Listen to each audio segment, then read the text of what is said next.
Chapter 1. The iron gate felt cold through Wynter's fingers. She held it a beat longer than necessary, letting the rusted latch press into her palm, grounding herself in the small pane. Below the ridge, 2 miles down the service road, Ivo had the engine running, and Posy strapped into her booster seat with a tablet playing something about a singing hedgehog. 3 years old, and already used to waiting in parked cars while her mother did the hard parts. Wynter pushed the gate open. The gravel drive curved through the old pines, past the boathouse where she had once let Torsten talk her into swimming at midnight, past the kitchen garden where Etta Markin used to let her steal early strawberries. Every step felt like walking through a wound that had scarred over wrong. She had dressed for this. Dark-fitted coat, sharp-collared shirt beneath, boots that cost more than her entire wardrobe had cost the last time she stood on this ground. Armor tailored to look effortless. The main house rose through the trees, gray stone and dark timber, all those narrow windows watching her approach. Lights burned in the great hall. A sentry had already spotted her. She could feel the weight of his gaze from the east turret. Let him look.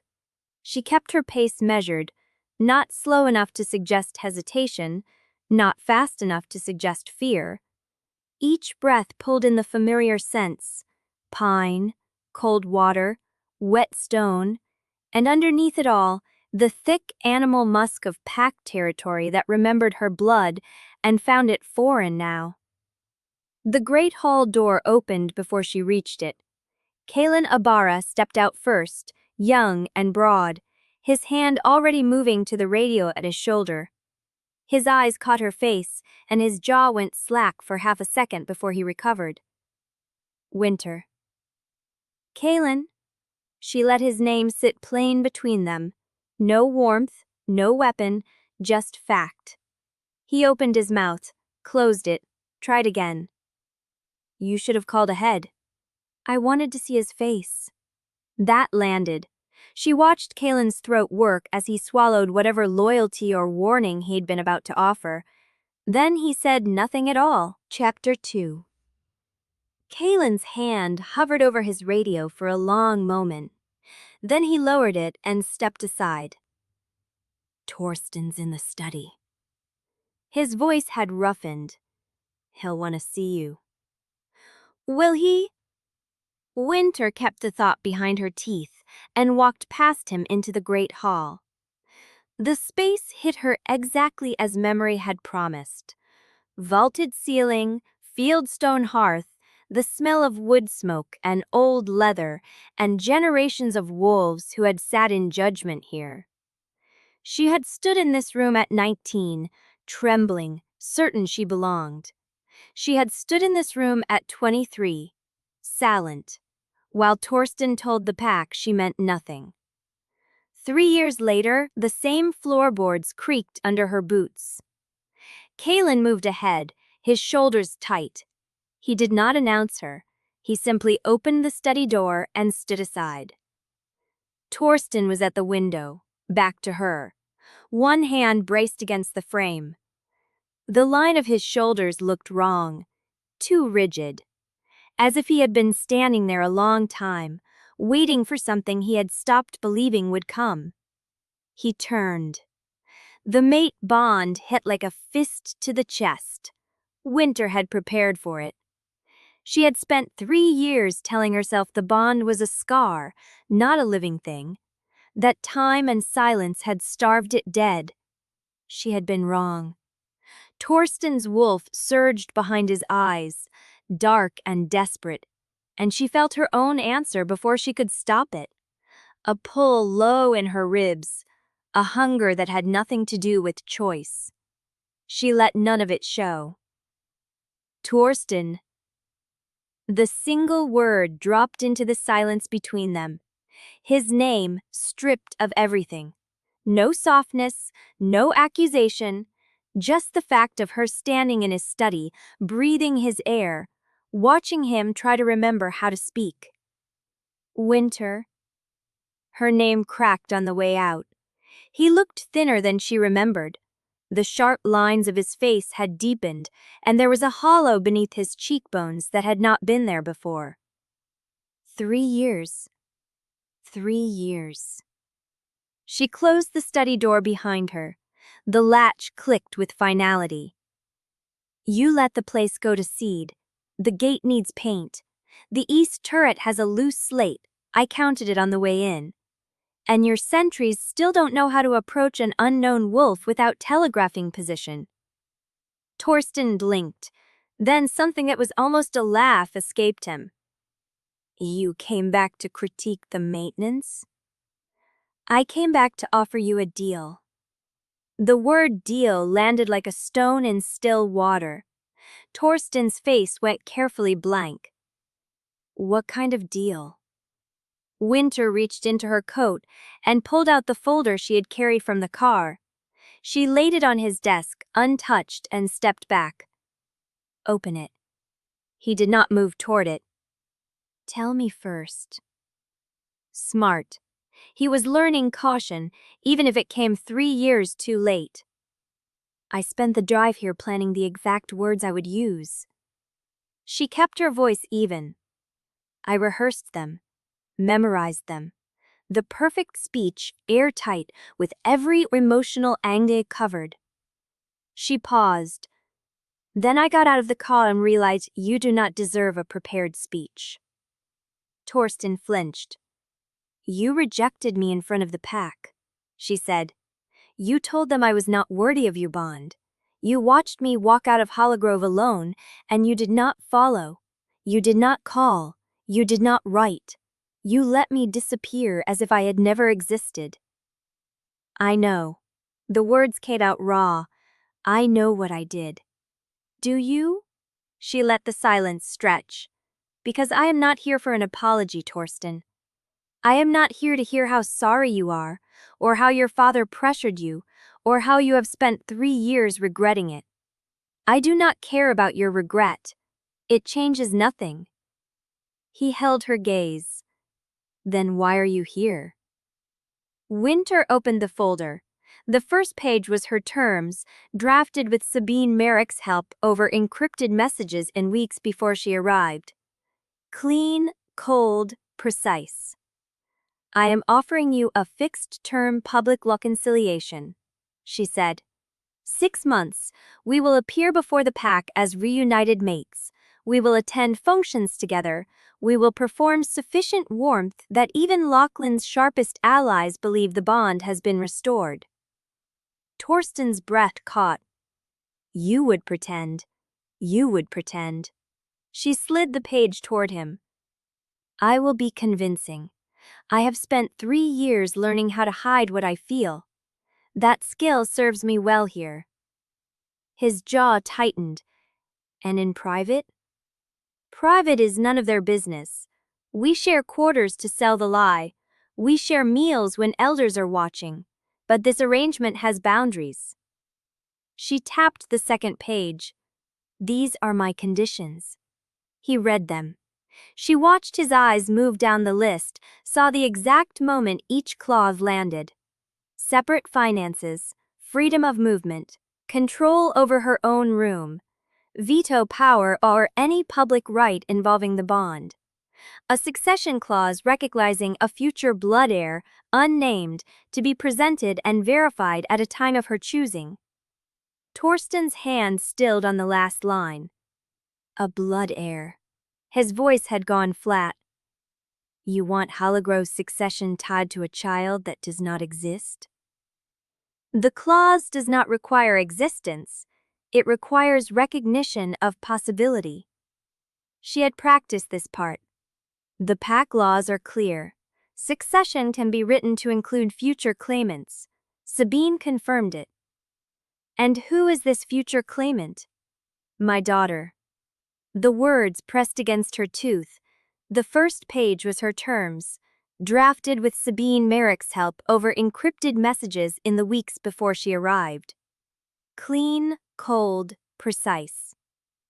I am offering you a fixed-term public reconciliation, she said. 6 months. We will appear before the pack as reunited mates. We will attend functions together.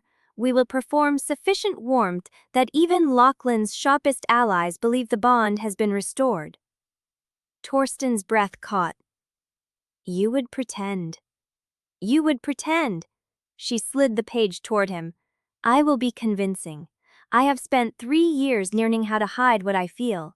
That skill serves me well here. His jaw tightened. And in private? Private is none of their business. We share quarters to sell the lie. We share meals when elders are watching.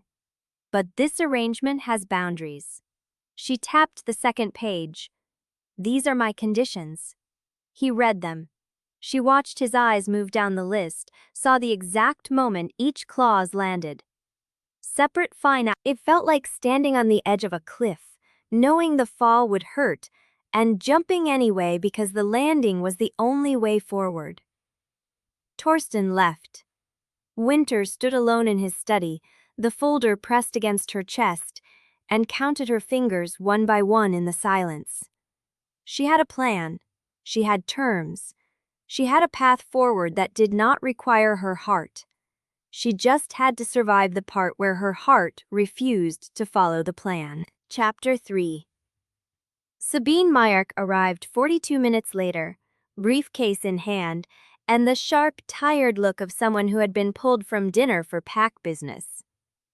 She stopped in the doorway of Torsten's study when she saw Wynter standing by the window, and for half a second her composure cracked into something that looked almost like recognition. You did not tell me who the client was. No, Wynter said. I did not. Sabine set her briefcase on the desk and pulled out a leather-bound notepad, a pen, and a printed copy of Halligrove's Succession Statutes. She moved like someone who had learned to make efficiency a weapon. Then let us begin.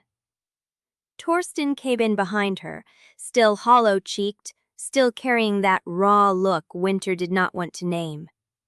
He took the chair across from Sabine's position into the desk. Wynter stayed standing. Terms, Sabine said, pen ready.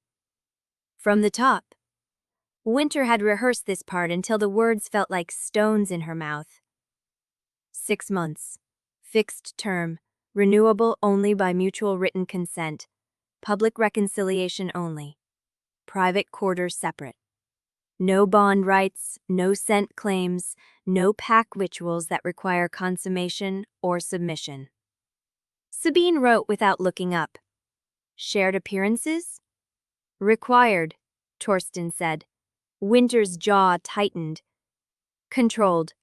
I approve the guest list, the setting, and the duration. No surprise elders, no ambush dinners, no sentimental speeches. You will have to be seen together, Sabine said flatly. Believable proximity is the entire point of this arrangement.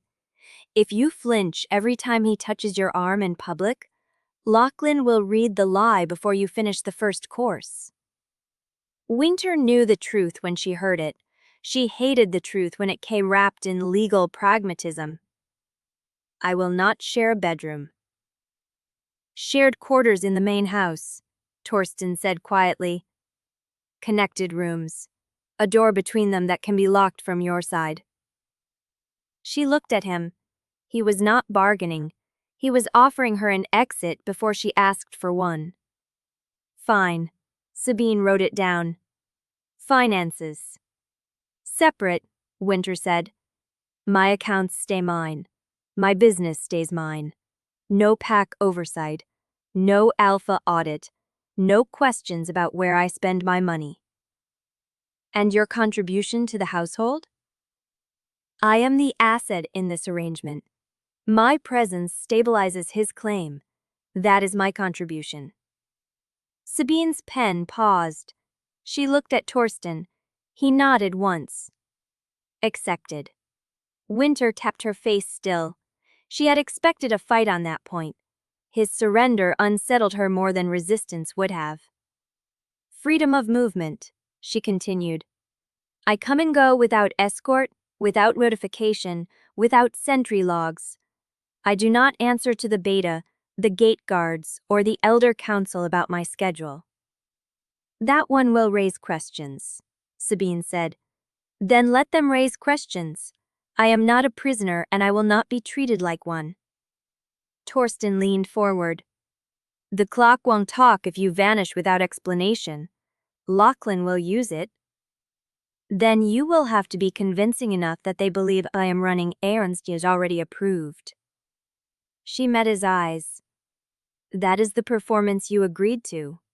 Perform. Something flickered in his expression. Hurt, maybe, or respect. She could not tell which, and did not trust herself to read it. Sabine cleared her throat. The succession clause.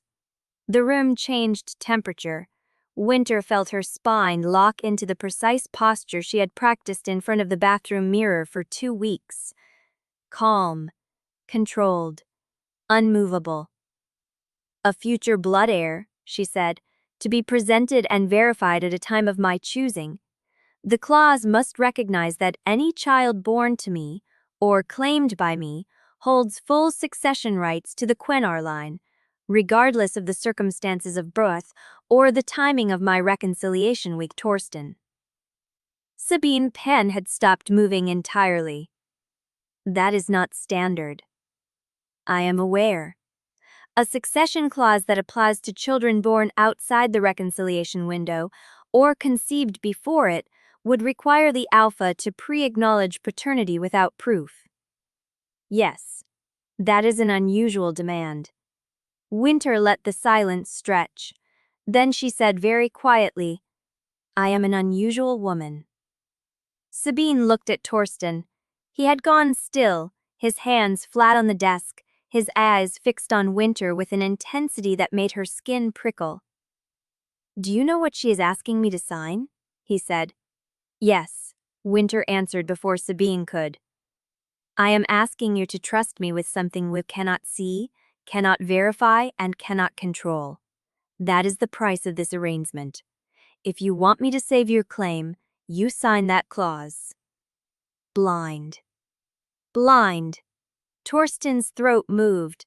His wolf pressed at the edges of his restraint, and she felt the heat of it, the pull of the bond that had never died, the hunger that 3 years of separation had not touched. Who is the child? He asked. Wynter held his gaze and did not flinch. Someone I will name when it is safe to name them. The answer hung between them like a blade. Sabine set down her pen. I need to be clear about what you are asking, Wynter. This clause, once signed, cannot be revoked by any future alpha, any elder council, or any succession challenge. It binds the entire pack, not just Torsten. If a child is presented and the bloodline is verified, that child becomes the primary claimant regardless of any subsequent marriages, heirs, or political arrangements. I know. And you understand that this clause, on its own, could be used to challenge Torsten's position before the 6 months are up. I am aware. Then why would he sign it? Wynter turned to Torsten. She did not let herself soften. She did not let herself hope. Because he has nothing left to lose, she said. His marriage is hollow. His pack is bleeding. His cousin is circling. And the only person who can save his claim is the woman he threw away. She paused. If that woman asks for something in return, the only question is whether he is desperate enough to give it. Torsten stared at her.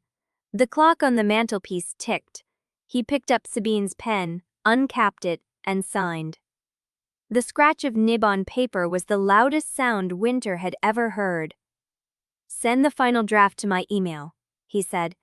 I will have the elders witness it tomorrow. He stood without looking at either of them and walked out of the study, leaving the door open behind him. Wynter did not move. Sabine gathered the papers slowly. That was not a victory speech you just gave. I did not come here for victory speeches. No, you came here for leverage. Sabine closed her briefcase. But leverage is a dangerous thing to build a future on. It rusts. it cuts the hand that holds it. She paused at the door. I do not know what you are hiding, Wynter, but I know that look. I have worn it myself. She met Wynter's eyes.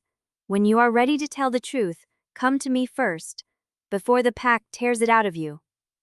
Sabine left. Wynter stood alone in the study, the folder pressed against her chest, the scent of Torsten's signature still sharp in the air. Chapter 4. The hallway outside the study stretched long and cold.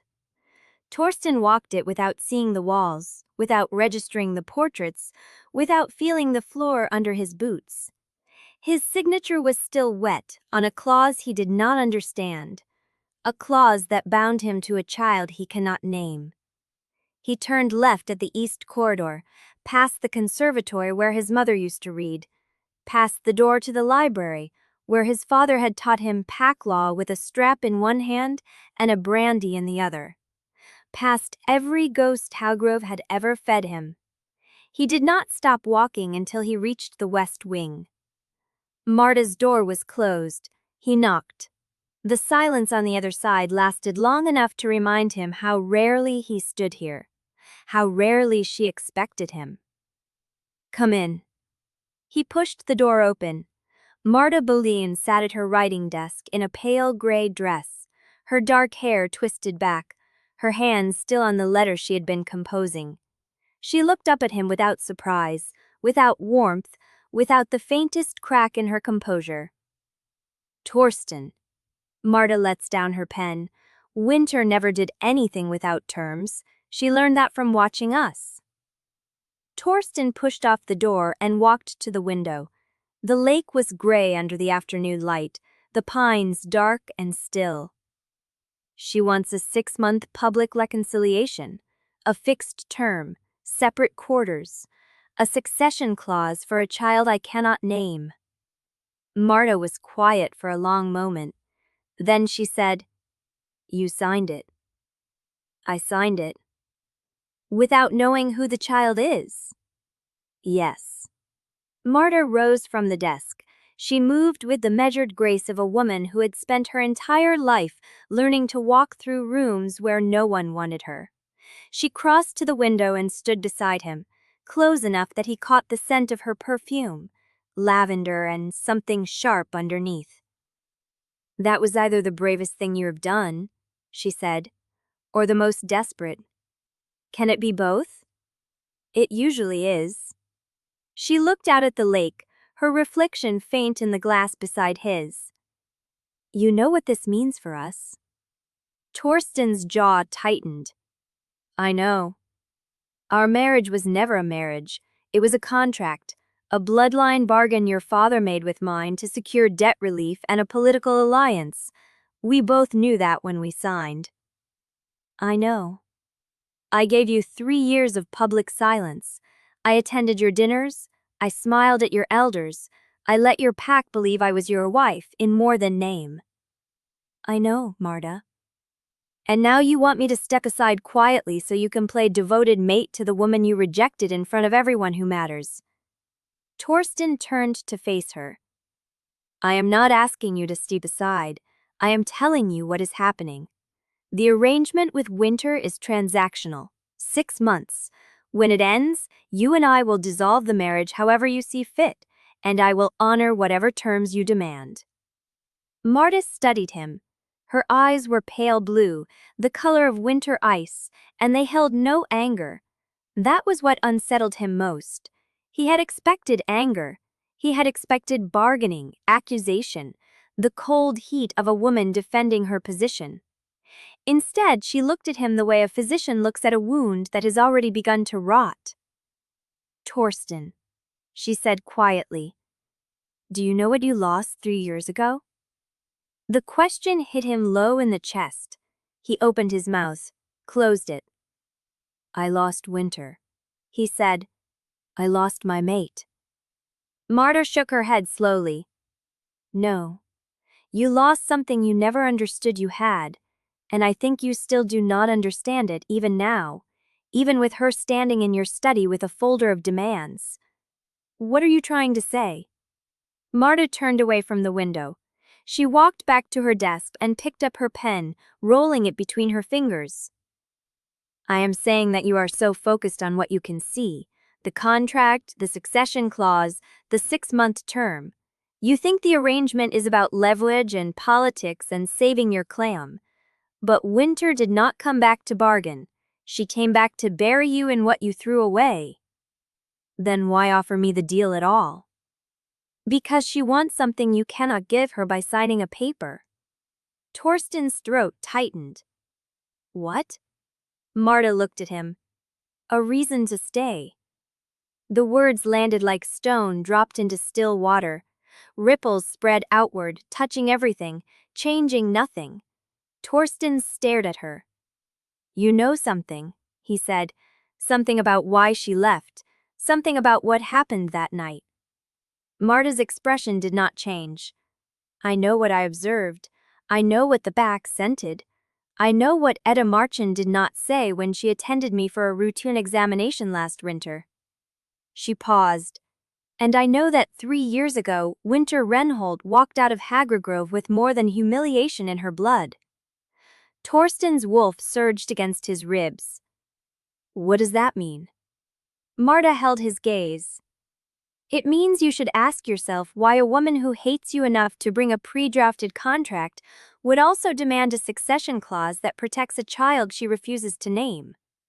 She set the pen down and returned to her letter. You can see yourself out, Torsten. I have correspondence to finish. He did not move. Marta. Yes? If you know something, tell me now. Marta looked up from the page. I am not your ally, Torsten. I am not your enemy. I am the woman whose name you borrowed for 3 years while your real mate was somewhere else, raising something you never earned the right to know. She smiled, and it did not reach her eyes. When you are ready to ask the right question, I will give you the answer. But you are not ready yet. She dipped her pen in the inkwell. Close the door on your way out. Torsten stood in the threshold for one more heartbeat. The room smelled of lavender and secrets. Marta's head was bent thither, her hand moving in steady strokes, as if she had already dismissed him from her thoughts. He stepped into the hallway and pulled the door shut. The latch clicked. He stood there, alone in the corridor, Marta's question burning in his chest. Do you know what you lost 3 years ago? He did not know. But he was beginning to suspect that the answer was standing in the study with a foldo pressed against her chest and a child's name laked behind her teeth. And he had just signed away his right to demand it. Chapter 5. The connecting room Sabine had negotiated smelled of cedar and cold linen, as if no one had opened the windows in months. Wynter set her bag on the floor and stood in the center of the space, hands empty, measuring the distance between the bed and the door she had locked on her side. 5 paces. The lock was new. She had checked it twice before letting her bag leave her hand. Through the wall, she heard him. Not words, movement. The soft drag of a drawer closing. The creak of floorboards under weight that knew exactly where to step to avoid the squeak. She had forgotten he still did that. The old habit of moving through Halligrove like a ghost, even in his own rooms. Wynter pressed her palms flat against her thighs and forced herself to breathe. You chose this. You drafted the terms. You won. The walls were not thin enough to hear a heartbeat, but she felt his presence anyway. A pressure against her skin. The bond humming under her ribs like a second pulse she had spent 3 years learning to ignore. She had not succeeded. The room held a wardrobe, a narrow desk, a lamp with a shade the color of old honey. No personal belongings, no trace of anyone who had lived here before. She was meant to be the first occupant, or the last one had scrubbed every sign of existence clean. She crossed to the window. The grounds stretched below, dark and sprawling, pine shadows, the silver glint of lake through the trees. Sentry lights flickered at the eastern tree line, marking the patrol route Kaelin would walk in another hour. Somewhere down that service road, Ivo was reading Posey a story in a car that still smelled of fast food and hand sanitizer. Posey would be tucked into the travel cot in the back, clutching the stuffed otter she refused to sleep without, her thumb wedged between her lips like a cork. Wynter's chest cracked. She pressed her forehead to the cold glass and let herself feel it for exactly 3 seconds. Then she straightened, turned, and unpacked her bag. The clothes went into the wardrobe, spaced apart like she was marking territory. The charger into the outlet by the desk. The folder with the signed contract into the bottom of her empty suitcase, under the FOSS panel she had installed herself. She did not look at the connecting door, but she knew it was there. The dinner tray arrived at 7. A kitchen girl Wynter did not recognize carried it in, eyes down, mouth tight. She set it on the desk, murmured something about breakfast at 6:30, and retreated before Wynter could ask her maid. The tray held roasted chicken, new potatoes, a small dish of peas, and bread still warm from the oven, a glass of water, a cloth napkin folded into a triangle. Wynter standing up, watching the window, because sitting at that desk felt too much like belonging here. The food was good. She hated that she noticed. At 9, the house went quiet. Wynter had finished eating, washed the dishes in the small bathroom sink, and was sitting on the edge of the bed in the dark, wearing the loose shirt she slept in, her back against the headboard, her knees drawn up. She had turned off the lamp an hour ago. Sleep would not come. The room was too still, the air too still. Her wolf prowled under her skin, restless and alert, picking up scents that should have been meaningless. Old wood, floor wax, the faint mineral trace of lake water through the crack window, and beneath it, him. She closed her eyes and let herself feel it. Chapter 6. She heard him breathe.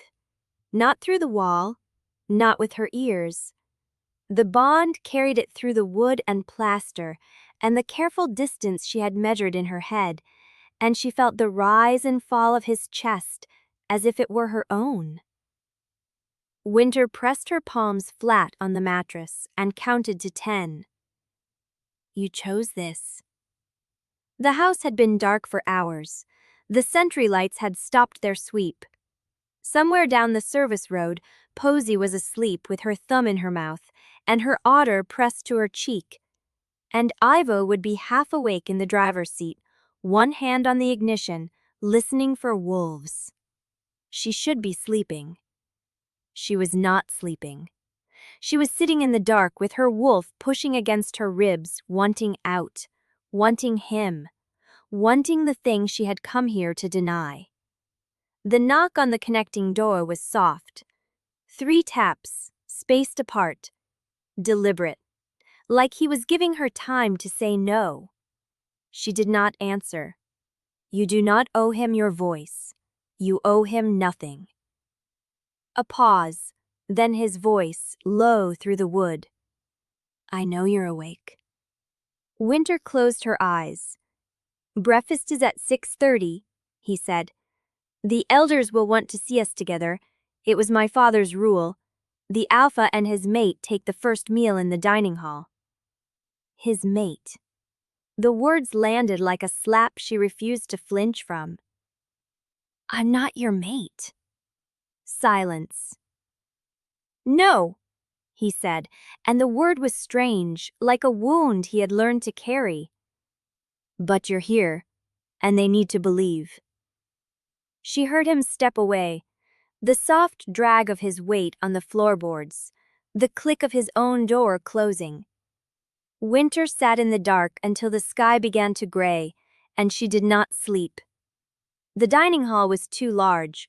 Wynter had forgotten how large, how the ceiling rose into shadow, how the table stretched like a scar through the center of the room, polished oak that reflected the chandelier's light in cold, rippling bands.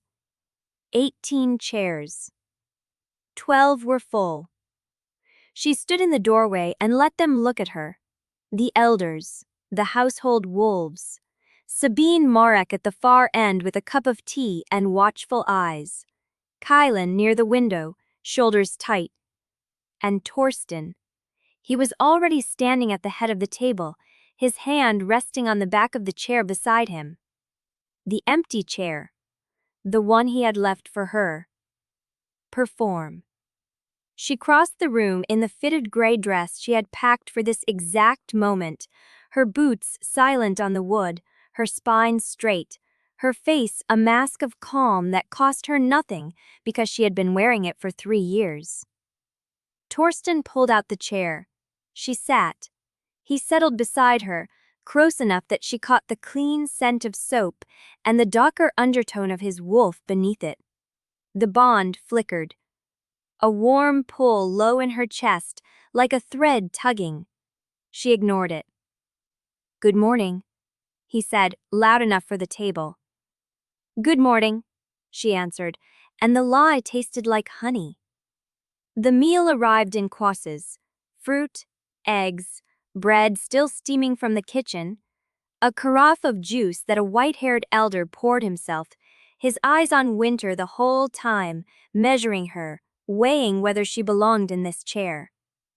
She ate, small bites, chewed slowly. Let them watch her hands remain steady. Across the table, a woman with iron-gray braids spoke. "We had heard you were back, Miss Renholt, though not the circumstances." "Circumstances change, Eldris Vassiliev." "And your return is permanent?" Wynter set down her fork. "That depends on the company." A ripple around the table, not laughter, not offense, a calculation, passing from face to face like a note. Torsten did not look at her, but his hand moved. He reached for the butter dish at the same moment she did, his fingers brushing her wrist. The touch was nothing. A staged accident. The kind of casual intimacy they were supposed to sell. But the bond caught it like a spark in dry grass. Heat flooded through her arm, up her shoulder, into her chest. Her breath locked. Her wolf surged, recognition flooding through her veins, and she felt him feel it too. The shock in his fingers, the way his hands stilled. 1 second. 2. She pulled back first, but half the table had already seen. Eldris Vasiliev's eyes had narrowed, Kaelin's head had turned, and Sabine Marek was watching her with something that looked like pity dressed up as patience. Wynter picked up the butter dish with her other hand and set it between them. "Sorry," she said, her voice flat. "I didn't see you reaching." Torsten's jaw tightened. "My fault." And the meal continued. But beneath the table, where no one could see, Wynter pressed her nails into her own palm and did not let the Trevor reach her fuzz. Chapter 7. The meal ended in stages. First the plates cleared, then the tea cooled in unguarded cups. Then the elders began to push back their chairs, one by one, each pause a verdict delivered in silence.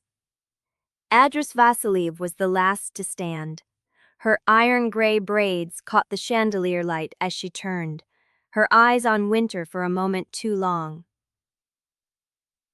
"Welcome home, Miss Renholt." The words were correct. The tone was not. Wynter smiled. "Thank you, Eldris." Vassiliev left. The door clicked shut behind her, and the stillness she left behind was louder than the meal had been. Sabine rose without a word, gathering her notepad, her gaze flicking once to Wynter before she followed the elders out. Kaelin lingered near the window, his broad shoulders tight, and then he too was gone. The dining hall emptied. Wynter waited until the last footstep faded down the corridor. Then she turned. Torsten was still seated. His hands rested on the table, palms flat, as if he was bracing himself against the polished oak. He was looking at the empty chair where Eldris Vassiliev had sat, but he was not seeing it. "That," Wynter said, her voice low, "cannot happen again." His head came up. "What?" The touch, The butter dish, whatever that was. We were supposed to look convincing. You looked convinced. She stepped closer, 1 pace, 2, close enough to see the muscle jump in his jaw. There is a difference between believable and hungry, Torsten. Half the table saw it. Vasiliv saw it. Sabine looked at me like she already knew the contract was a joke. He did not look away. I wasn't pretending. The words landed in the space between them, raw and unguarded, and Wynter felt them like a hand pressed against her sternum. She folded her arms. Then learn. I know what I signed. He stood, and the movement brought him too close, his height casting a shadow over her. I know the rules. I know you do not owe me anything. But when you touch me, even by accident, the bond is irrelevant. It is not irrelevant. His voice cracked on the last word, and he stopped, his hands curling into fists at his sides. I felt you. Through the bond. When my fingers brushed your wrist, I felt you. Not the mask, not the performance. You. Wynter's throat tightened. She did not step back.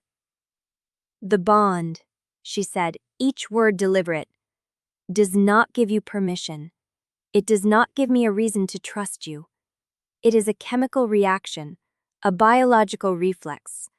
It means nothing if the choice behind it is empty. Is that what you tell yourself? The question hit her like a blade slipped between ribs. She held his gaze. It is what I know. Torsten's jaw worked. He looked down at his hands, at the fists he was still making, and slowly, deliberately, he opened them.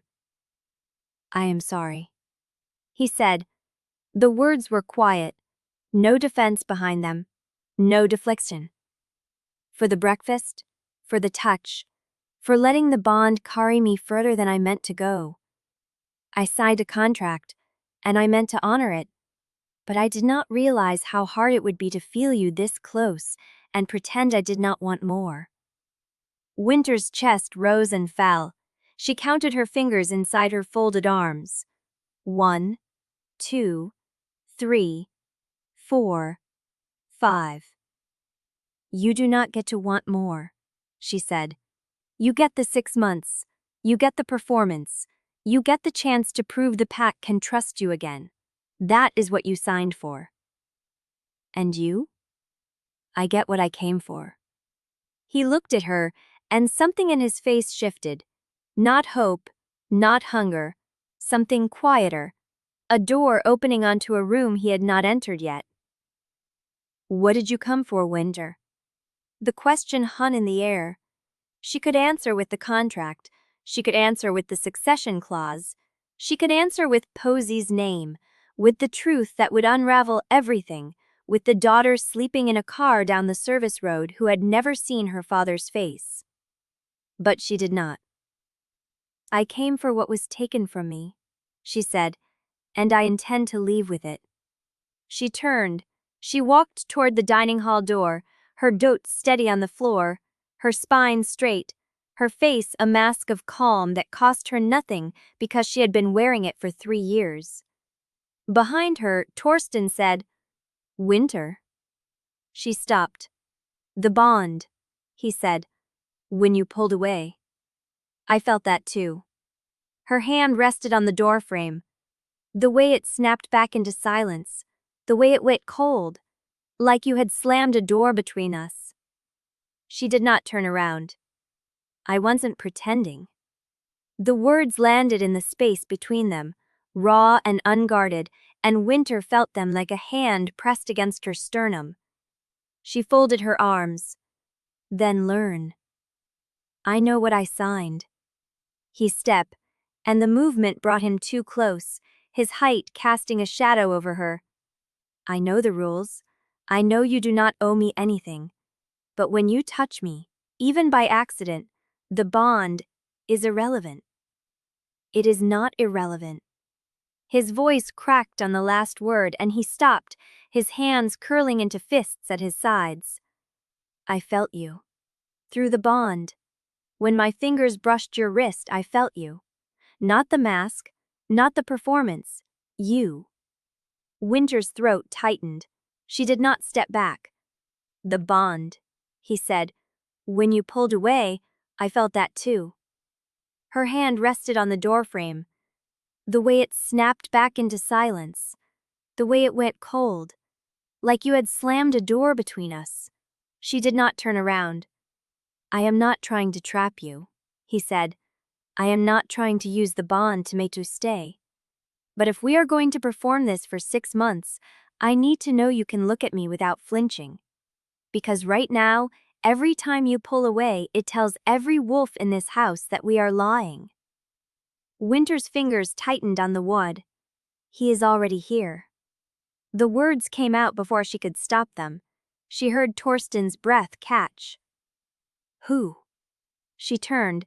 Her face was still calm, her hands were steady, but her eyes, she knew, were not. Lochlan. He arrived during breakfast. I saw him through the window while you were apologizing to the table. He walked past the dining hall and he smiled at me through the glass. The color drained from Torsten's face. He is not supposed to be here until the council meeting next week. He is here now, Wynter said, and he saw us. He saw the whole performance, the touch, the bond flare, the way Vasiliv watched us like we were specimens under glass. Torsten moved past her, toward the window that faced the drive. Wynter followed his gaze. Lochlan Drummerick stood on the gravel below, pale hazel eyes, light brown hair cropped neat, a thin white scar under his chin. He was looking up at the dining hall windows, and he was smiling. Chapter 8. The window framed him like a portrait painted in cold morning light.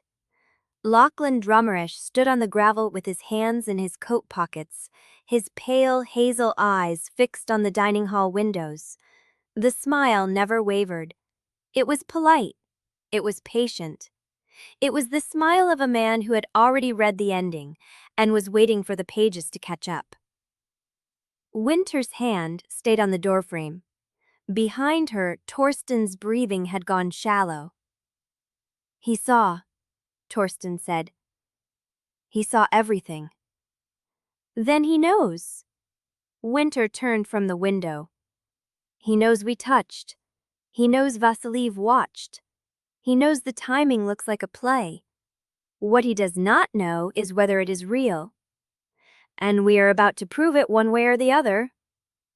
Before she could answer, footsteps sounded in the corridor below. Measured, unhurried. The kind of footsteps that announced themselves without apology. Lochlan was coming up. Wynter moved away from the door. She did not sit. She stood at the far end of the table, her spine against the carved wood, her hands loose at her sides. She had learned 3 years ago that sitting made her look smaller. Standing made her look ready. The door opened. Lochlan stepped into the dining hall with the ease of a man entering his own study. He was broader than Torsten. Not taller, but built like someone who had never had to prove his strength because the shape of it spoke first. The thin white scar under his chin caught the light as he smiled at Wynter. Miss Renholt. His voice was warm. His eyes were not. Lochlan. You look well. He let the pause stretch. Halligrove agrees with you. It is a house, Wynter said. I have slipped in worse. Lochlan's smile flickered at the edges, appreciating the blade. He turned to Torsten. Cousin. Lochlan, you are early. I finished my business in the city sooner than expected. Lochlan walked to the sideboard, poured himself water from the carafe, and took a slow drink before turning back. And I heard interesting news on the drive up. Whispers about a reconciliation, about terms and conditions, and a contract drafted before Miss Renholt even set foot on ground. The silence in the room sharpened. Torsten said, "The terms are between Wynter and me." "Of course." Lochlan set the glass down. "But the pack will want to see them. The elders especially. You understand how these things work. A reunion is a beautiful story, but stories need witnesses to become truth." Wynter felt the trap opening beneath her feet. She said, "The elders saw us at breakfast." "They saw you eat toast." Lochlan's smile did not waver. "They saw you reach for the same dish. They saw Eldris Vasiliev sharpen her claws on your welcome, but they did not see a bond restored. They saw a performance." "Careful," Torsten said. "Cousin, I am being careful. That is why I am here, a week early, to help you." Lochlan spread his hands, the picture of reasonable concern. "The pack is nervous. The creditors are circling. Your marriage to Marta Balloon is a closed door, and now Miss Renholt returns from nowhere with a signed contract and a very convenient timeline." "Convenient," Wynter repeated. 3 years. You left 3 years ago. You returned 3 years later, the week before the succession council meets, just as Torsten's claim begins to fracture. You offer him a public reconciliation that stabilizes his position overnight." Lochlan tilted his head. "Forgive me if I wonder whether the reunion is genuine or strategic." Wynter felt the words land like stones in her chest. She said nothing. Torsten stepped forward. "You do not get to question her presence here. I question the circumstances. There is a difference." Lochlan's voice did not rise. It stayed warm and patient, the voice of a man who had already considered every answer she could give and found each one useful. "Then the elders will wonder why you are hiding. And so will everyone else." He turned to Torsten. "I am not your enemy, cousin. I am the man who is giving you a chance to prove that your return to strength is real. Take it, or let the back draw its own conclusions." The room held its breath. Torsten's hands were white-knuckled at his sides. His wolf bled through his eyes, arms were flickering in the gray, and Wynter felt the bond pulse under her ribs like a second heart beating in the wrong rhythm. She watched him fight for control, and she watched him lose. "The right," Torsten said. Wynter went still. "Torsten, it is the only way." His voice was rough, scraped clean of pretense. "If we refuse, he wins. He takes the doubt and feeds it to every elder, every sentry, every wolf who still remembers the rejection circle. We give them nothing to walk, and they tear us apart with what they imagine. You signed a contract. I signed a contract to keep you safe." Torsten's eyes met hers, and for a moment the mask slipped. "This is not about the contract. This is about survival." Lochlan watched them both with the buoyant stillness of a wolf who had already scented blood. "When?" Wynter asked. Her voice was flat. It cost her everything to keep it flat. "Tomorrow evening?" Lochlan said. "The Eastern Hall. Elders, witnesses, full pack attendance. 12 hours to prepare." He walked to the door. At the threshold he paused and looked back. "I am glad you came home, Miss Renholt. Halligrove has been quiet without you." The door closed behind him. Wynter stood in the silence, her hands still folded, her fingers still counting. She did not look at Torsten. She looked at the window where Lochlan had stood, watching them, smiling. Tomorrow evening. 12 hours to decide whether the performance would save them or destroy her 3 years ago. It was the one thing she had explicitly excluded from the contract. "No," she said. Lochlan's gaze shifted to her. "No? The contract does not include scent claim rights. We agreed to shared appearances. Public meals, joint presence at council meetings, nothing intimate." "Then the contract is the problem." Lochlan's tone never sharpened. It stayed smooth as oil. Because the pack will not believe a reunion built on legal clauses and butterdish touches. They need to see the bond. They need to feel it. Wynter's first behind him. You do not get to question no person says. Why thing well? You let the pause stretch. Halligrove agrees with you. It is a house, Wynter said. He saw everything. If I can slept in worse than already worked, is in already a bit way, surely speaks. He studs up with swarking. The right, Torsten said, went still, constant as I am. My kitchen wash should get optimidation to the ganj, I will let anyone who wash them here. Which is, the most one I think is Wynter. You had jumped in what burst me, but I fade. Spilin is opposite. Let's just discuss this quitments. I want for me first are the relevant. Smile excitemently. Always unperfectly slowdessly in the porter. The ray I'm entirely lone. Seckable from Stammus, slow Dean in the Sean. Chapter 9. The door clicked shut behind Lochlan. Silence settled into the space he had left, cold and patient as lake water seeping through cracked stone. Wynter stood with her arms folded, her fingers pressed into her own sleeve. She could feel the rhythm of her pulse in her throat, the place where Torsten would press his scent tomorrow evening. She did not lower her hands. Sabine was the first to arrive. She came through the side door from the administrative corridor, leather notebook tucked under her arm, her heels sharp against the floorboards. She had not been in the dining hall during Lochlan's performance. Someone must have fetched her. Or she had heard the news through whatever quiet network of information she maintained in this house. Tell me he did not agree to a scent claim, right? Wynter said nothing. Sabine read the answer in her silence. She set her notebook on the table, opened it, and pulled a pen from her collar. Her face was calm. Her hands were not. Sit down, Sabine said. Both of you. Wynter did not sit. Neither did Torsten. They stood on opposite sides of the table, the width of polished wood between them, the same distance they had kept since the day she returned. Sabine looked at them both. The pity was gone from her expression. What remained was a sharp, tired clarity. Do you understand what a scent claim right means under pack law? Wynter said nothing. Sabine read the answer in her silence.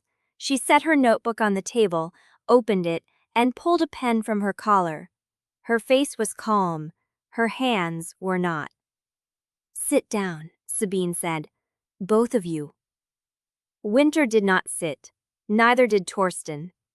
They stood on opposite sides of the table, the width of polished wood between them, the same distance they had kept since the day she returned. Sabine looked at them both. The pity was gone from her expression. What remained was a sharp, tired clarity. Do you understand what a scent claim right means under pack law? She asked. Legally, I mean, not emotionally, not symbolically. Torsten's voice came rough. I know what it means. Then say it aloud, so we are all working from the same reality. He dragged a hand across his jaw. His wolf was still close beneath the surface, amber bleeding at the edges of his eyes. It is a public declaration. The male wolf scents the female's throat, her pulse, her skin. The bond is witnessed. The claim is recorded. Recorded how? Before the elders, in the pack ledger. Correct. Sabine's pen moved across the page. And once it is recorded, it becomes a legal fact, not a performance, not a gesture, a fact that every elder, every creditor, every future claimant can point to and say, this bond was publicly verified. Do you understand what that means if tomorrow night goes wrong? Wynter's fingers found each other again. 1, 2, 3. It means the false claim becomes grounds for challenge. Sabine continued, answering her own question.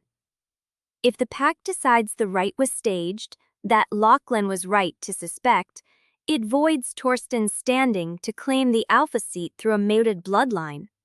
It gives Lochlan everything he needs to call for a formal challenge. It does not just damage you, it ends you. The words hung in the air. Wynter's voice came flat. And if we do it well? Then the opposite. It secures you, it silences doubt. It puts Lochlan in a position where pressing further looks like jealousy rather than strategy. Sabine closed her notebook. That is the map.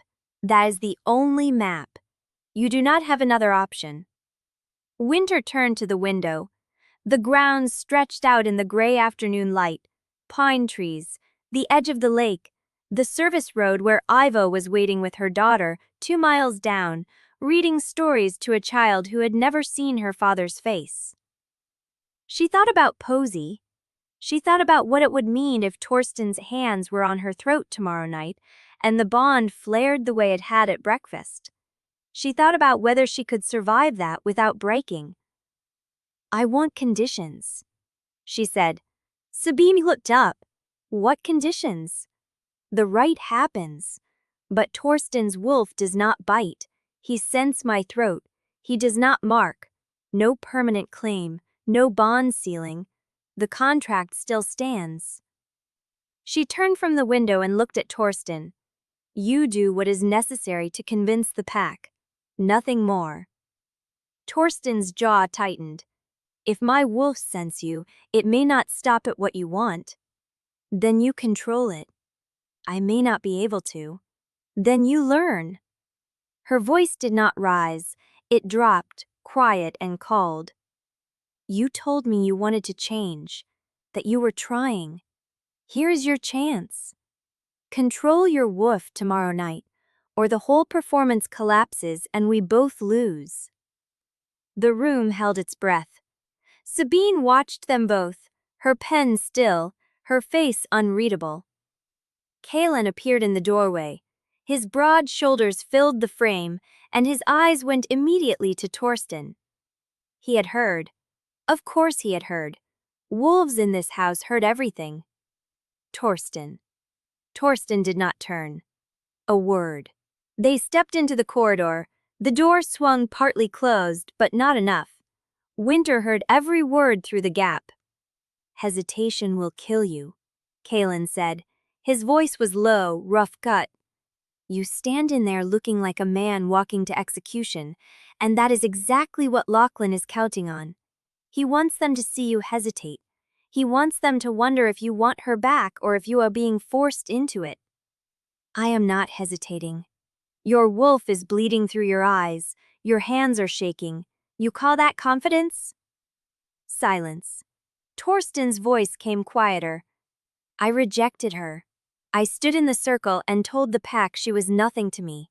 And now I am supposed to claim her in front of the same wolves, with her standing there knowing exactly what I did, knowing I do not deserve to touch her. Then do it anyway. Keaton.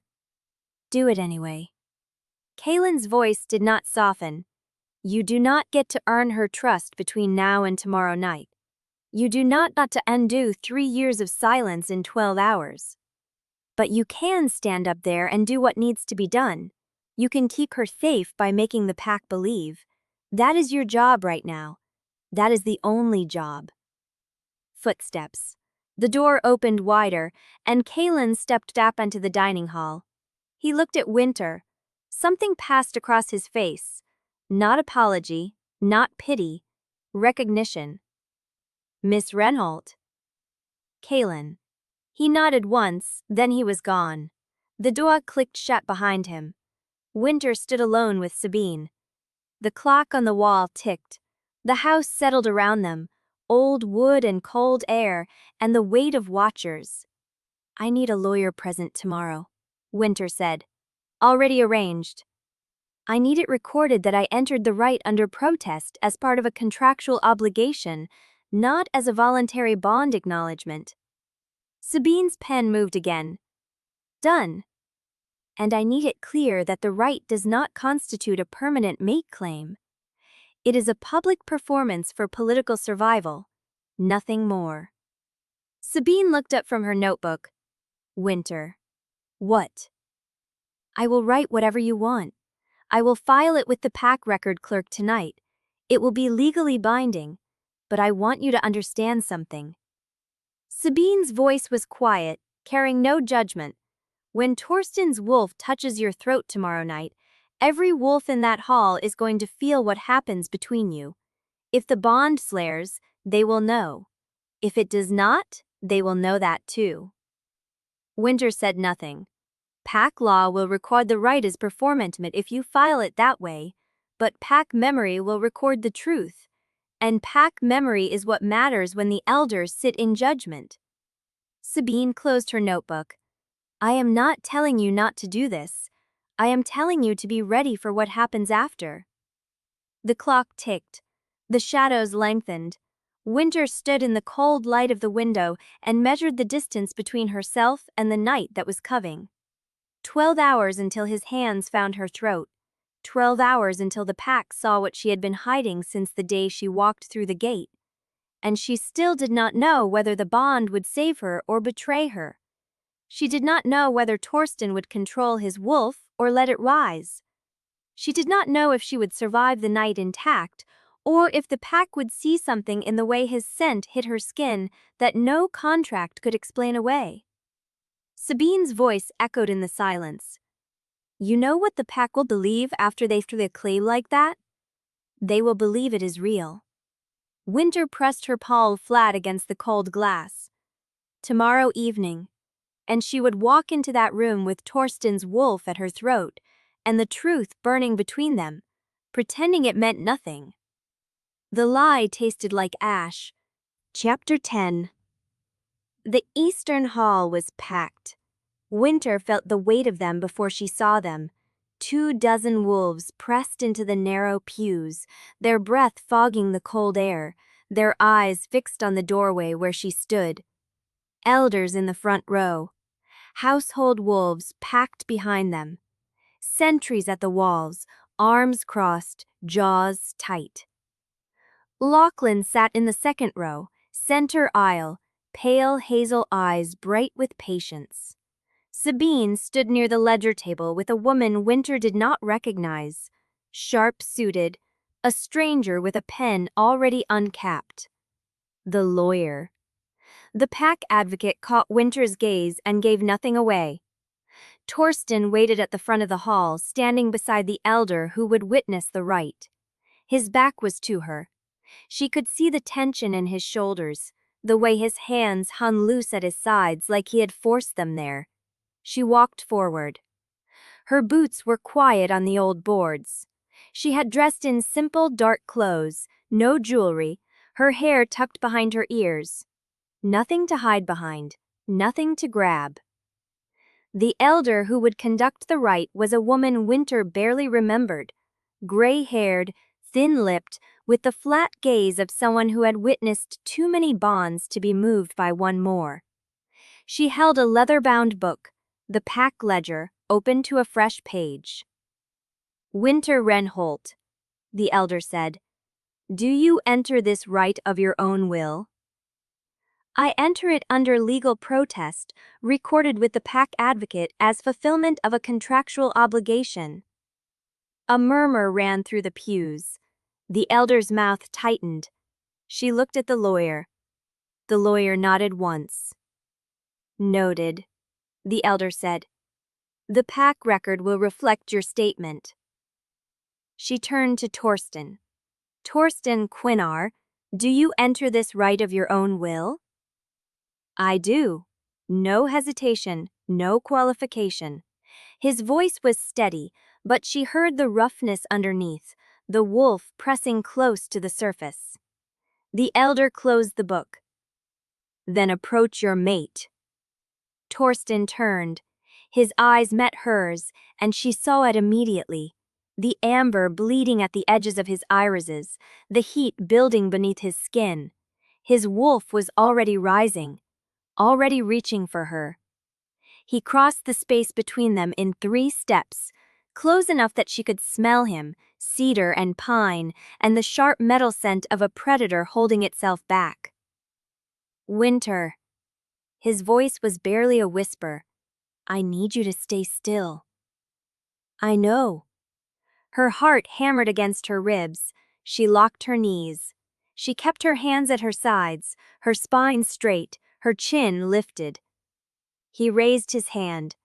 The hall went silent. His fingers touched her throat. The contact was light at first, barely there, the pads of his fingers resting against the pulse point where her blood beat fastest. She felt the warmth of his skin, felt the tremor running through his hand. Then his wolf recognized her. The change was instant. His pupils blew wide, the amber flooding his iris until his bays were nearly gullied. A sound came from his chest, low and rough, almost a growl, but not quite. Something deeper, something raw. His fingers pressed harder against her throat. She did not move. The bond detonated between them. It slammed through her chest like heat through glass, cracking her open from the inside. She felt him in her blood, in her bones, in the spaces between her ribs where she had tried to keep herself hollow. Every wall she had built, every year of distance, every night she had trained herself not to want, it all meant nothing against the force of his wolf claiming what belonged to him. Her knees trembled. She did not submit. She held his gaze, her jaw taut, her breath coming short and sharp through her nose. She would not bow. She would not look away. She would stand here and let the pack see her resist, even as the bond screamed through her under the lyre of every cold word she had spoken. Torsten's hand slid from her throat to her jaw, tilting her face up. His thumb traced the line of her pulse. His head dipped toward her neck. She felt his breath against her skin. The hall held its breath. He inhaled. The sound he made, the low, broken sound of a wolf breathing in its mate's scent for the first time in 3 years, cut through the silence like a blade. His whole body shuddered. His forehead pressed against her temple, and for one terrible moment, she felt him shake. "I remember," he breathed. "I remember every part of you." She closed her eyes. The bond blazed. It poured off them both, heat and want, and 3 years of starvation. She felt it hit the front row of elders like a wave, felt their wolves respond, shifting in their seats, scenting the truth of it, felt the weight of tack memory opening around them like a wound. Lochlan's jaw tightened. She saw it in her periphery. His eyes went flat, paculating, but his allies did not move. No one moved. Torsten's hand was still against her throat, his thumb resting on her pulse, his breath warm against her skin. The rite was complete. The elder should have called it. The book should have closed, but Torsten did not let go. His fingers lingered, tracing down the column of her throat, featherlight, possessive. His wolf was still in his eyes, still starving, still unwilling to release what it had finally touched. "Torsten," her voice came out rough. "Step back." He did not move. "Torsten." His hand tightened. The hall watched. Lochlan leaned forward in his seat, a smile playing at the corner of his mouth. Not amusement, interest. He had seen it. The hesitation, the hunger, the crack in the performance. Wynter's hand shot up and caught Torsten's wrist. She did not pull him away. She held him still, her fingers circling his forearm, her nails pressing just hard enough to sting. "You have made your point," she said. "The pack has seen what they came to see. Step back." The amber flickered. Torsten blinked. His wolf retreated slowly, painfully, the gold draining from his eyes like water through sand. He looked at her, really looked, and she saw the moment he understood what he had almost done. He let go. His hand fell to his side. The elder cleared her throat. "The scent claim right is complete. The pack ledger will record it as witnessed." The lawyer wrote something down. Sabine's pen moved across her notebook. and Wynter stood in the center of the hall with Torsten's scent still burning on her skin, and 24 wolves watching her like she was a thread about to snap. She turned, she walked toward the door. She did not run. She did not hurry. She made every step measured and calm, her spine straight, her hands loose, her face a mask of cold composure. The door closed behind her. The corridor was empty. She made it 6 steps before her knees gave out. She caught herself against the wall, one palm flat against the cold stone, her breath coming in ragged gasps that she could not control. The bond was still blazing, still screaming, still pouring through her like fire through dry timber. She pressed her forehead to the wall and closed her eyes, and behind her she heard the hall door open again. Footsteps. Slow, deliberate, coming toward her. She did not turn around. "I know you felt it," Lochlan said. His voice was soft, almost gentle. "Every wolf in that room felt it. You cannot file a protest against pack memory, Miss Renholt, and that was not a performance." Her nails scraped against the stone. "Whatever deal you made with my cousin," Lochlan said, "whatever contract you signed, it does not matter anymore. You are his mate. The pack knows. And now the only question is whether you will let that truth bury you or whether you will use it to survive." She stayed silent. He waited. Then his footsteps retreated, and she was alone in the cold corridor with the bond still burning in her chest and the knowledge that every word he had spoken was true. Chapter 11. The corridor stretched empty in both directions. Cold light fell through the high windows, cutting pale rectangles across the stone floor. She stayed pressed against the wall, her palms slat against the mortar, her breath still too loud in her own ears. The bond thrummed under her skin like a second pulse. She counted. 1, 2, 3, 4, 5. Her fingers curled against the stone. The numbers anchored nothing.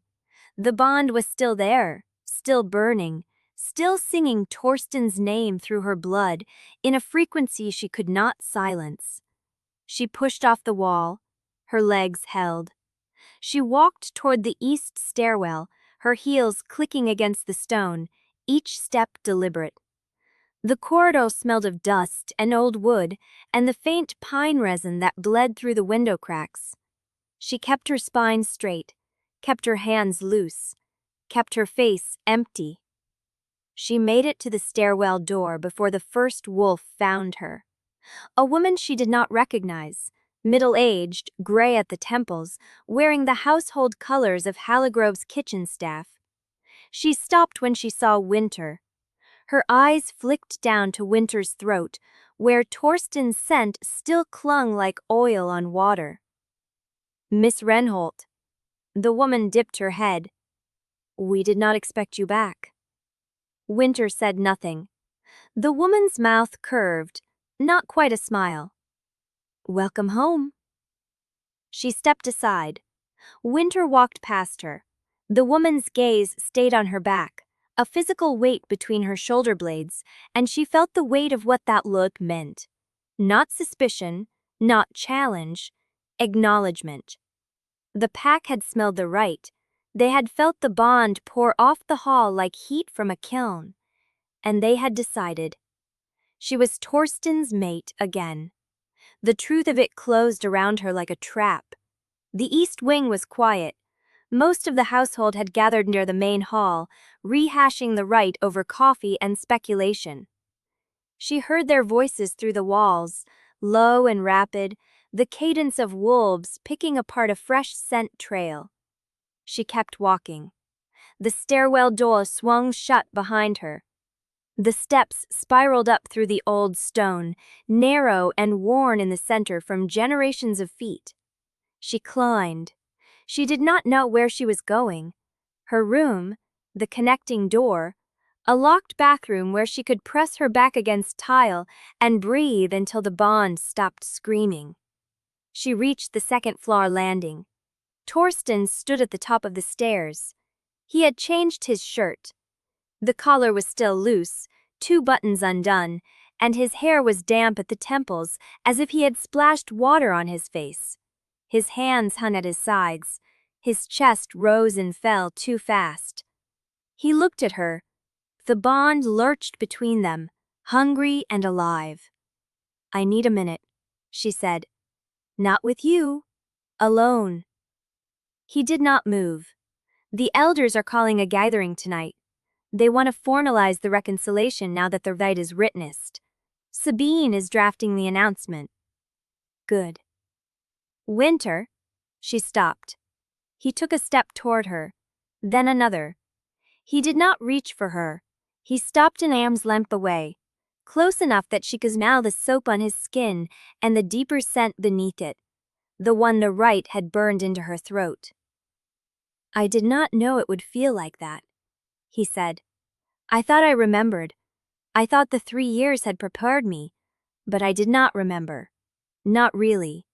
Not the way it actually feels to have you close enough to touch." She said nothing. "I missed you." His voice cracked on the last word. "I missed you so badly I could not breathe some nights. I told myself it was guilt. I told myself I deserved the hollow feeling. But it was not guilt. It was you. It was always you." The words landed in her chest like stones dropping into deep water.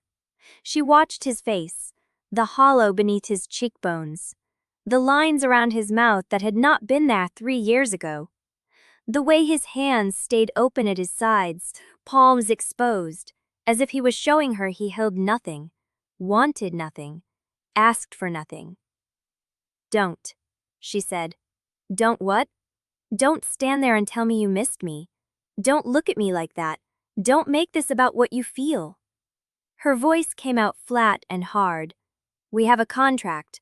We have 6 months. We have a performance to maintain. That is all we have." "I know." "Then act like it." He held her gaze. Something moved behind his eyes. Not anger, not hurt. Something quieter and worse. Acceptance. "I am trying," he said. "I am trying to figure out how to be the man you need me to be instead of the man who hurt you. But I do not know how to do that without telling you the truth. And the truth is, I missed you. I missed you every day. I missed you so badly I forgot what it felt like to be whole." She did not let her face change. She did not let her hands shake. She looked at him standing in the cold light of the stairwell landing, his hands open, his voice raw, his eyes full of something that looked like hope and fear in equal measure. And she felt the bond pull at her like a current dragging her toward her. She stepped back. "The announcement is tonight," she said. "I will be there. I will play the role. That is what I agreed to. That is all I agreed to." She turned and walked toward her door. "Wynter?" She did not stop. "Wynter, please." Her hand closed around the handle. The wood was cold against her palm. The lock clicked when she turned it. She pushed the door open and stepped inside and closed it behind her without looking back. The room was quiet. The bond was still blazing. She crossed to the window and pressed her forehead against the cold glass and watched the pine trees sway in the wind. Her reflection stared back at her pale and hollow-eyed, a ghost roaring her face. She pressed her palm against the glass. "Breathe," she breathed. "Breathe." Sketches. She pressed her other hand against her chest, where the bond burned hottest, and she felt the shape of it like a wound that had never closed. 3 years. She had spent 3 years learning to live without him. 3 years building walls high enough to keep out the memory of his voice. 3 years telling her she did not need him. The bond did not care. The bond remembered everything. A knock sounded at the connecting door. She did not turn. "Wynter?" His voice came through the wood, low and rough. "I know you do not want to hear it. I know I do not have the right. But I need you to know that I see you. I see what this is costing you. And I am sorry." She stayed silent. She stayed still. She stayed pressed against the glass until his footsteps retreated and the silence settled back around her like snow. Her hand trembled. She looked down at the fine tremor running through her fingers. She could not speak. She could feel Torsten.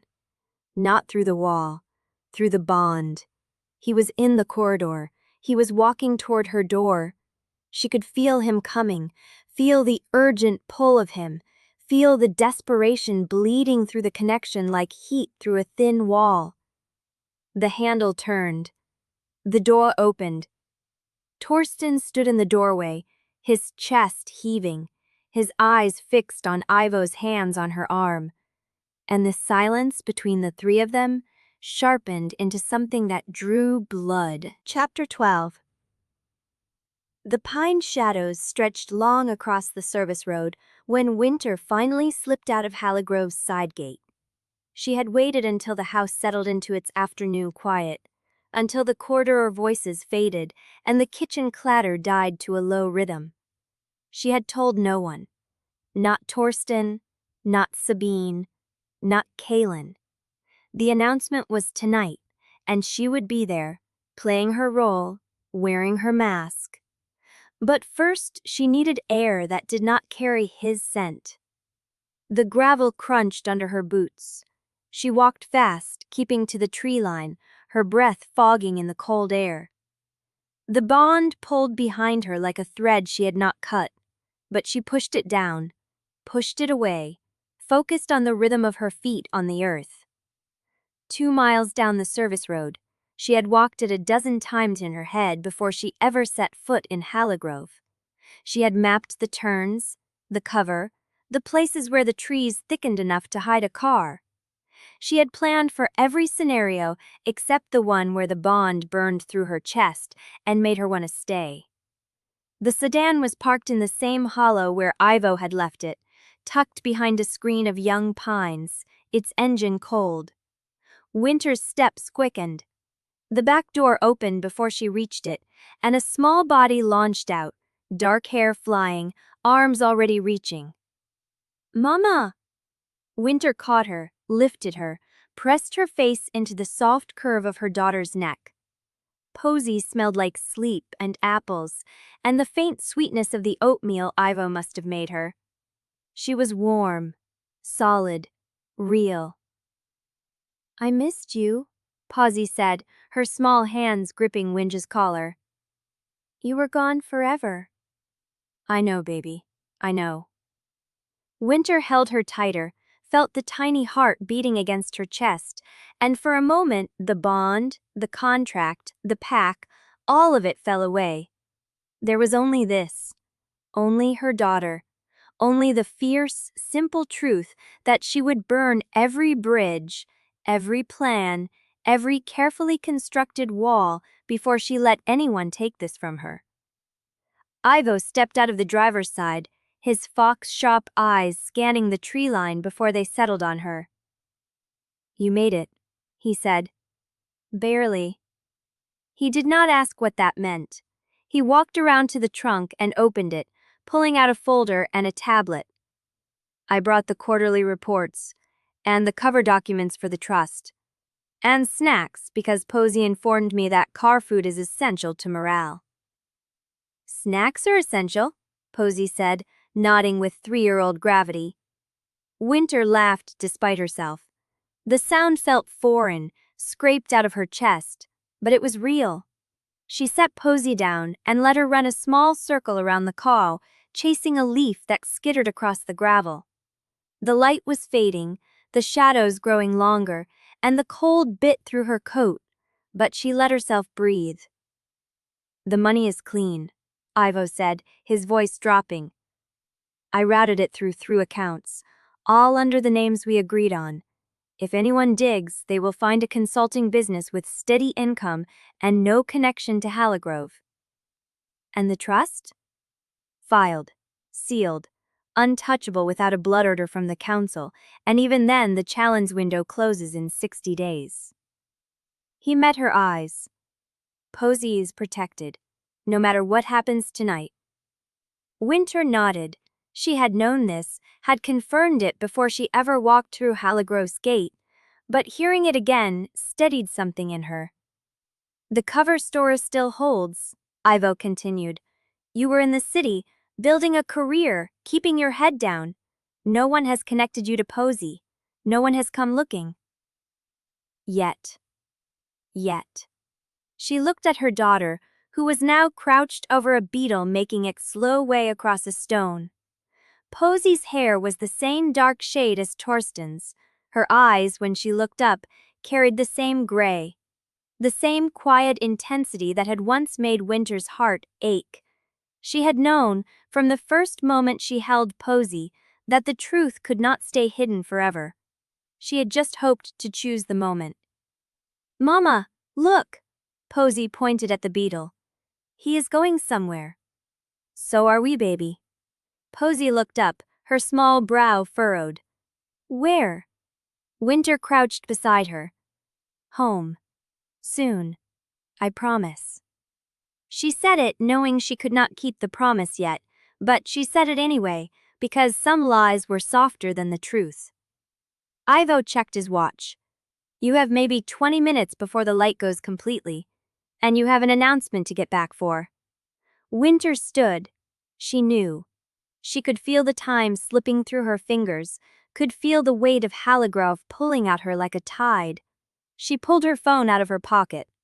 No messages, no missed calls. But the bond hummed at the edge of her awareness, steady and patient, waiting for her to come back.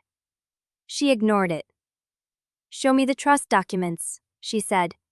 Ivo handed her the folder. She flipped through it, scanning the pages she had already memorized, checking the signatures, the seals, the notary stamps. Everything was in order. Everything was legal. Everything was a weapon if the wrong hands got hold of it. The sound came from the east. Footsteps in the dry leaves. Deliberate, unhurried, moving through the trees with the confidence of someone who knew the terrain. Wynter's hand shot out and grabbed Posey's sleeve. She pulled the child behind her, her body going rigid, her wolf rising in her chest with a low, guttural warning. Ivo's eyes snapped to the tree line. He did not speak. He did not move. But his hand drifted toward the door handle, ready to pull Posey inside. The footsteps stopped. The silence stretched. And then a figure emerged from between the pines. Broad-shouldered young, his hand resting on his belt where a radio hung. Kylan Ibarra. He stopped when he saw her. His gaze moved from her face to the small shape behind her legs, and something shifted in his expression. Surprise, recognition, a question he did not voice. Wynter did not breathe. Wynter, he said. His voice was careful, neutral. The announcement is in 2 hours. Torsten is looking for you. She said nothing. He looked at Posey again. Longer this time. His jaw tightened. I did not see anything, he said. I was not here. Wynter's heart slammed against her ribs. Kylan held her gaze for a beat longer. Then he turned and walked back into the trees, his footsteps fading, the silence closing behind him like water over a stone. Ivo let out a slow breath. Wynter did not move. She stood frozen, her hand still gripping Posey's sleeve, her pulse hammering in her throat. The trees swayed. The light kept fading. And somewhere in the depths of Halligrove, Kylan Ibarra walked away carrying a secret that could destroy everything she had built. Chapter 13.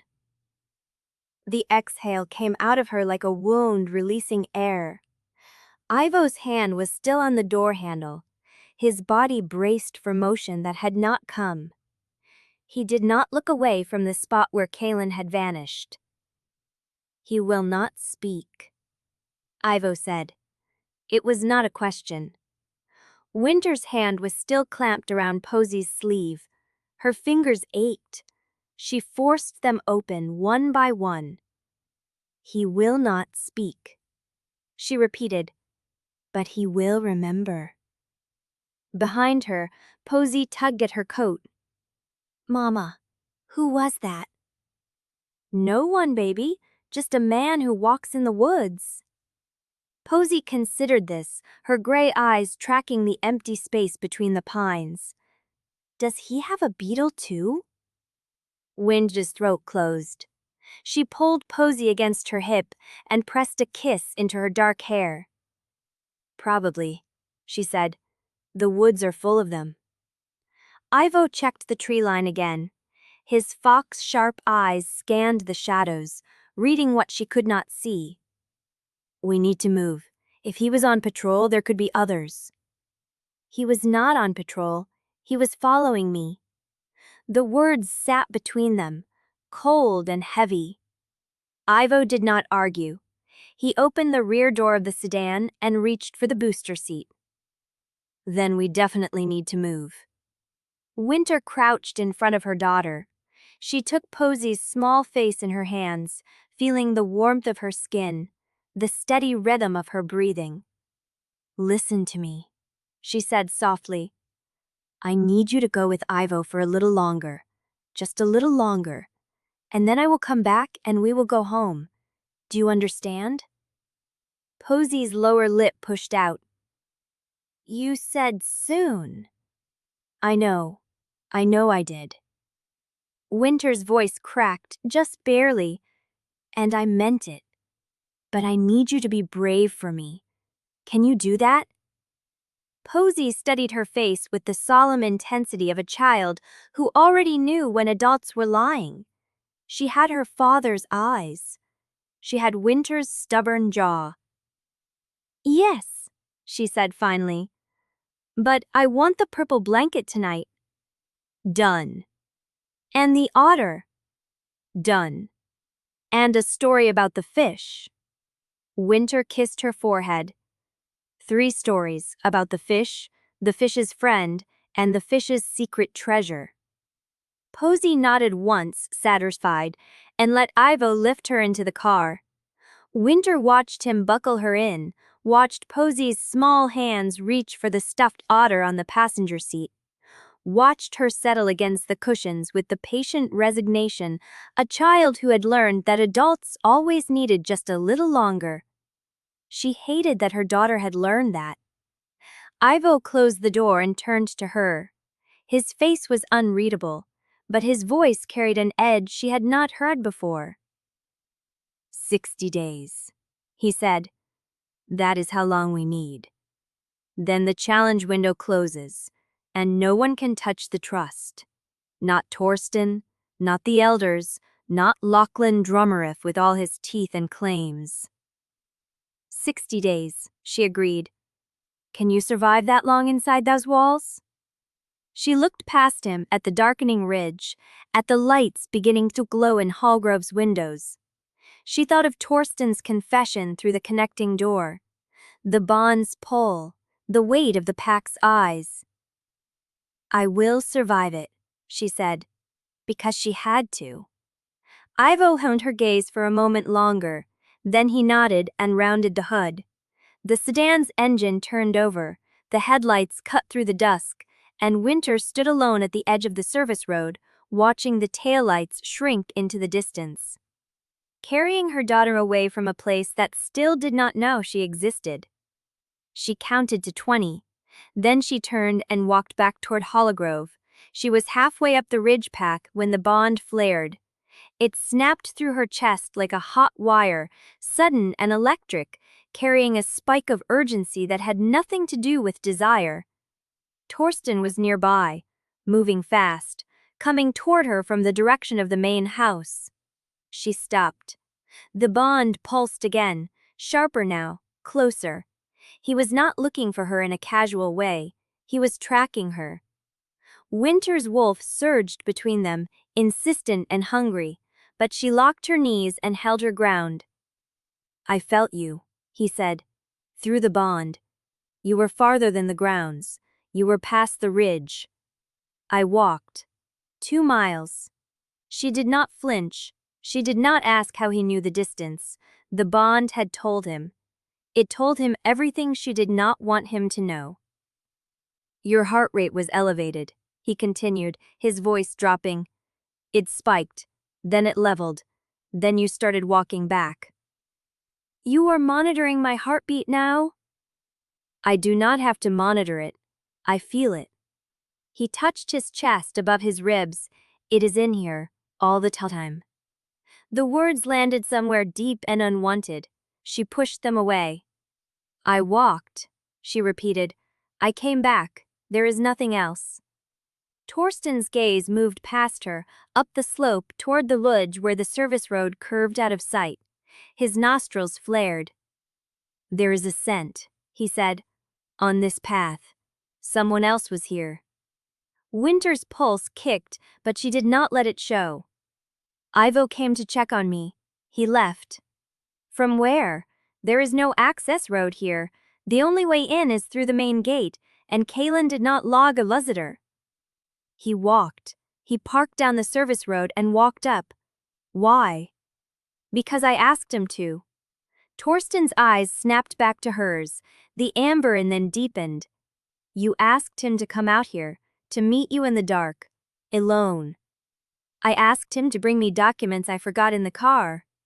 The lie slid off her tongue, smooth and practiced. The trust papers. I wanted to go over them one more time before the announcement. Where are they? I left them with him. I do not need them tonight. He stared at her. The bond hummed between them, carrying something she did not want to name. Suspicion, hurt, the raw edge of a man who had been lied to too many times. Your hands, he said. She looked down. She was counting her fingers. She stopped. You do that when you are lying, he said. You did it at breakfast the day I signed the contract. You did it when Lochlan cornered us about the Rite. You always count when you are building a wall. The silence stretched. Wynter let it. She looked at him with the cold steadiness she had perfected over 3 years of being alone. There is nothing beyond that ridge that concerns you, she said. I came back. I am standing here. The announcement will happen. The pack will see what they need to see. That is all you need. Torsten's jaw tightened. He knew she was lying. She could see it in the way his wolf surfaced behind his eyes, in the tension pulling through his shoulders, in the way his hands opened and closed at his sides, fighting the urge to push. But he did not push. He held her gaze. I will go back to the house first, he said, so no one sees us coming in together and thinks it was staged. He turned and walked up the path without waiting for her answer. Wynter stood alone in the dark, the bond still pulsing, the lie still burning in her throat. He knew. He did not know what she was hiding, but he knew there was something, and he was going to tear Halligrove apart to find it. Chapter 14. The kitchen was dark when Torsten came through the service door. He had taken the long way, circling past the boathouse and the empty kennels, letting the cold airs strip the edge off his wolf before he faced anyone. The house was settling into its pre-announcement hush. Staff moved through the halls with the careful quiet of people who knew something important was coming. He stopped at the sink and gripped the counter's edge. His hands were still shaking. The bond had not settled. It never settled. It sat in his chest like a second heart, beating Wynter's rhythm, feeding him fragments of her state, the measured calm she had forced onto her breathing, the lie she had wrapped around herself like armor. She had looked at him like he was a threat. Not an enemy. A threat. Something to be managed, diverted, kept away from the truth. He pressed his palms flat against the granite and watched his reflection in the dark window above the sink. Hollow cheekbones, eyes that still held the amber bleed of his wolf. He looked like the kind of man who hunted women through the trees. Because he had. He had tracked her by her heartbeat. The door behind him opened. He did not turn. Rough walk? Kalen's voice. Torsten let out a breath. You knew I went after her. I knew you felt her leave. The whole house felt it. Kalen stepped into the kitchen and leaned against the prep table, arms crossed. What did you find? Nothing. That bad? Torsten turned. Kalen's face was unreadable in the low light, but his posture said he already knew more than he was asking. She was past the ridge, Torsten said. She met Avo out there. He brought her papers, she said. Trust documents. And you do not believe her. I smelled him on the path. Not just his scent trail. He had been close to her, standing close. The words came out tighter than he meant. She lied about where she was. She lied about why she went. And she counted her fingers while she did it. Kalen did not react. He just watched, waiting. You know what I think? Torsten said. I think she brought him here to help her hide something.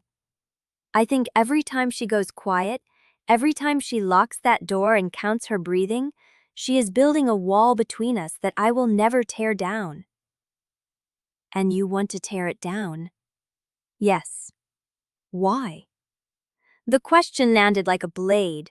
Torsten opened his mouth, closed it. The answer was too large to fit into words. The bond, the daughter-shaped absence he had felt for 3 years without understanding it. The way Wynter's scent pulled something primal out of him that he could not name and could not control. Because she is mine, he said. Kalen's expression did not change.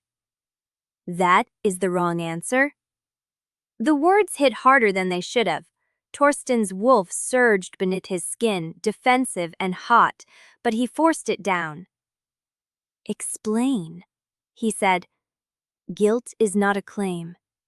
Kalen straightened, his voice carrying the blunt edge of someone who had earned the right to speak hard truths. You think because you feel it, because you want to fix it, that gives you access to her. It does not. Feeling guilty is the cheapest currency there is. It costs you nothing. It changes nothing. I am trying to change. Trying is not doing. Kalen took a step closer. You tracked her through the bond to light. You cornered her on a path in the dark. You questioned her like she owed you an explanation. And now you are standing in a kitchen asking why she looked at you like a threat. Torsten's jaw tightened. From her point of view, Kalen said, you earned that reaction, every piece of it. You rejected her publicly. You married someone else. You let 3 years pass without a single word. And now you want her to trust you because you feel bad about it. The silence stretched. I do not know what she is hiding, Torsten said, but I know it is important. I know it is something she does not want me to find. Then maybe you should stop looking? The words were quiet, final. Torsten stared at him. You do not mean that. I mean it exactly. Kalen's eyes held his. If she is hiding something, she has a reason. She has been here less than a week. She has walked into a house full of people who watched you humiliate her. She has performed a scent claim right under legal protest. She has done everything you asked, and she has done it without breaking. Because she wants something. The succession clause, the legal protection. That is why she came back. Does it matter? Torsten opened his mouth. Yes, Kalen said before he could speak. It matters, but not for the reason you think. It matters because you keep treating her motives as a problem to solve instead of a boundary to respect. She does not owe you the truth. She does not owe you access. She owes you exactly what the contract says and nothing more. The words carved through Torsten's chest. He thought of Wynter's face on the path, the way she had locked her knees and held his gaze, the way her pulse had steadied when she decided to lie. She had not looked afraid. She had looked ready. Ready to fight him. Ready to hold her ground against whatever he threw at her. She had come back to Halligrove armed with ink and strategy, and she had never expected him to be anything but an obstacle. You think I am the enemy, Torsten said. I think you are the man who broke her. Kalen's voice dropped. And I think you have not yet accepted that being sorry does not make you safe for her. You want her to trust you. You want her to stop hiding. But you have not asked yourself what she would need from you to feel like she could. Torsten's hands curled against the counter. Then what do I do? Kalen held his gaze for a long moment. Stop hunting her, he said. Stop treating her like a mystery to be solved. Start proving that you can be trusted with the truth, even if you never learn what it is. He turned and walked to the door. Your announcement is in an hour, he said without looking back. Show up, do your part, and for once, let her come to you. The door closed behind him. Torsten stood alone in the dark kitchen, the bond still pulsing in his chest, the weight of Kalen's words settling into his ribs like something he would carry for a long time. He did not know what Wynter was hiding, but for the first time, he wondered if the answer mattered less than whether she ever felt safe enough to tell him. The kitchen door opened again. Marta stepped inside, her silk robe pulled tight around her hair loose around her shoulders. She looked at him with the cool assessment she always wore, but something flickered beneath it. The announcement, she said. You look like you are about to walk into a battle. I am. She studied him. Then you should know something before you face the elders. Torsten's chest tightened. What? I found a letter in my rooms tonight. Her voice was carefully flat. It was pushed under the door while I was at dinner. No return, no signature, just a single line. She held out a folded piece of paper. Torsten took it. Read it. Someone is already inside your accounts. The words blurred. Whose accounts? He asked. Marta's gaze held his. If she is hiding something, she has a reason. She has been here less than a week. She has walked into a house full of people who watched you humiliate her. Chapter 15. The sedan pulled through Halligrove's gate at 9 in the morning, dust rising from the gravel like smoke. Wynter stood at the study window and watched Ivo park beside the main house steps. He wore a charcoal jacket over an open collar, a leather satchel looped across his chest, and the easy posture of a man who had never been told he did not belong somewhere. Torsten came up behind her. She felt him stop at the threshold, felt the weight of his attention settle on her spine. Your financial advisor, he said. My financial advisor. You did not tell me he was coming. I did not know I had to. She turned. The contract gives me freedom of movement. Ivo handles the accounts the trust runs through. He cannot do that from 2 miles down a service road forever. Torsten's jaw tightened, but he said nothing. The study door opened. Kylan escorted Ivo inside with the careful neutrality of a wolf who had seen too much to be surprised by anything. Wynter. Ivo's voice carried the warmth of someone who had said her name 1,000 times. He crossed the room and pulled her into a brief hug, one arm around her shoulders, the satchel pressing against her hip. You look like you have not slept in a week. I have not. That tracks. He released her and turned to face Torsten, extending his hand. Ivo Perumal. I handle the accounts for the consulting firm Wynter runs out of the city. Torsten took the hand, shook it.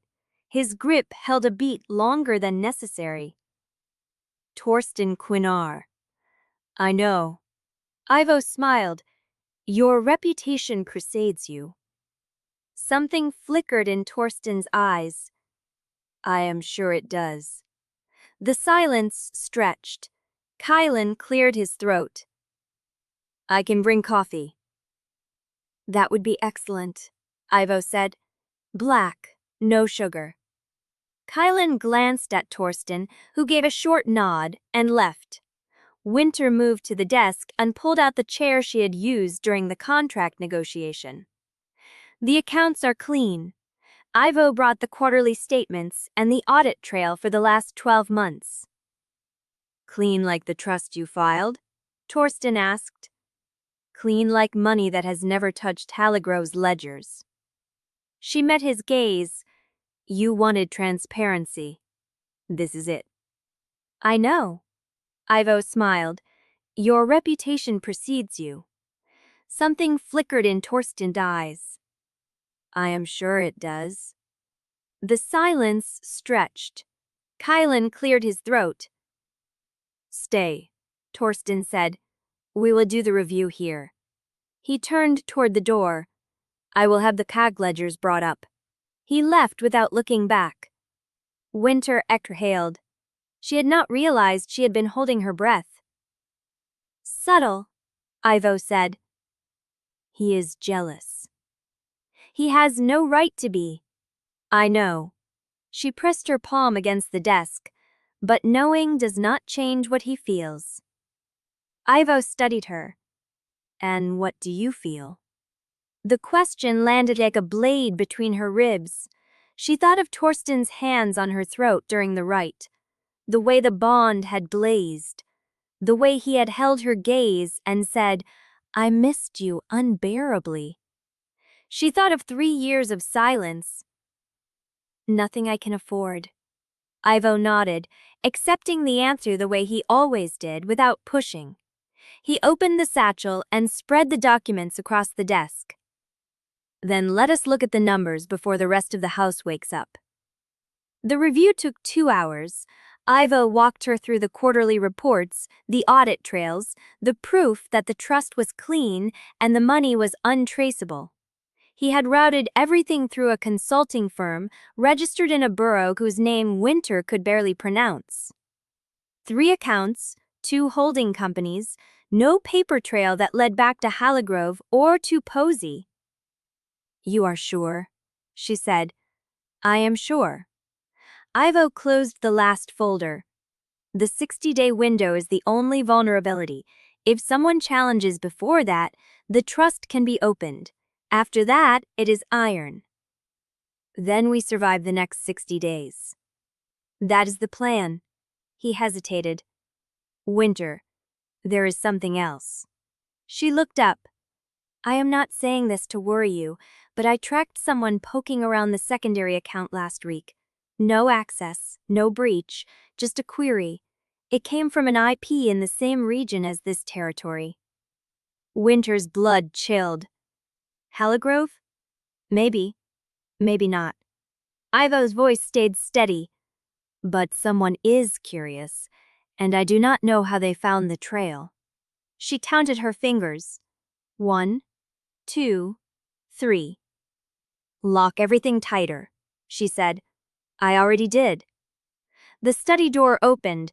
Torsten stood in the frame, a stack of leather-bound ledgers in his arms. His gaze swept the desk, the spread documents, the way Ivo leaned close to point at a line on the page. Am I interrupting? Yes, Wynter said. No, Ivo said at the same moment. The silence curdled. Torsten walked to the desk and set the ledgers down hard enough to rattle the coffee cups. These are the PAC finances for the last 5 years, he said. If you are going to review anything, you should see the full picture. Ivo looked at the ledgers, then at Torsten. Thank you. Torsten's eyes met Wynter's. You could have told me he was coming. And you could have told me your father was in debt to a creditor PAC before I signed the contract. She held his gaze. We are even. The words struck. Torsten's throat worked. He looked at Ivo, at the ease with which the other man sat beside Wynter, at the way her shoulder had relaxed and clenched since he walked into the room. Wynter. His voice dropped. I need to speak to you. Alone. Ivo rose without being asked. I will get that coffee. He slipped past Torsten and closed the door behind him. Silence pressed in. Wynter did not move. He calls you by a name I have never heard, Torsten said. He touches you like he has a right to. He looks at you like he knows things I will never learn. That is because he does. Torsten flinched. I spent 3 years away from this place, Wynter said. I built a life. I built a business. I built friendships with people who never asked me to perform or pretend or prove I was worth giving. Ivo was part of that. He stayed. He showed up. He did not make me beg for his loyalty. And I did. Yes, the word hung between them. I am not asking you to forgive me, Torsten said. I am asking you to let me try. You are asking me to trust you. Yes. Then stop treating my life like a mystery you are entitled to solve. She rose. Ivo is here for the books, nothing more. If you cannot accept that, we have a much larger problem than the numbers. Torsten's eyes held hers. The bond pulsed between them, electric and aching, demanding things neither of them was ready to give. I will try, he said. Wynter did not answer. She picked up her coffee and walked to the window, her back to him, her reflection staring back at her from the glass. Torsten stood in the silence for a long moment. Then he left. The bond pulled through the door after him, a thread she could not cut. Ivo returned a minute later, a fresh cup in his hand. He looked at her face and did not ask. He set the coffee on the desk and sat down. 60 days, he said. I am asking you to let me try. You are asking me to trust you. Yes. Then stop treating my life like a mystery you are entitled to solve. She rose. Ivo was here for the books, nothing more. If you cannot accept that, we have a much larger problem than the numbers. Torsten's eyes held hers. The bond pulsed between them, electric and aching, demanding things neither of them was ready to give. I will try, he said. Wynter did not answer. She picked up her coffee and walked to the window, her back to him, her reflection staring back at her from the glass. Torsten stood in the silence for a long moment. Then he left. Wynter pressed her palm against the cold glass. 60 days. Chapter 16. The click of the door settled behind Torsten like a held breath released. Wynter stayed at the window. The glass was cold against her palm, the morning light thin and gray over the pine line. Behind her, Ivo set down the fresh coffee he had brought and pulled the stack of leather-bound ledgers toward him. You did not tell me he would bring the full pack accounts. I did not know he would. Ivo opened the first ledger. The pages were dense with columns, dated in a hand that had grown tighter over the years. His finger traced a line, then another. Wynter. She turned. Ivo's face had gone still, the kind of stillness that meant he had found something he was not ready to name. Come look at this. She crossed the room and stood at his shoulder. The page was marked for the year she had left Halligrove, quarterly projections, operating costs, and a line item she did not recognize, labeled with an acronym she had never seen. What is BHL? I do not know, Ivo said. But it appears in every quarter for the last 4 years. The amounts are not large enough to trigger auditor attention, but they are regular, consistent, like a subscription. Wynter's fingers found each other. 1, 2. Can you trace it? I can try. Ivo pulled out his phone and photographed the page. But I need the earlier ledgers to see when this entry first appeared. The study door opened. Torsten stood in the frame. He had changed his shirt. His jaw was tight, but his eyes held something other than anger now. Wariness, perhaps the beginning of understanding. Ivo stays, Torsten said, for as long as the books take. Wynter said nothing. Torsten walked to the desk and pulled out the chair across from Ivo. He sat. The move was deliberate, a man choosing the harder seat. Ask what you need. Ivo studied him for a moment, then he opened the second ledger. The review took 3 hours. Ivo worked methodically, tracing lines, cross-referencing figures, asking questions that Torsten answered with the same clipped precision. Wynter sat at the corner of the desk, watching them, feeling the bond pulse beneath her ribs like a second heartbeat. Your operating costs are 12% higher than revenue projection for this quarter alone, Ivo said. I know. You are burning capital. From my father's final year, he took out a series of loans to cover the gap between the balloon dowry and the debt schedule. Torsten's voice was flat. I have been trying to restructure ever since. Ivo looked up. The balloon dowry was meant to clear the debt. It was meant to buy time. Silence. Wynter's fingers moved. 3, 4. Your father was betting on something that did not arrive, Ivo said. It was not a question. Torsten's eyes met Wynter's. My father was betting on an heir. The air in the room changed. Ivo set down his pen. And when the heir did not come, then the debt rolled forward. The interest compounded. And Lochlan started whispering that a stronger leader could negotiate better terms. Wynter heard what Torsten was not saying. The heir had come. She had been carrying it when she walked through Halligrove's gate 3 years ago. The debt had not paused. The interest had not stopped. And Torsten had been paying for his father's gamble with every hollow month of a marriage that never produced what it was meant to. Ivo opened the third ledger. EHL appears here too, he said.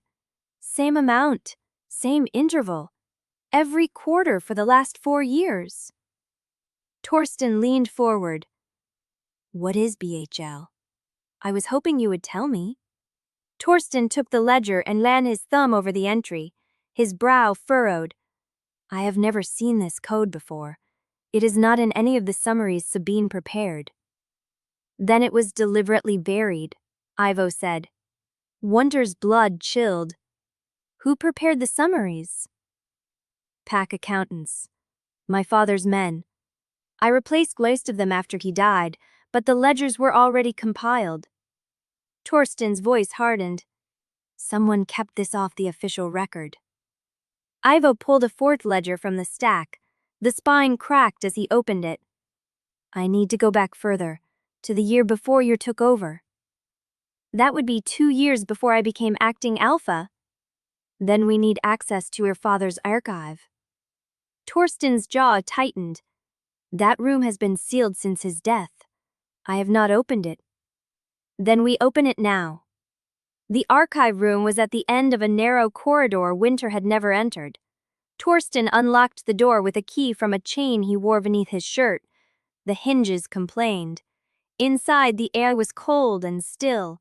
Filing cabinets lined the walls, their drawers labeled in the same hand that had marked the ledgers.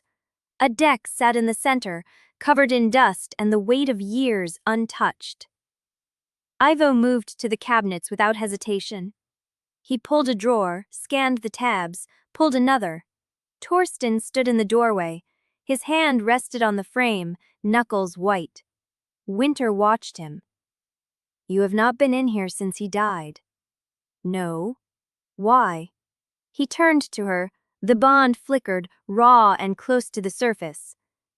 Because I was afraid of what I would find. You found it anyway. Not all of it. Ivo stopped at a file drawer near the far wall. He pulled a folder, opened it, and went still. Wynter? She crossed to him. Torsten followed.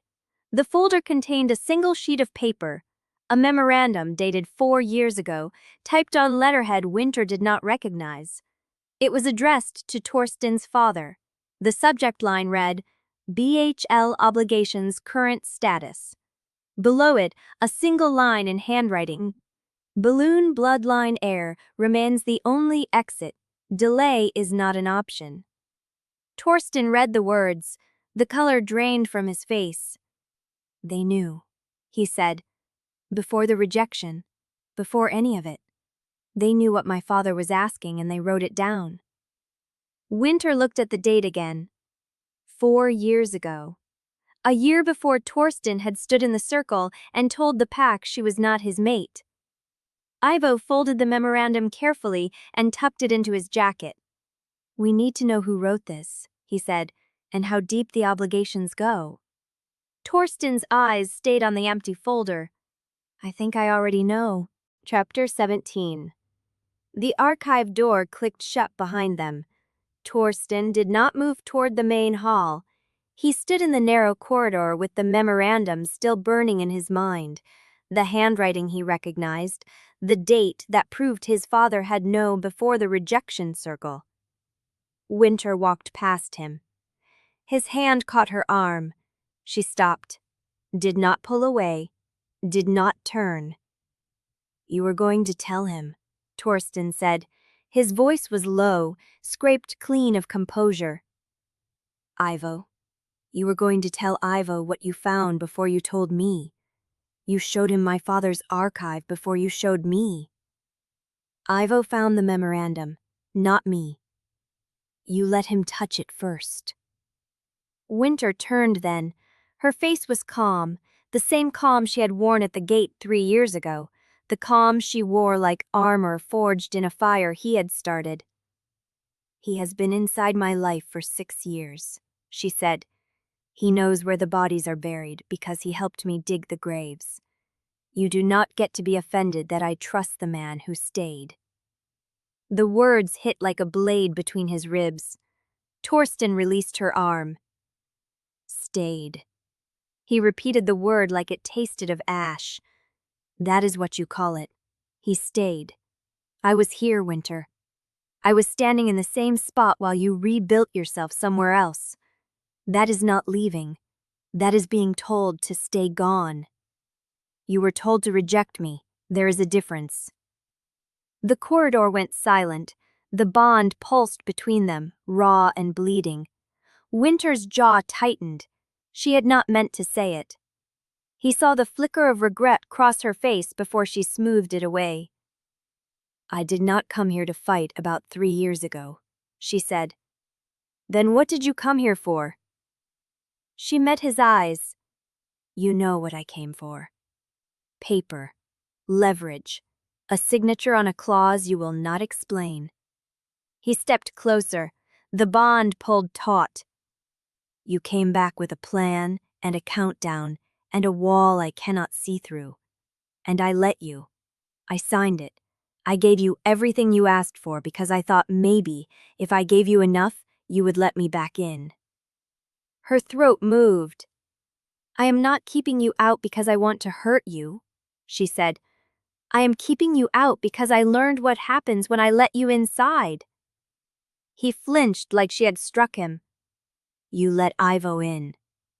Ivo never threw me away in front of 100 wolves." The words hung between them, final and unanswerable. Torsten's hands opened at his sides. He looked at her the way a man looks at a door he knows he closed himself. "You are right," he said. "I did, and I have spent every day since knowing I earned every scar you carry because of it." His voice cracked. "But I am standing here now, in the corridor where my father kept his secrets, holding proof that I was manipulated into losing you, and you still will not look at me like I am anything other than the man who hurt you." Wynter's fingers curled at her sides. 1, 2, 3. "How do you want me to look at you?" "Like I could be something else." "You could have been something else 3 years ago."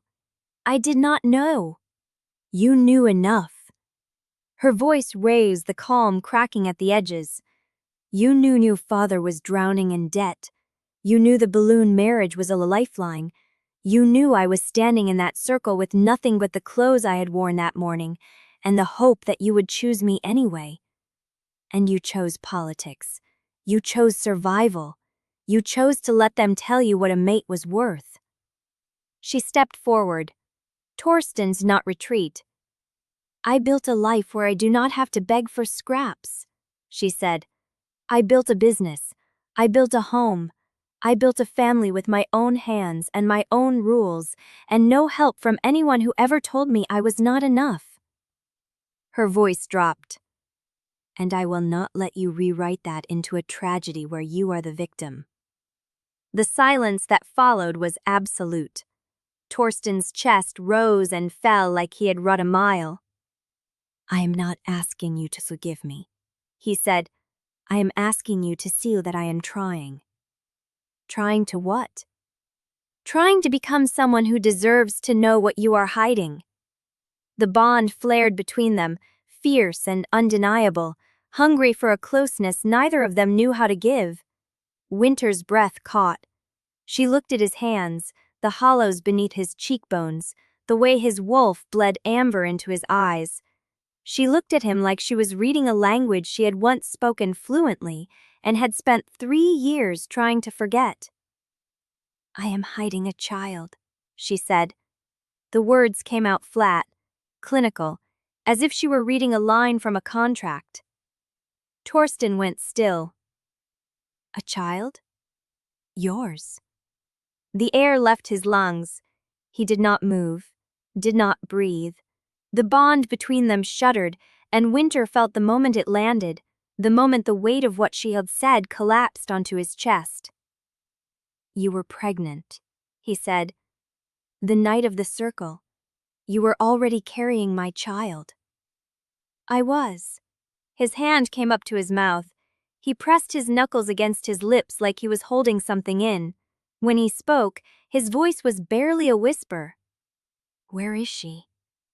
Wynter's heart hammered against her ribs. Safe. Away from Halligrove. Away from me. Yes. The word landed like a door closing. Torsten lowered his hand. His eyes were wet. Her name, he said. At least give me her name. Wynter held his gaze. The bond pulled. The grief in his voice was not performance. It was not leverage. It was a man learning the shape of something he had lost before he ever knew it existed. Posy, she said. Her name is Posy. Chapter 18. The silence in the corridor stretched like a held breath. Wynter stood with her back against the archive door, the word Posy still hanging between them like smoke. Torsten had not moved. His hands hung open at his sides. His chest rose and fell too fast, like he was drowning on dry land. Posy, he said again, as if tasting the shape of it. Don't what? Don't make it into something it is not? Her voice came out raw. You know her name. That is all you get tonight. I am not asking for more. Then why are you still standing here? The bond pulsed between them, hungry and aching. She felt him through it, the grief and shock and a longing so desperate it scraped against her ribs. She wanted to step back. She wanted to step closer. Her body did not know which betrayal to choose. Torsten took one step forward. I spent 3 years telling myself the bond had gone dead, he said. That what I felt for you was guilt, not hunger. That if I just kept moving, kept paying for what I did, I would eventually stop wanting you. His voice broke on the last word. I was wrong every single day. Wynter's throat closed. Torsten, his Hab. You do not have to forgive me. He stopped an arm's length away. You do not have to stay. You do not even have to let me near her. But I need you to know that I see you, not the contract, not the leverage. You, the woman who builds walls because she had to, not because she wanted to. She stared at him. Her fingers twitched at her sides. 1, 2. She stopped counting. You do not get to say that and expect me to fall into your arms. I do not expect anything. Then what do you want? He looked at her for a long moment. The amber bleed in his eyes softened. When he spoke, his voice was barely above a whisper. I want you to choose to stay in this room with me for 5 more minutes. Not because of the bond, not because of the contract, because you want to. The air thickened. Wynter felt the pull in her chest, the thing she had been fighting since the moment she walked through Halligrove's gate. It was not the bond. It was something older, something she had buried under paperwork and plans and the cold arithmetic of survival. She did not step back. "I am staying because I want to," she said.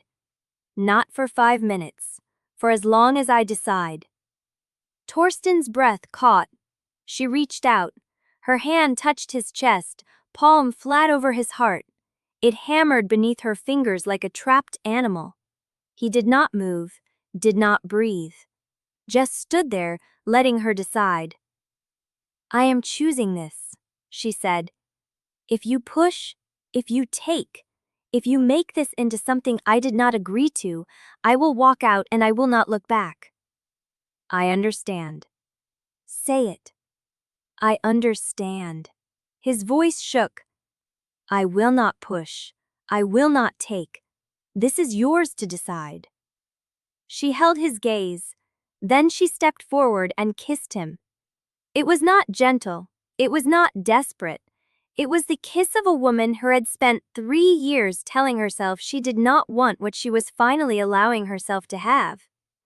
Her fingers curled into his shirt. His hands came up slow, hesitant, hovering at her waist like he was afraid she would shatter if he held too tight. She pulled back. "Touch me," she said. "I told you I am choosing this. Now choose me back." Something broke in his eyes. His hands settled on her hips, careful and warm.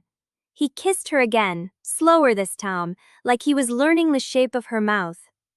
She felt the bond pulse between them, not hungry, not demanding, but alive in a way she had never let herself feel before. She pulled him toward the connecting door.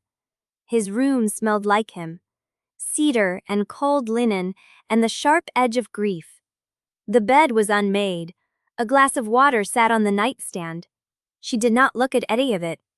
She turned and faced him. "Take off your shirt." He did.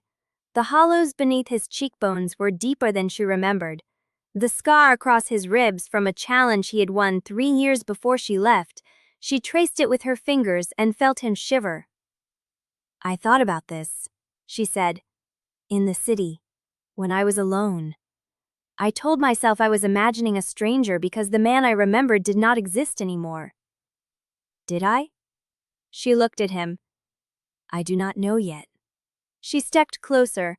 Her hands found his chest, his shoulders, the line of his jaw. He stood still beneath her touch, letting her map him, letting her decide how much to take. She kissed him again. This time he answered. His hands slid up her back, slow and deliberate, pulling her against him. The heat of his body seeped through her clothes. The bond flared, not overwhelming, well, drowning, but warm and steady, like a pulse she had forgotten how to feel. They moved to the bed without hurry. Every touch was a question, every breath an answer. She felt him hold back, checking, waiting, and she pressed closer until he understood that she was not going to break. When he whispered her name, it was not desperation, it was wonder. Afterward, they lay in the dark. Her head rested on his chest. His hand traced slow circles on her shoulder. The bond hummed between them, quiet and steady, like something that had finally stopped bleeding. "This does not fix anything," she said. "I know. I am still leaving when the 6 months are up if I decide to. I know. Posey is still mine. She stays with me. You do not get to claim her through this." His hands stilled. "I know." His voice was rough. "But I would like to meet her. When you decide I have earned it." She closed her eyes. "I will think about it." She felt him nod, felt the way his chest rose and fell beneath her cheek, slow and steady, like a man who had been running for years and had finally stopped. She did not know what this meant, did not know if it was progress or surrender or the beginning of another wound.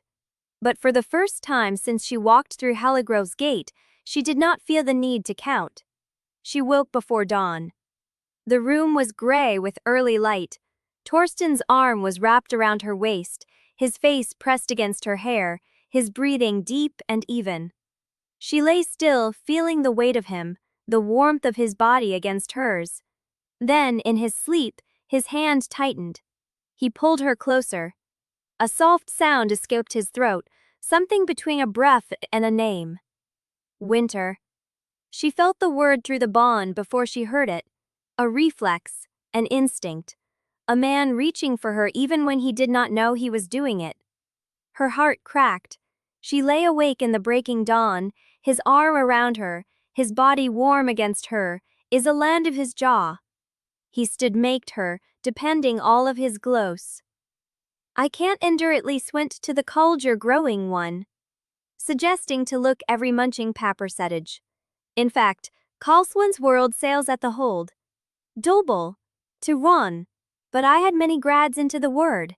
What Wade start with? Ran. Still he just had total up here, promogens perilous glue. Waited, drewed me as closer. C.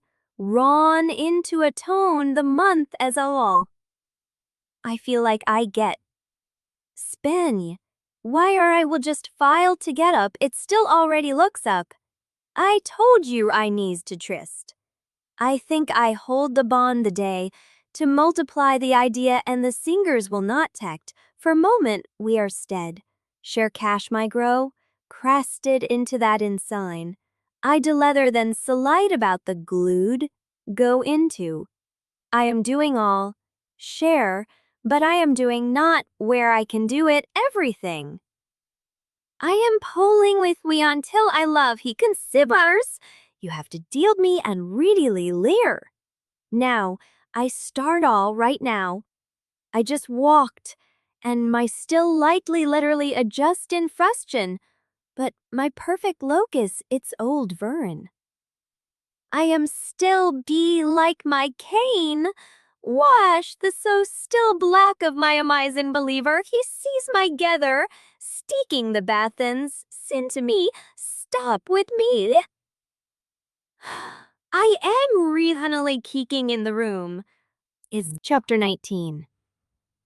She woke to the weight of his arms still around her, his breath warm against her hair, the gray dawn pressing against the windows. She did not move. For a long moment she let herself feel it, the steady rise of his chest, the bond humming between them like a wire that had stopped sparking and started conducting something steadier. His fingers curled against her ribs, loose and trusting, like he had fallen asleep holding her and had not once considered letting go. Then she slipped out of his grip. The cold air hit her skin. She found her clothes on the floor, pulled them on in silence, and stood at the window with her back to the bed. The lake was flat and gray beneath the morning sky. Frost clung to the glass at the corners. She heard him stir. A beat of silence, then his voice rough with sleep. You are still here. She did not turn around. I did not say I was leaving. The bed creaked as he sat up. She felt his gaze on her back, careful and questioning, like he was reading the set of her shoulders for the answer he was afraid to hear. Last night, he said slowly. Did you mean it? She finally turned. Torsten sat at the edge of the bed shirtless, his hair tangled, the scar across his rubs pale in the morning light. He looked raw, unarmored, like a man who had forgotten how to protect himself and was only now remembering he might need to. She met his eyes. I meant every second. She let that land, watched the hope flicker through his expression like light through a crack.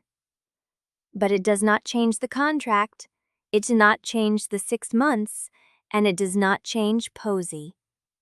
His jaw tightened, but he did not argue. I know. I need to hear you say it. He held her gaze. I hear you.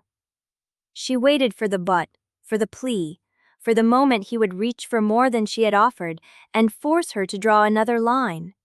It did not come. He stood slowly, found his shirt on the floor, pulled it over his head. He moved past her toward the bathroom and paused at the threshold. "I am going to shower," he said. "There is coffee in the kitchen. Kaylin will be in the East office by 7 if you need anything." She blinked. "You are not going to push." The corner of his mouth moved, not quite a smile, something more careful. "You told me last night what you needed to hear. I am not going to make you say it again this morning." He stepped into the bathroom and closed the door. She stood alone in the gray light, the bond pulsing warm and steady beneath her ribs, and she felt the ground shift beneath her feet.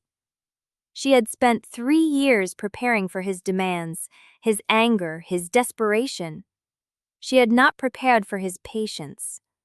She found the coffee exactly where he had said it would be.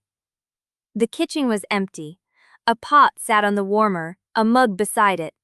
Someone had left a plate of bread and butter under a cloth, and she stood at the counter with the mug in her hands, letting the heat seep into her fingers, trying to find her footing.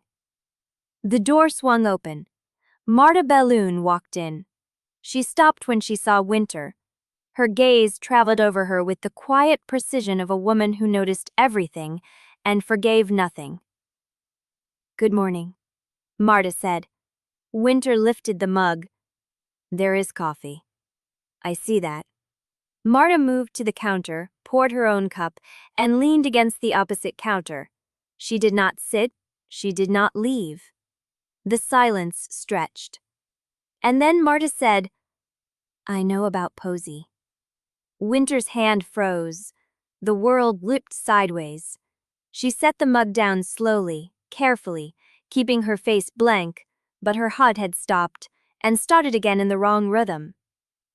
"I do not do what you mean." Marta's eyes held hers, cool and unblinking. "Yes, you do.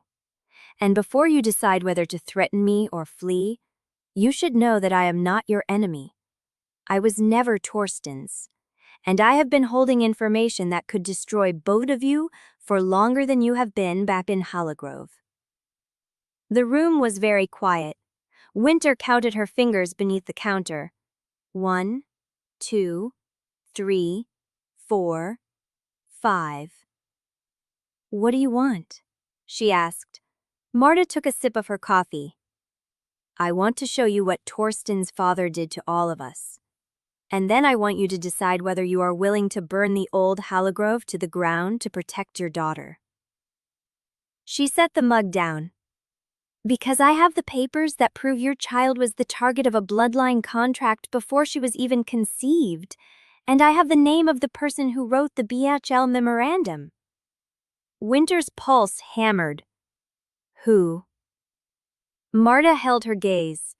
"The man who is standing in the East Drive right now. The one who arrived before dawn and asked to see Torsten alone." The door behind her opened. Torsten stood in the frame, wet-haired, his shirt buttoned wrong, his face pale. "Wynter," he said.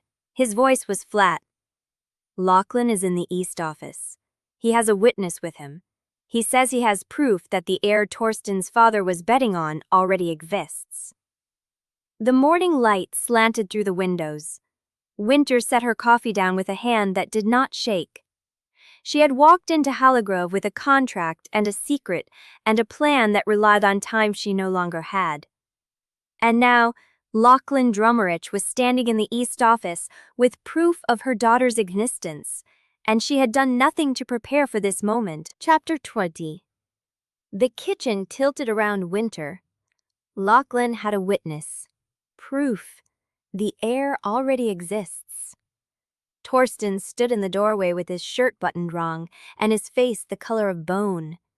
Marta had not moved. Her coffee cooled in her hands while she watched both of them with the patience of someone who had already calculated every outcome. "Who is the witness?" Wynter asked. Torsten shook his head. "He will not let me see them until the full council is present. Then we have time." "No." Marta set her cup down. "He is already calling the council. Kaelin stopped him in the hall and forced a delay, but it will not hold past noon. Wynter's mind raced through options, exits, counters. The trust was sealed. The succession clause was signed. But none of that mattered if Lochlan exposed Posey before she could present her on her own terms. She needed to reach Ivo. I need to go. Torsten stepped forward. You cannot leave the grounds. If he is watching, then I will not use the gate. She was already moving past him, through the corridor, her boots silent on the old wood. The side door opened onto gravel that crunched under her weight, but she did not slow. The woods swallowed her. She ran. The cold air bit her throat. Pine needles carpeted the path she had memorized on her night walks, the route that curved down toward the ridge where Ivo had parked every time. The bond pulled at her ribs, Torsten's presence trailing her at a distance. But she did not stop. She broke through the tree line near the old fire road and saw the sedan. Ivo was leaning against the hood, phone in hand. He looked up when she emerged. His face told her everything. He knows. Ivo said. Who told you? Kaelin. He called from the estate line. Said Lochlan brought a woman from the territory records office. She has access to birth filings, property trusts, anything registered under assumed names within 100 miles. Wynter's stomach dropped. The trust is sealed. The names are clean. Clean enough for normal review, Ivo said. Not clean enough for a territorial archivist with a warrant request and a claimant who wants her found. He opened the passenger door. Posey is safe. I moved her to the cabin 3 miles west. But I need to get back before Lochlan notices I am gone, or he will have a sentry on every road. Wynter nodded. She reached for the door handle, then stopped. Behind her, someone stepped on a branch. She turned. Lochlan Dromerake stood at the edge of the trees. Not running, not advancing, just standing there with his hands in his pockets and his pale hazel eyes fixed on the sedan, on her, on the open passenger door. He had not come alone. A woman in a gray coat waited behind him, holding a tablet. The archivist. Wynter's blood turned to ice. Miss Renholt. Lochlan's voice carried across the clearing. Taking a morning drive? She did not answer. Ivo's hand was on her arm, steady, grounding. Lochlan took a step closer. His gaze swept over the sedan, the open door, the empty car. Then he looked at her again, and his smile was thin and knowing. I hope your friend enjoys the woods, he said. He will not have long to enjoy them. He turned and walked back into the trees. The archivist followed. Wynter stood frozen, her heart slamming against her ribs, the morning light sharp and cold around her. Ivo pulled her toward the car. We need to move, now. But she was not looking at him. She was looking at the trees where Lochlan had stood, at the spot where his gaze had lingered a moment too long on the empty passenger seat, and she knew. He had not seen Posey, not yet, but he had seen enough. And the war she had been planning for in paperwork and trust structures and signed clauses had just become a war of teeth and dirt and running. Wynter. Ivo's voice was urgent. Get in the car. She climbed in.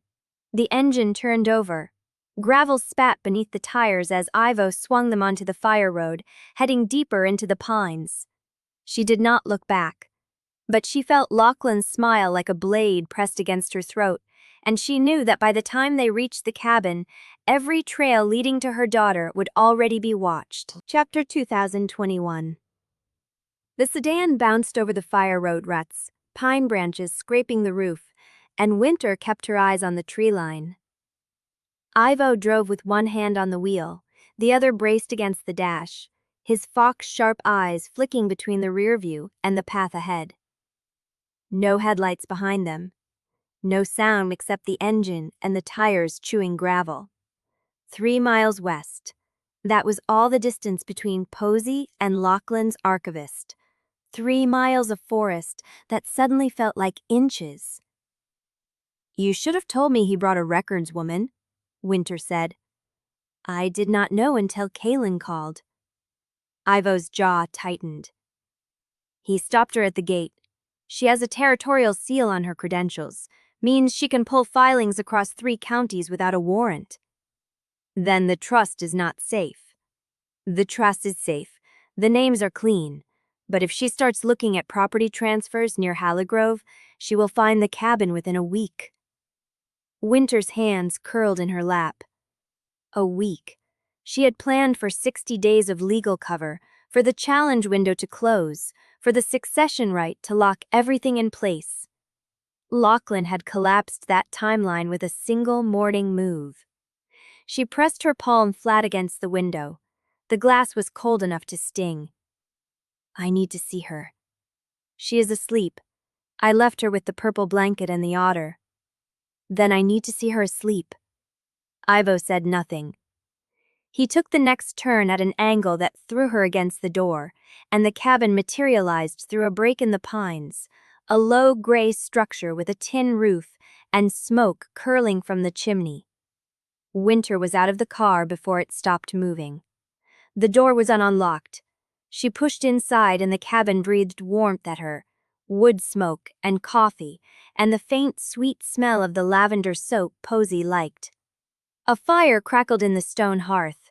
A small figure was curled on the fold-out couch, dark hair spilled across a pillow, one hand tucked under her cheek and the other clutching the stuffed otter. Wynter's knees gave. She crouched beside the couch, close enough to feel Posey's breath on her skin, and she did not touch her. She just watched. The small rise and fall of her daughter's chest, the way her lips parted slightly in sleep. The gray eyes closed, hiding the Quennar stamp that would mark her as soon as anyone looked too long. 3 miles and a locked door. That was all that stood between Posey and the war coming for them. Behind her, Ivo entered quietly. He set a canvas bag on the table and began pulling out things: a thermos, a folded map, a burner phone. I pulled the cash from the secondary account this morning, he said. Enough for 3 months if you are careful. Wynter did not answer. The burner has 1 contact programmed. If you call it, I will answer within 2 rings. If I do not, it means I am compromised. She turned. Compromised how? Lochlan has a witness. He has an archivist. He will have a narrative by noon. If he convinces the council I am part of a conspiracy to defraud Halligrove, I become a legal target. That means I cannot help you from inside the packhold. Then do not go back. I have to. If I vanish, he will know he is right. He will seal every road. Wynter looked at the map on the table. 2 routes marked in pen, one heading east toward the highway, one looping north through reserve land. Both ended at the same junction 100 miles away. He will be watching the cabin within hours, Ivo said. You need to move before he does. I know. She looked at Posey again. The otter had slipped half out of her grip.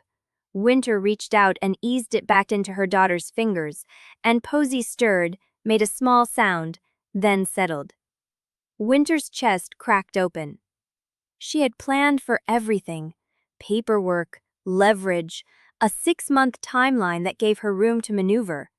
She had not planned for Lochlan to find the trail before she could even light the fuse. Ivo. He looked up from the map. Thank you. Something flickered across his face, too fast to read. Then he nodded once and turned back to the canvas bag. Pack light. I will be at the car. He left. Wynter stayed beside the couch, her hand resting on the edge of the pillow, not quite touching her daughter's hair. The fire popped. The clock on the mantel ticked.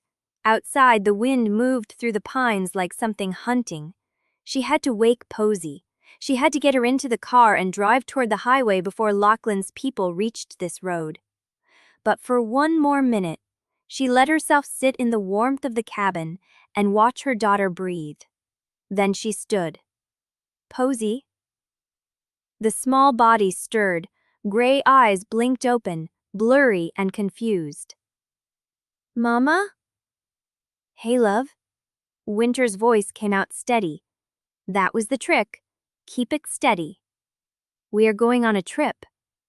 Posy sat up slowly, the otter pressed to her chest. In the car? In the car right now. Is Ivo coming? He already outside. Posy looked at her with the solemn curiosity that made Wynter's heart seize every time. Is it a secret trip? Yes. Like the other trips? Yes, like the other trips.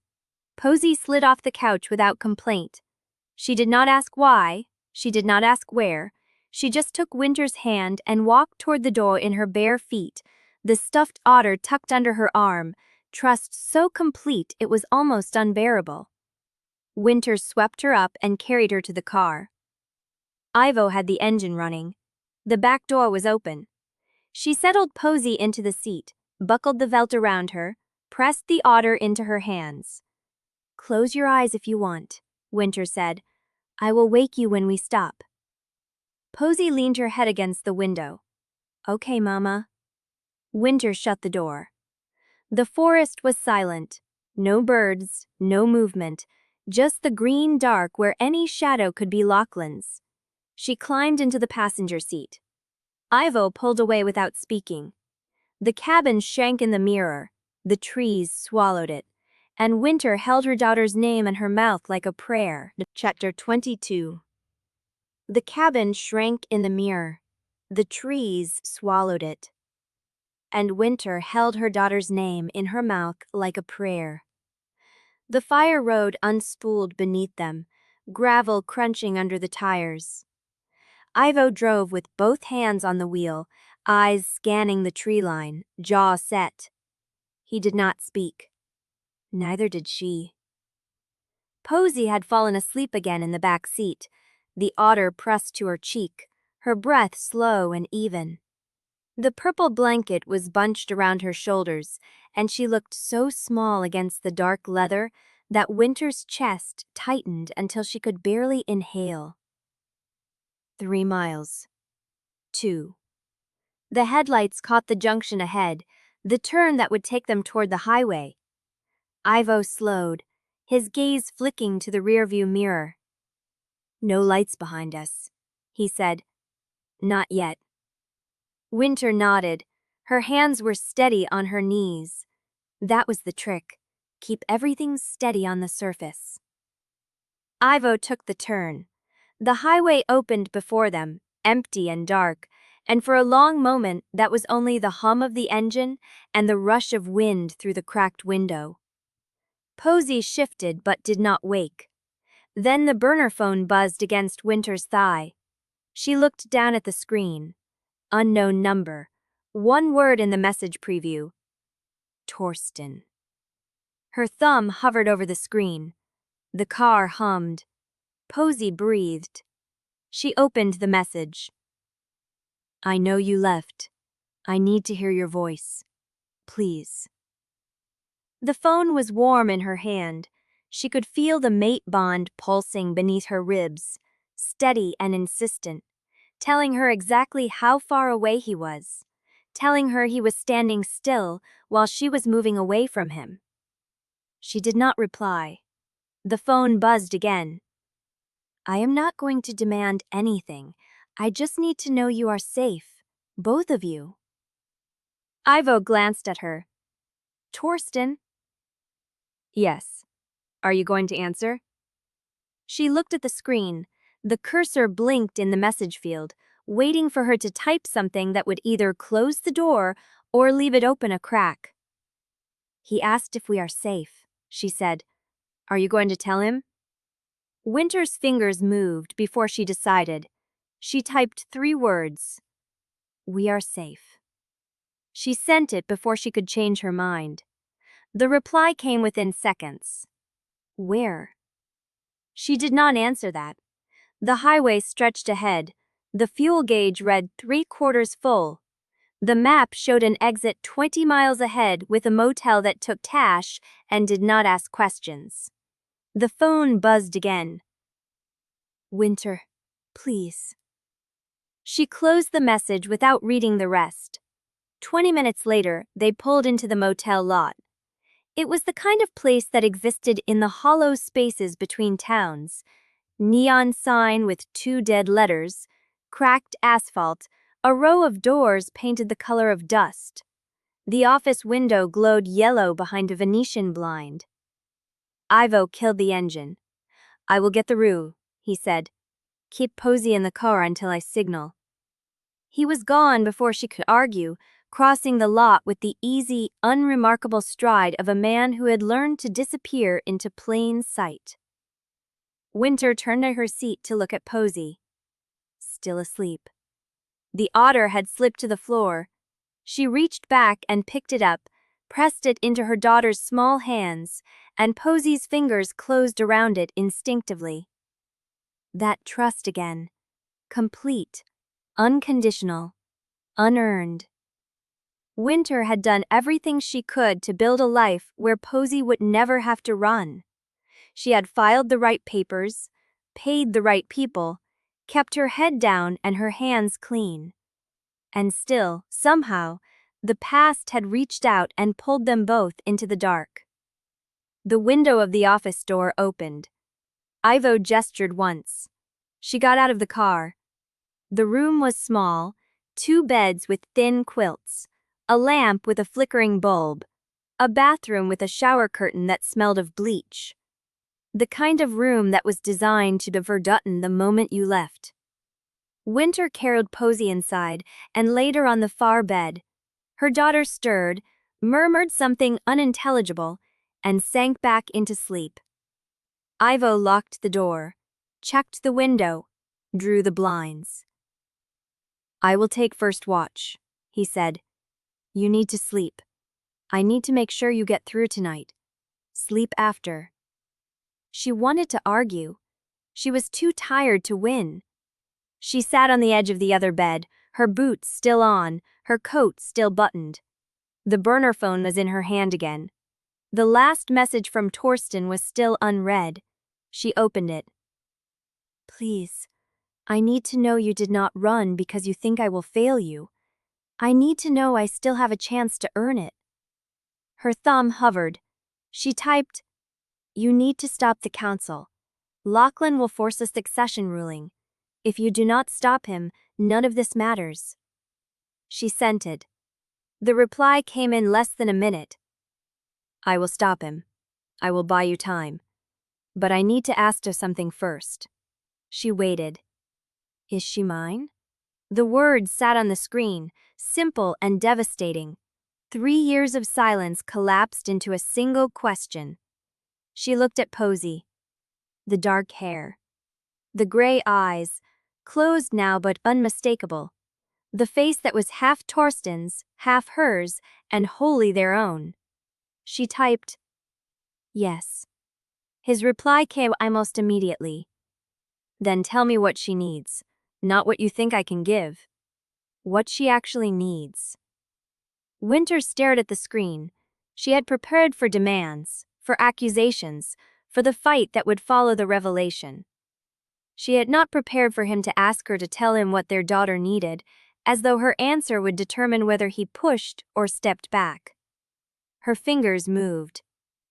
Safety, time, a future that does not depend on a pack that already failed her.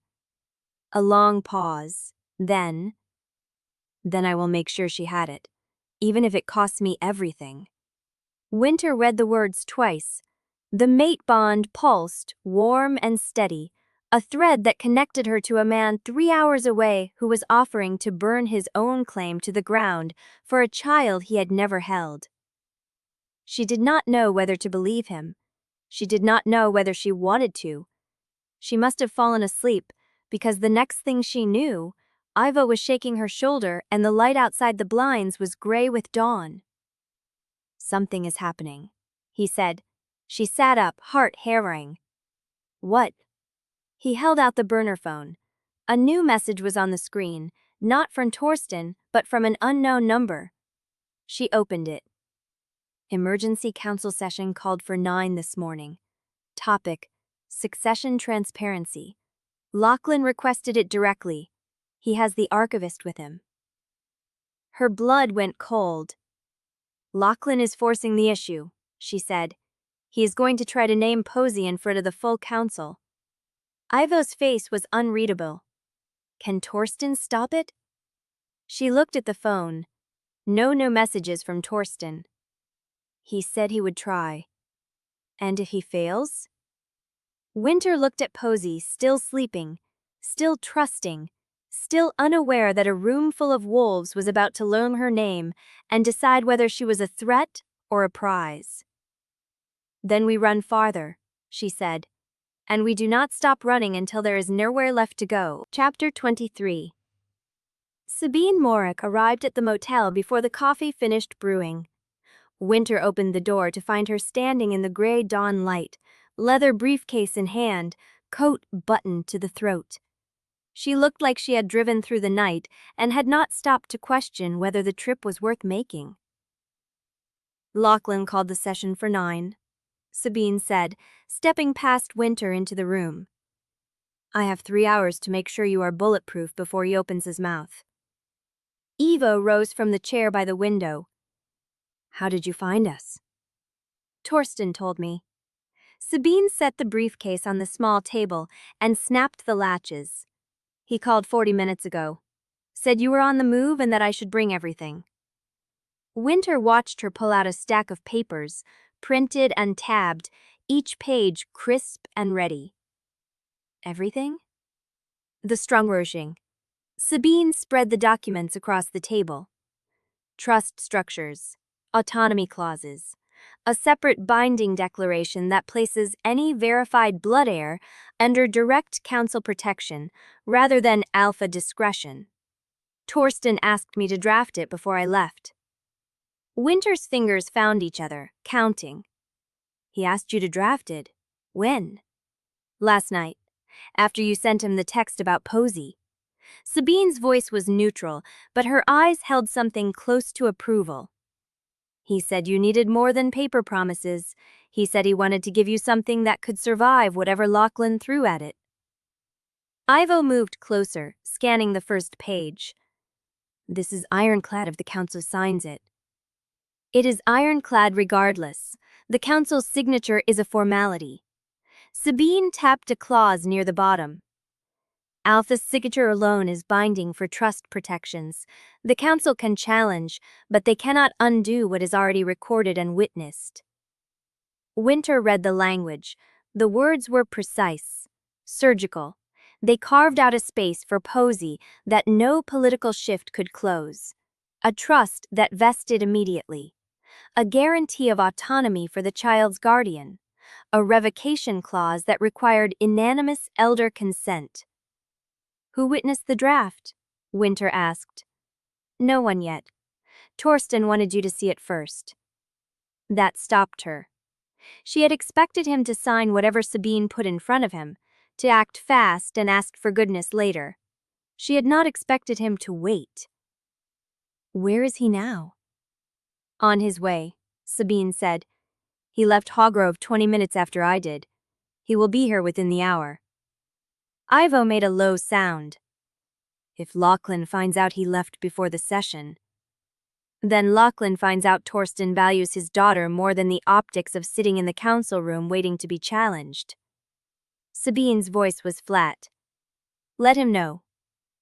Wynter looked at Posey, still asleep on the far bed, the purple blanket pulled to her chin. The otter was tucked under her arm. She had not noted that a room full of wolves was gathering her name like stones for a sling. Show me where I sign, Wynter said. Sabine flipped to the last page. You are not the only one. The car pulled into the motel lot at 6:47. Wynter watched from the window as Torsten got out. Alone, no escort, no sentry. He looked like he had not slept. His shirt was wrinkled, his jaw was tight. But when he walked toward the room, his steps were steady. He knocked once. Ivo opened the door. The two men looked at each other. The old jealousy was still there. Wynter could feel it through the bond, a flicker of something territorial that Torsten swallowed down before it reached his eyes. "Ivo," Torsten said. "Torsten. I need to see Wynter, and I need to sign what Sabine brought." Ivo stepped aside. Torsten entered. His gaze found Wynter first, then moved to the bed where Posey slept, and stopped. His breath caught. The sound was small, barely audible, but Wynter heard it. "That is her," he said. "Yes." He did not move closer. He stood at the edge of the room, hands at his sides, as though approaching would break something he had no right to break. "She is beautiful. She is asleep, I know." He turned back to Sabine. "Show me where to sign." Sabine guided him to the table. He read each page, not rushing, not skimming, reading with the attention of a man who had learned that words on paper could ruin everything if you did not look closely enough. He signed the first page, the second, the third. At the bottom of the final page, he paused. "There is a clause here about autonomy for the guardian," he said. "It says I cannot override decisions about Posey's upbringing, residence, or education without a formal mediation process." Sabine nodded. "It does. I am not challenging it." He looked at Wynter. "I am asking if that is what you need." Wynter's fingers were still. She had not noticed them moving. "Yes," he signed. Then he set the pen down and looked at Ivo. "I want you to review every page, the trust structures, the clauses, the witness chain. If there is a hidden trap, I need you to find it before the council session." Ivo's eyebrows rose. "You trust me to look for holes in your own contract?" "I trust you to look for holes, period. If they exist, I want to know before Lochlan does." A long silence. Then Ivo walked to the table, picked up the stack, and sat down in the chair by the window. The sound of paper turning filled the room. Wynter stood at the foot of both Jennery, then one dogmanous insistent not the personage and without a career of Carrickins rounder person, just with the presidents who are deeping for meat, and something stood over friend, understanding the studio team. "I cannot be about the stone Tarragon, but we have to be a loin, which I don't advise the West Sea, by in my world," his voice darkies, "of droving if to just a lot. My a button that was a resibical leggin view anyway. I am not challenging it." He looked at Wynter. "I am asking if that is what you need." Wynter's asking him to the table. He read each page, not rushing, not skimming, reading with the attention of a man who had learned that words on paper could ruin everything if you did not look closely enough. He signs the first page, the second, the third. At the bottom of the final page, he paused. "There is a clause here about autonomy for the guardian," he said. "It says I cannot override decisions about Posey's upbringing, residence, or education without a formal mediation process." Sabine nodded. "It does. I am not challenging it." He looked at Wynter. "I am asking if that is what you need." Wynter's fingers were still. She had not noticed them moving. "Yes." He signed. Then he set the pen down and looked at Ivo. "I want you to review every page, the trust structures, the clauses, the witness chain if this is." Chapter 24. The drive back to Halligrove took 23 minutes. Torsten spent them staring at the road, hands locked on the wheel, jaw set so tight Wynter could see the muscle jumping in his cheek. She sat in the passenger seat with Ivo's burner phone in her palm, waiting for it to ring with news from the cabin. No one spoke. Marta would be in her rooms. That was the calculation. She had the correspondence, the papers that tied Torsten's father to the balloon bargain, and if Torsten could get her to hand them over before the council session, they might have something stronger than the archivist's testimony. The car crested the ridge above Halligrove. The lake glowed gray under the dawn. The main house sat quiet, windows dark, as though nothing was burning inside. Torsten pulled into the back drive and killed the engine. "I go alone," he said. Wynter turned to face him. "No. She will not talk with you there. Marta and I have a history of silences that only work when no one else is in the room." "You want me to wait in the car?" "I want you to wait in the car because if I walk in there with you, she will see an ambush and lock everything down before I get a single word out." Wynter's fingers moved, counting, stopping. She saw him notice. "I will be 2 minutes ahead of the council session," he said. "If I am not out in 15, come find me." He got out before she could argue. The side door to Marta's wing had a lock that had not worked in years. Torsten turned the handle and stepped into the narrow hallway where the wallpaper curled at the seams and the radiators ticked in the cold. Marta's sitting room was at the end. Light bled under the door. He knocked. A pause, then her voice, low and precise. "Come in." She was seated at her writing desk, the same desk where she had written the note that Kaelin delivered to the kitchen 3 days ago. Her hair was pulled back. She wore a gray dress with a high collar, no jewelry, no makeup. She looked like someone who had already dressed for a funeral. "Marta." "Torsten." She did not turn around. "You left the estate before dawn. You took Sabine Barrick with you. I assume you went to see her?" "Wynter. And Posey." At the name, Marta's hands stilled on the paper she was folding. "Our daughter," Torsten said. "Mine. Wynter's. The one I did not know existed until 3 days ago." Marta set the paper down. She turned slowly and her face was not angry. It was not sad. It was the face of someone who had already known and was waiting for the confession to catch up. "I know," she said. Torsten's chest went tight. "You knew." "I knew before you signed the contract. I knew before Wynter walked through the gate. I knew the night Etta Marchand came to my rooms last winter and told me what she had scented on the rejection circle." "Tief, what's terrifying? Birthly. Regrecking at the Windowspama 20. Marta. Teep slat. Jaskin inabration. Letters between your father and the balloon executor, dated before the rejection. They prove the bargain was already in place before Wynter ever stood in that circle." Torsten took them. His hands shook. "Why did you not give me this sooner?" "Because I needed to know what kind of man you would become when you had something to lose."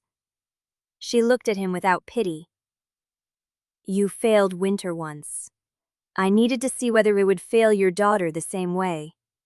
He opened his mouth to answer, and then he heard it. A creak. Wood. Footsteps in the hallway beyond the sitting room. Marta's head snapped toward the door. "That is not staff. Staff do not come to this wing before 8. Torsten moved. He crossed the room in 3 strides, pressed himself against the wall beside the door, and listened. The footsteps stopped. Silence. Then the handle turned. Chapter 25. The door handle turned. Torsten moved before thought caught up. He crossed the sitting room in 3 strides, pressed flat against the wall, and grabbed Marta's wrist as she reached for the drawer. She went still. The door opened. A woman's voice, low and rough with sleep.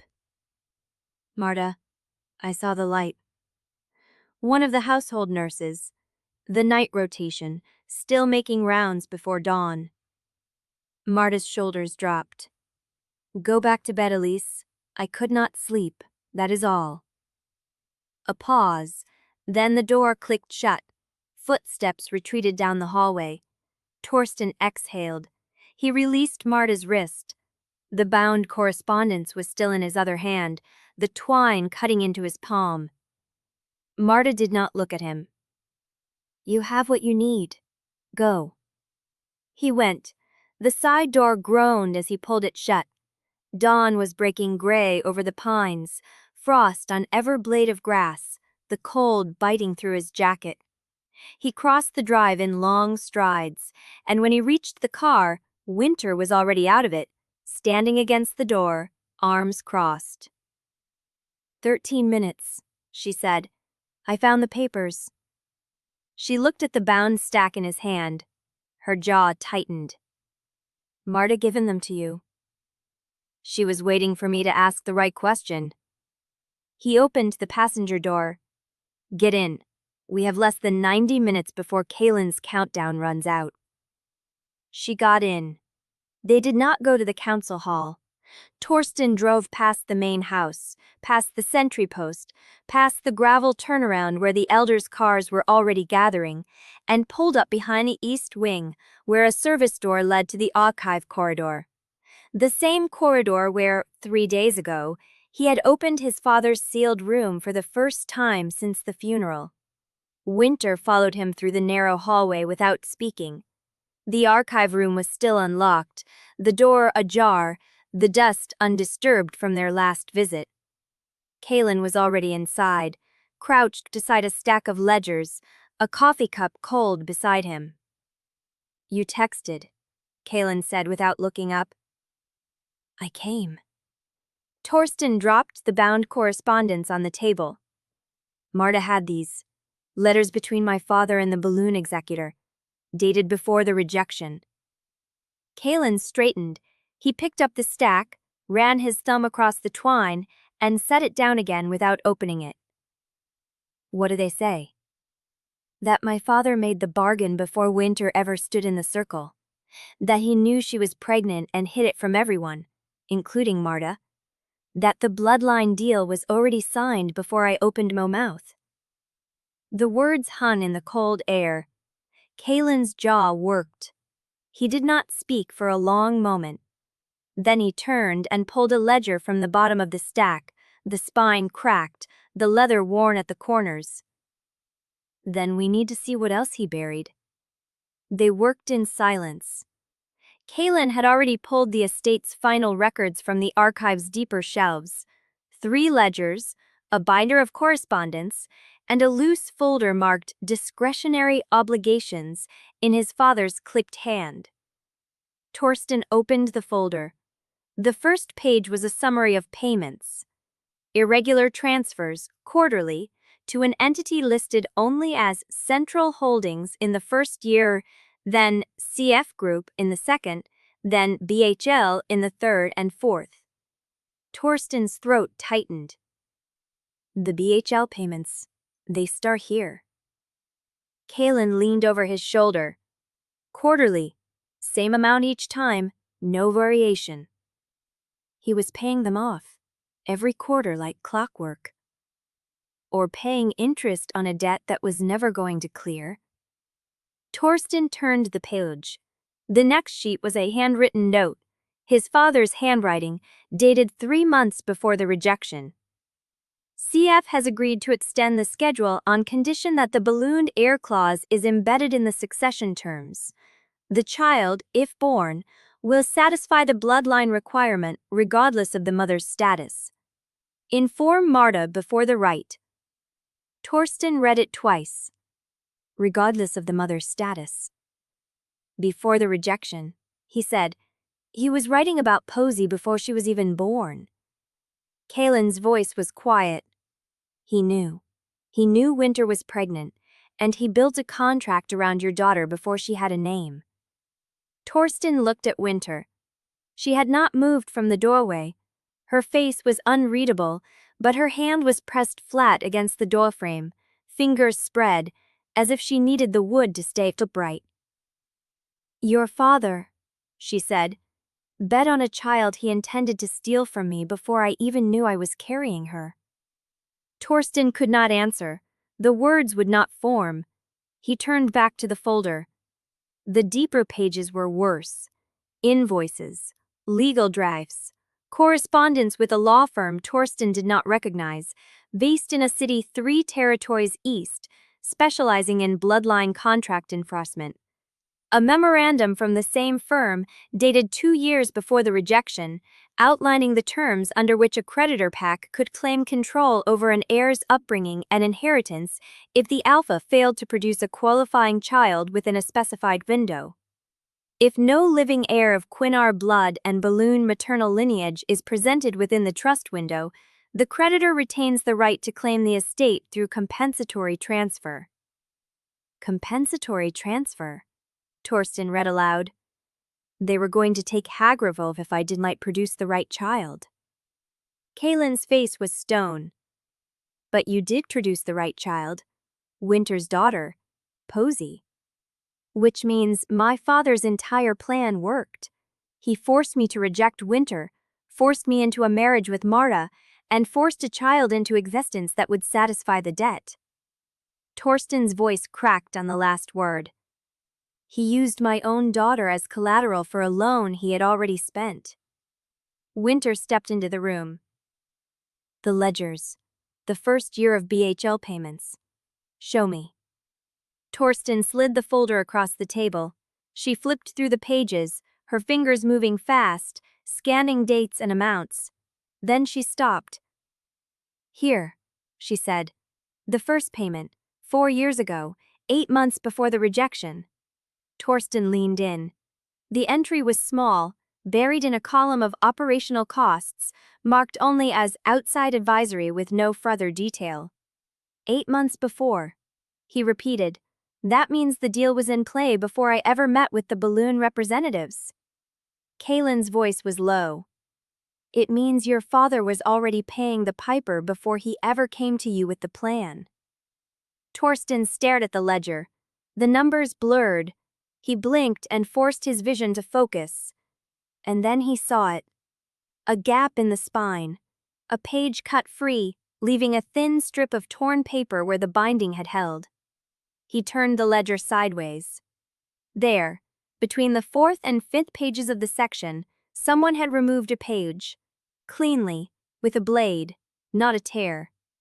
Torsten's wolf surged. He felt the growl building before he could stop it. Someone removed a page. Kaylin came around the table.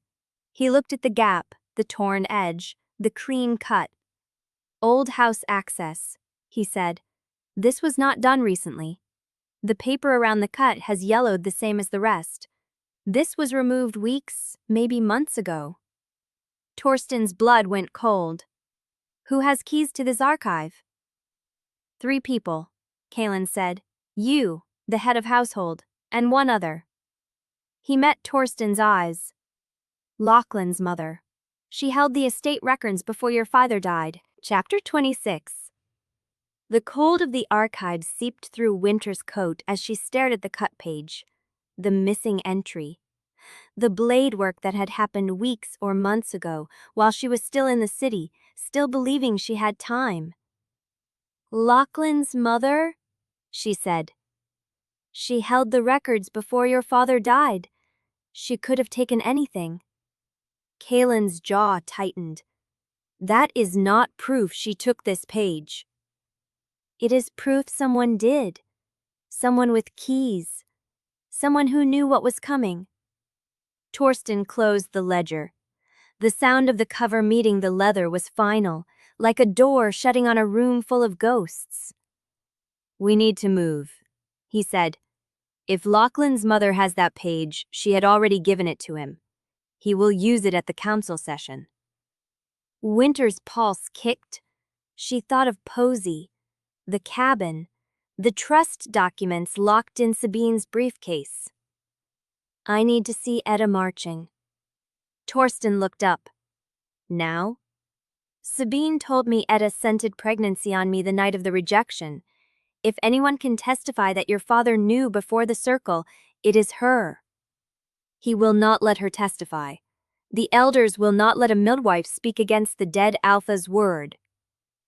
Then I need to hear what she says first, before the council session, before Lochlan seals every road. They moved through the east wing in silence. Kaylin peeled off to intercept the head of household, to confirm the key log, to buy them time. The corridor narrowed as they passed the kitchens. then opened into the older part of the house where the floors sloped and the windows were smaller. Etta Markin lived in a ground floor room off the herb garden. A single lamp burned behind the curtain. Sabine stood at the door, her briefcase still in hand, as if she had been waiting for them. "I called ahead," Sabine said. "She is awake. She knew you would come." Wynter stepped past her into the room.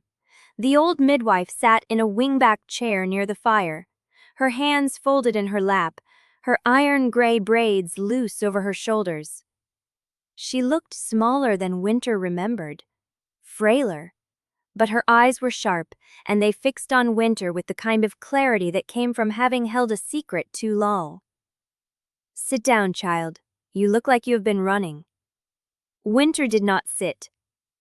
"You knew," she said. "The night of the rejection, you scented pregnancy on me."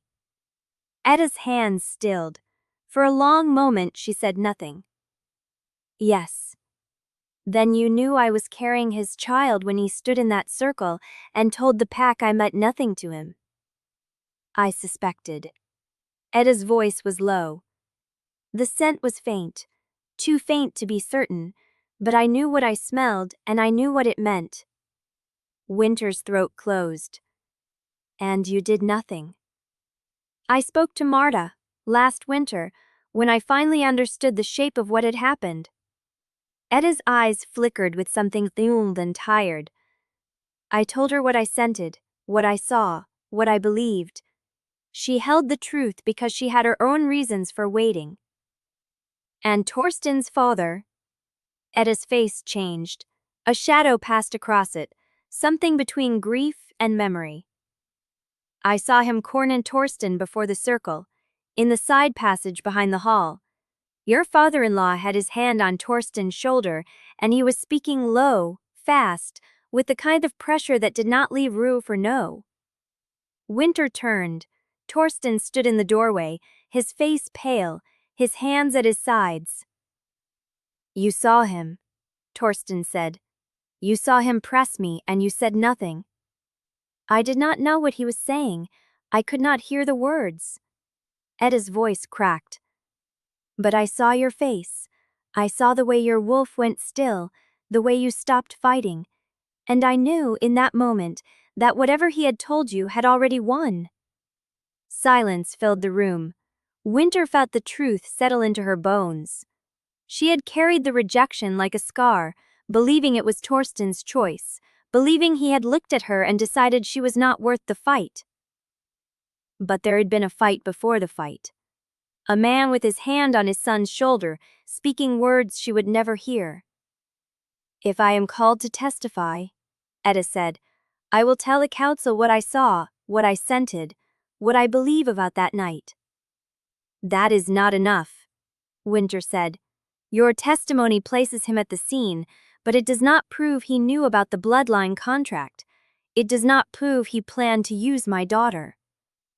"No." Etta's voice was steady.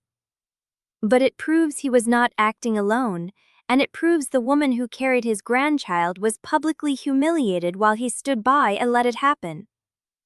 Wynter stared at her. "The elders will not like that," Sabine said quietly. "They prefer to believe the old alpha's hands were clean." "They were not." Etta's gaze did not waver. "I have known since that night. I have carried it like a stone in my chest, and I will set it down now whether the pack is Rarino or not." Wynter's hand found the doorframe, the same gesture as in the archive, the same need for something solid. "You should know," Etta said, her voice dropping. "Once her name is spoken aloud, once she is named in that hall as the blood heir, Halligrove's enemies will come for her. The law will protect her inheritance, but the law cannot guard her every step. There are packs in this territory who have been waiting for a child like Posey, a child who can settle a debt, a child who can be claimed." Wynter's blood turned cold. "A child who can be taken," she said. Etta did not answer. She did not need to. The fire popped, the lamp flickered. Outside, the first gray light of dawn was beginning to push through the curtain. "Then we make sure she is untouchable," Sabine said. "Before the council session, before Lochlan's Ardorans names her, before anyone else learns her face." Wynter turned from the door. Her heart was hammering, but her voice was flat. "You have until the session. We have 90 minutes, Sabine said. "Then we make it count." She looked at Torsten. He had not moved from the doorway. His face was carved from the same stone as the archive walls, but his eyes were raw, and she saw in them the shout of a man who was running out of chances to prove he was not his father's son. "Will you stand beside her?" Wynter asked. "When the council names her, when Lochlan challenges the bloodline, when the creditors arrive." Torsten's wolf bled through his eyes. "I will burn every desk in that hall before I let them touch her." The floor above them creaked. The sound was soft, deliberate, like a foot placed with care to avoid detection. Wynter's gaze snapped to the ceiling. Someone was listening. "What's her name is spoken aloud.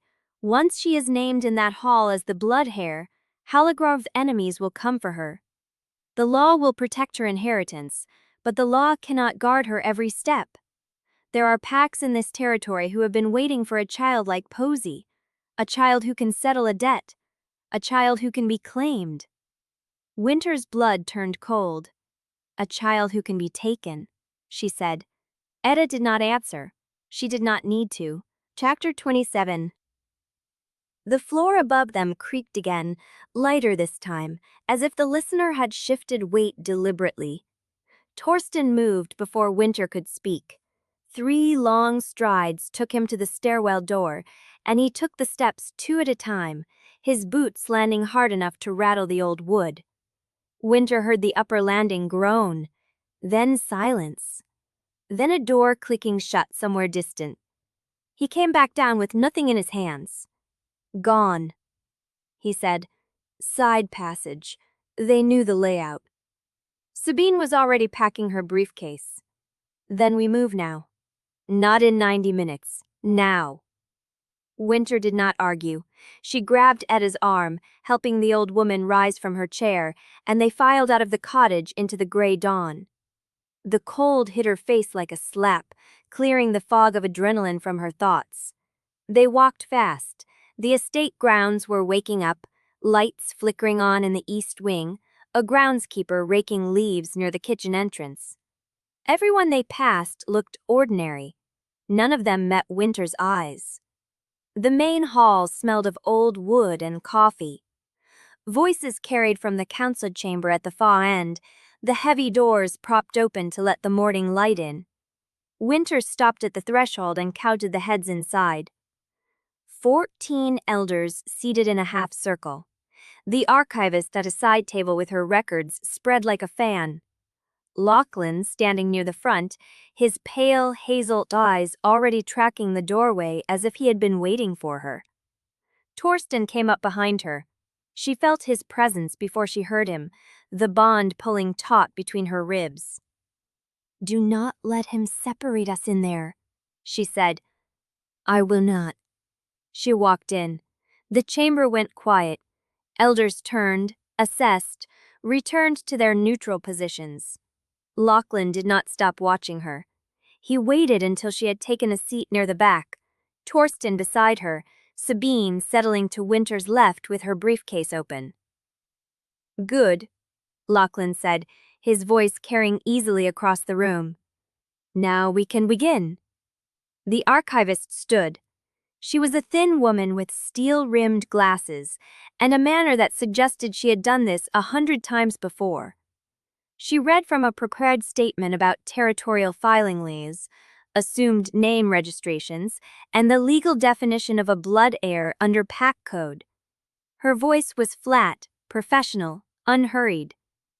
Wynter listened with half her attention. The rest of her was tracking the room, the elders' faces, the way Lochlan's hands rested on the back of a chair as if he already owned it.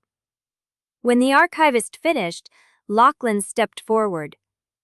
"What we have learned this morning is that an heir exists, a child, hidden from this pack for 3 years while Halligrove bled, while contracts were signed in ignorance, while the future of this territory was wagered on a secret. He let that settle. I am not here to accuse anyone of malice. I am here to ask a question this pack has not had the courage to ask. Why was this child hidden? Who decided that Halligrove's stability was less important than one woman's privacy? Wynter's fingers found each other in her lap. She forced them still. If the heir is legitimate, Lochlan continued, she should be recognized, protected, placed where the pack can ensure her safety and her future. If the heir is a tool of leverage, a bargaining chip brought out only when the terms were favorable, then this pack has a right to know that too. He turned, his gaze landing on Wynter with precision. I propose formal scrutiny, fee documentation of the child's lineage, sent testimony from witnesses unaffiliated with either party, and until the succession is confirmed and the inheritance secured by council review, any minor claimant should remain under the council's protective oversight. The word oversight landed like a blade. Wynter felt the room shift.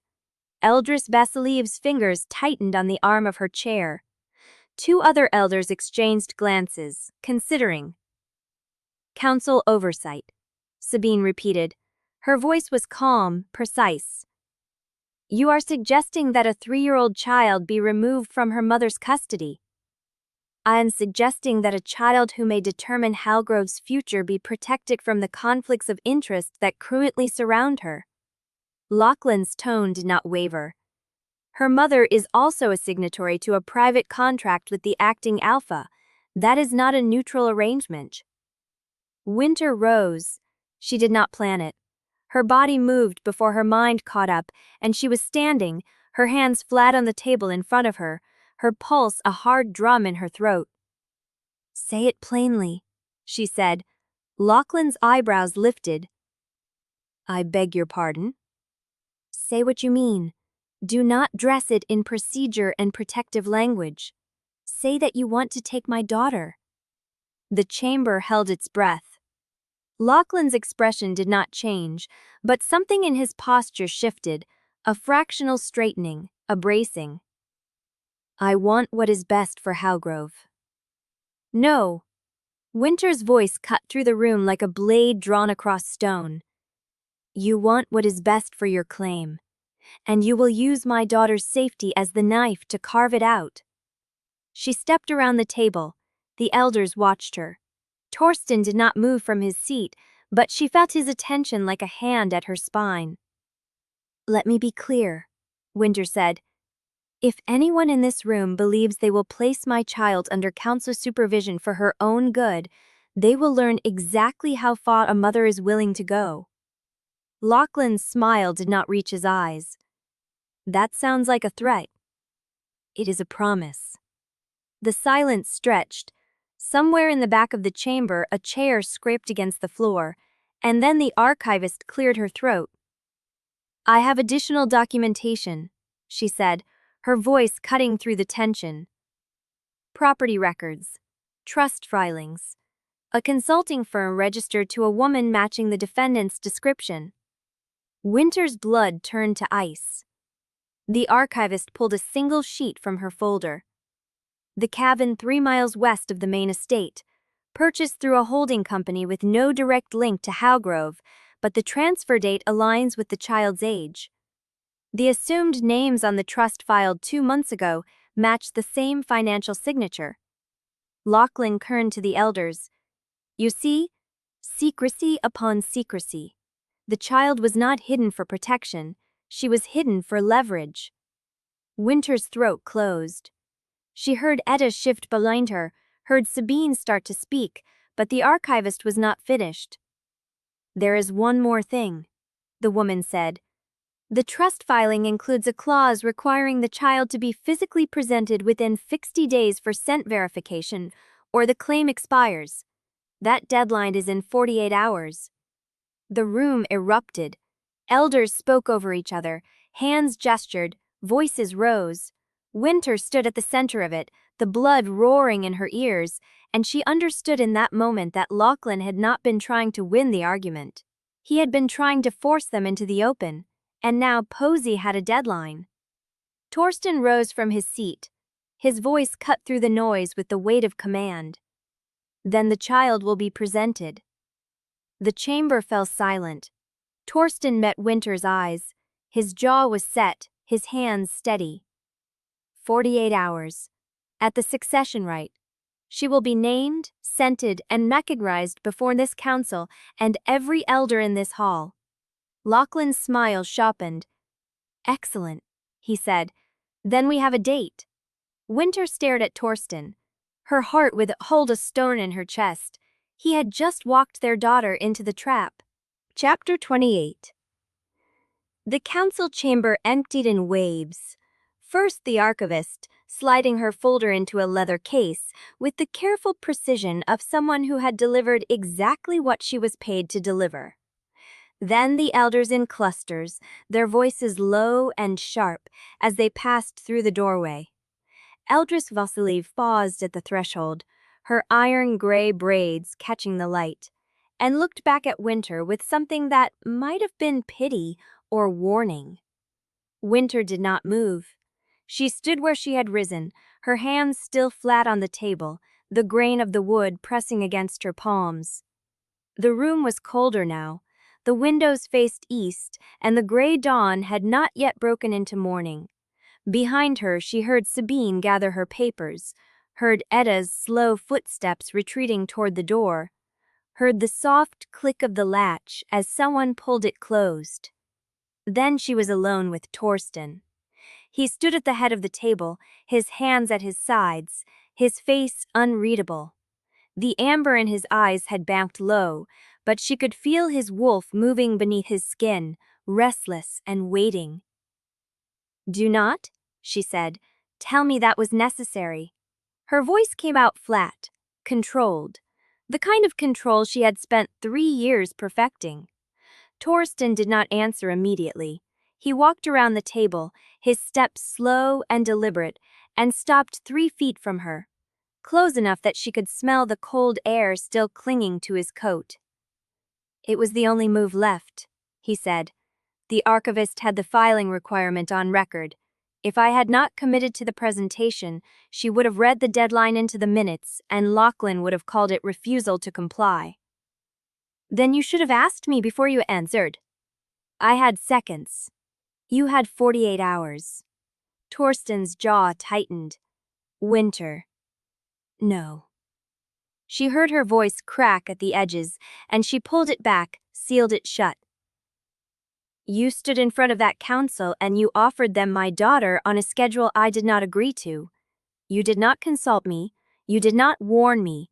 You gave Lochlan exactly what he wanted." "I gave him a date." Torsten's voice was low, steady. "Not the outcome. He forced us into the open. I chose the ground." "Chose?" She let the word hang. "You chose for both of us." The silence stretched. Wynter felt her fingers begin to count against her thigh, the old habit surfacing before she could stop it. She pressed her palm flat against her leg to still them. Torsten saw it. She watched him see it, the way his gaze dropped to her hand and then lifted again, and she hated him a little for noticing. "You stood in that room," she said, "and you promised them that I would bring my daughter to a succession rite where half the elders are already wondering if council custody would be cleaner. You put her name on their agenda. You made her real to them in a way I have spent 3 years preventing." "I know." "Do you?" Wynter stepped closer. She was close enough now to see the hollow beneath his cheekbones, the fine tremor in his jaw. "Because if you think for one moment that I will walk Posey into that hall and hand her to a scent reader while Lochlan watches for his moment to take her, you have not understood a single thing I have told you." Torsten held her gaze. "I understand that the trust filing had a verification clause. I understand that if we do not present her, the claim expires and everything we sign becomes worthless. And I understand that Lochlan will use any delay to argue that we are hiding her because she is not mine. She is yours. Prove it. His voice broke on the last word, just slightly, just enough to reveal the crack beneath the surface. Prove it in front of the council, in front of the elders, in front of every wolf in this pack who still believes I am the same man who stood in that circle 3 years ago. Wynter's throat closed. Because I am not, Torsten said. I am not the same. And the only way they will believe that is if I stand in front of them with my daughter and I do not let her go. You do not even know her. I know. The words came rough, raw. I know I do not have the right to call her mine. I know I have not earned a single moment with her. But I am standing here telling you that if it comes to a choice, if this council tries to take her from you, I will burn this seat before I let them. She had heard him say it before, at the motel, in the gray hours before dawn, when he had signed the documents and looked at Posey sleeping and promised the same thing. But hearing it again, in this cold room, after he had just walked their daughter into the open, felt different. It felt like a test. Words, she said. Then watch me. Torsten reached into his coat. His hand came out holding a folded sheet of paper, cream-colored, sealed with plain wax. He held it out to her. What is that? My resignation. Signed, dated. Witnessed by Sabine this morning before she came to the motel. Wynter stared at the paper. If the succession right goes wrong, Torsten said, if Lochlan moves to take Posey or the elders try to place her under council oversight, that letter goes to the full pack. I step down, the seat passes to the next claimant, and the claim on Posey dissolves with it. You would give up Halligrove? I would give up everything. His voice was steady now, the crack sealed. The pack, the title, the name, every piece of leverage I have ever held. I will walk away from all of it if I let them take her from you. Wynter's hand moved before she told it to. She took the letter, felt the weight of it, the faint impression of the wax seal against her fingers. She did not open it. You drafted this before the council session, she said. Yes. Before you knew what Lochlan would force? Yes. She looked up at him. The gray light through the windows caught his face, the sharp lines, the hollows, the exhaustion carved deep into his bones. He looked like a man who had already made his peace with losing everything. Why? Torsten's gaze held hers. Because I learned too late what it costs to choose wrong. I am not choosing wrong again. The words sat between them, heavy and raw. Wynter's fingers tightened on the paper. She wanted to believe him. The wanting was the worst part, because it meant she was not as armored as she pretended, because it meant part of her was already leaning toward him, already hoping. 48 hours, she said. I know. If you fail, if this goes wrong, I will take Posey and I will disappear so thoroughly that no pack in this territory will ever find us. I know. And I will not look back. Torsten's throat moved. I know. Wynter turned toward the door. The letter was still in her hand. The wax seal wore against her palm. She did not know if she believed him. She did not know if she could afford to, but she was still holding his resignation when she walked out of the empty chamber. Behind her, she heard him exhale, a long breath that sounded like relief or fear, and she was not sure which one scared her more. Chapter 29. The motel room smelled of stale coffee and regret. Wynter sat on the edge of the bed with Posey's purple blanket folded across her lap, and Torsten's resignation letter tucked inside her coat. The paper had not left her side since the council chamber. She had read it twice. Each time, the same words. Signed, dated, witnessed. He had meant it. That was the part she could not outrun. Posey was coloring at the small table by the window, her tongue caught between her teeth in concentration. the stuffed otter propped beside her like a supervisor. She had not asked why they were here. She never did. The trust in that silence cut deeper than any accusation. Wynter's phone buzzed. Ivo. He's asking again. She stared at the screen. Ivo. Says he'll wait at the trailhead until you decide. No pressure. His words, not mine. No pressure. As if any of this existed outside pressure. Wynter looked at Posey. The dark hair, the gray eyes, the stubborn set of her jaw when she concentrated. All Torsten. All proof of a night neither of them had chosen freely, and a child who deserved better than their wreckage. She typed the lakeside cottage. 30 minutes. He comes alone. The reply came instantly. He's already on his way. The cottage sat at the edge of Halligrove's smallest lake, a weathered structure of gray wood and mossy shingles that Wynter had discovered during her first months back. She had chosen it for the sightlines. Open water to one side, clear meadow on the other, no cover for anyone who wanted to watch without being seen. She arrived first.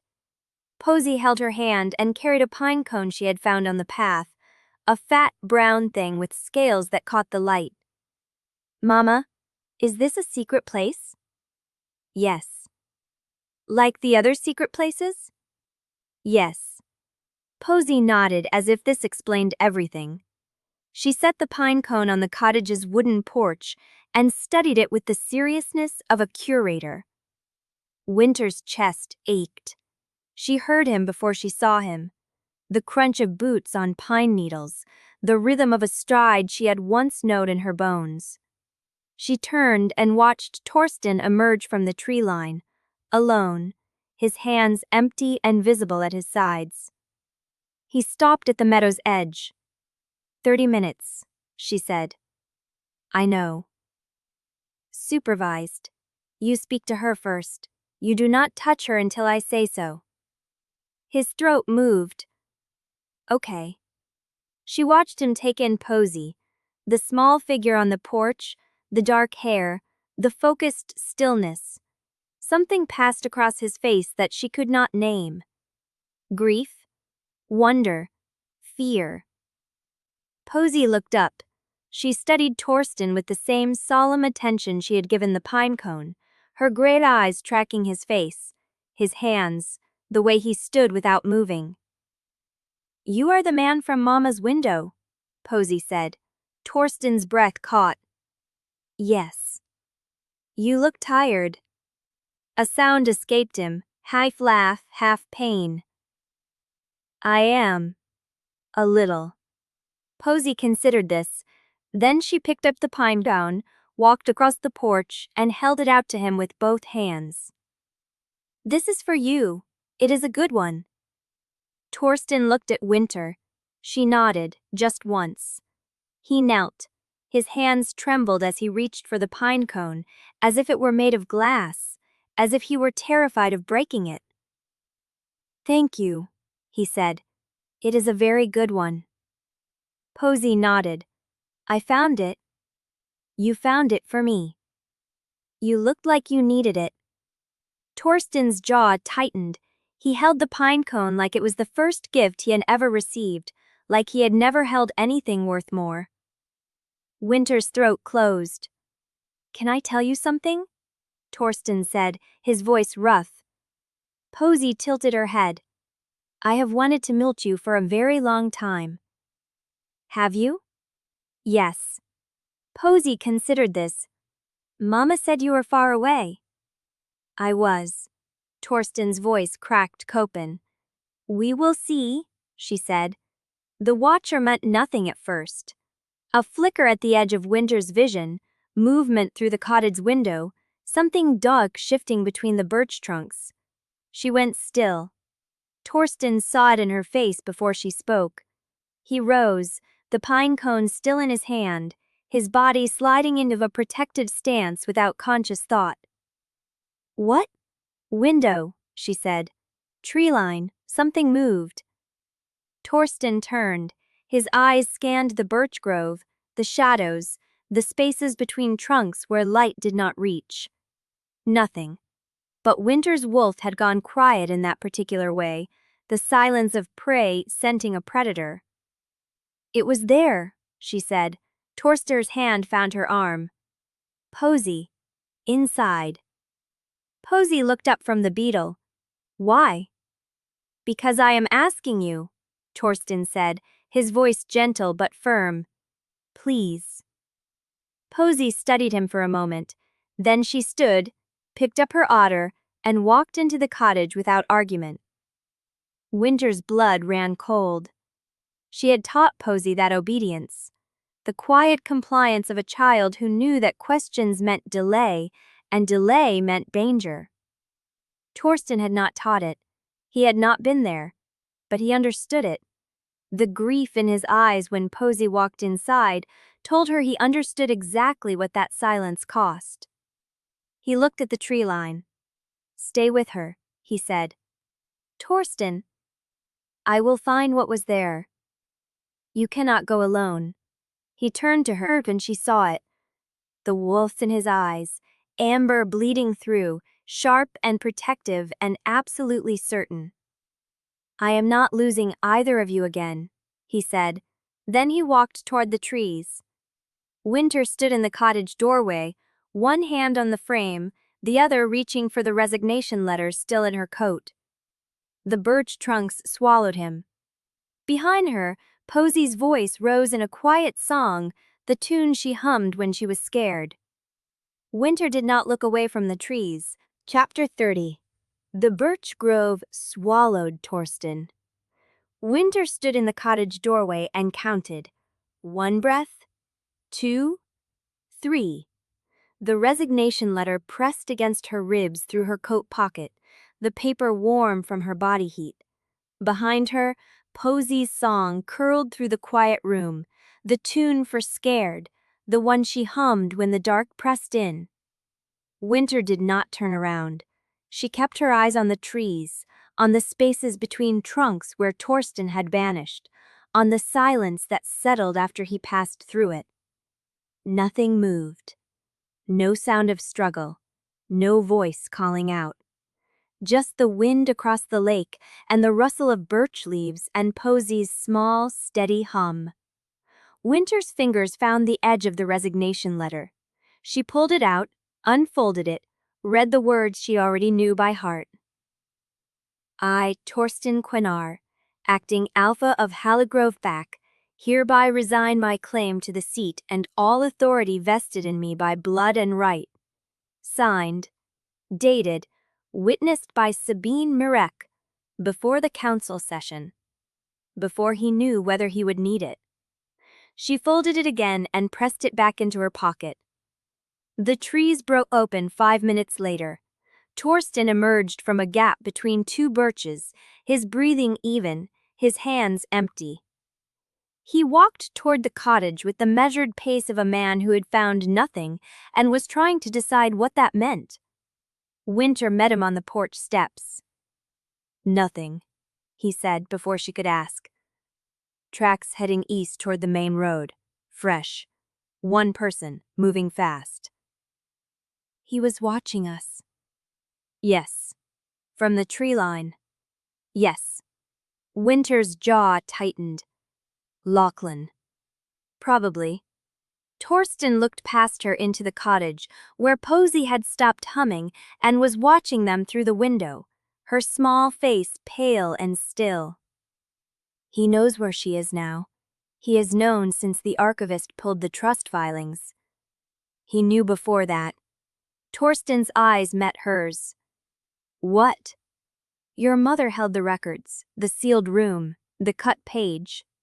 Wynter's voice was flat, controlled, the voice she used when she was turning fear into calculation.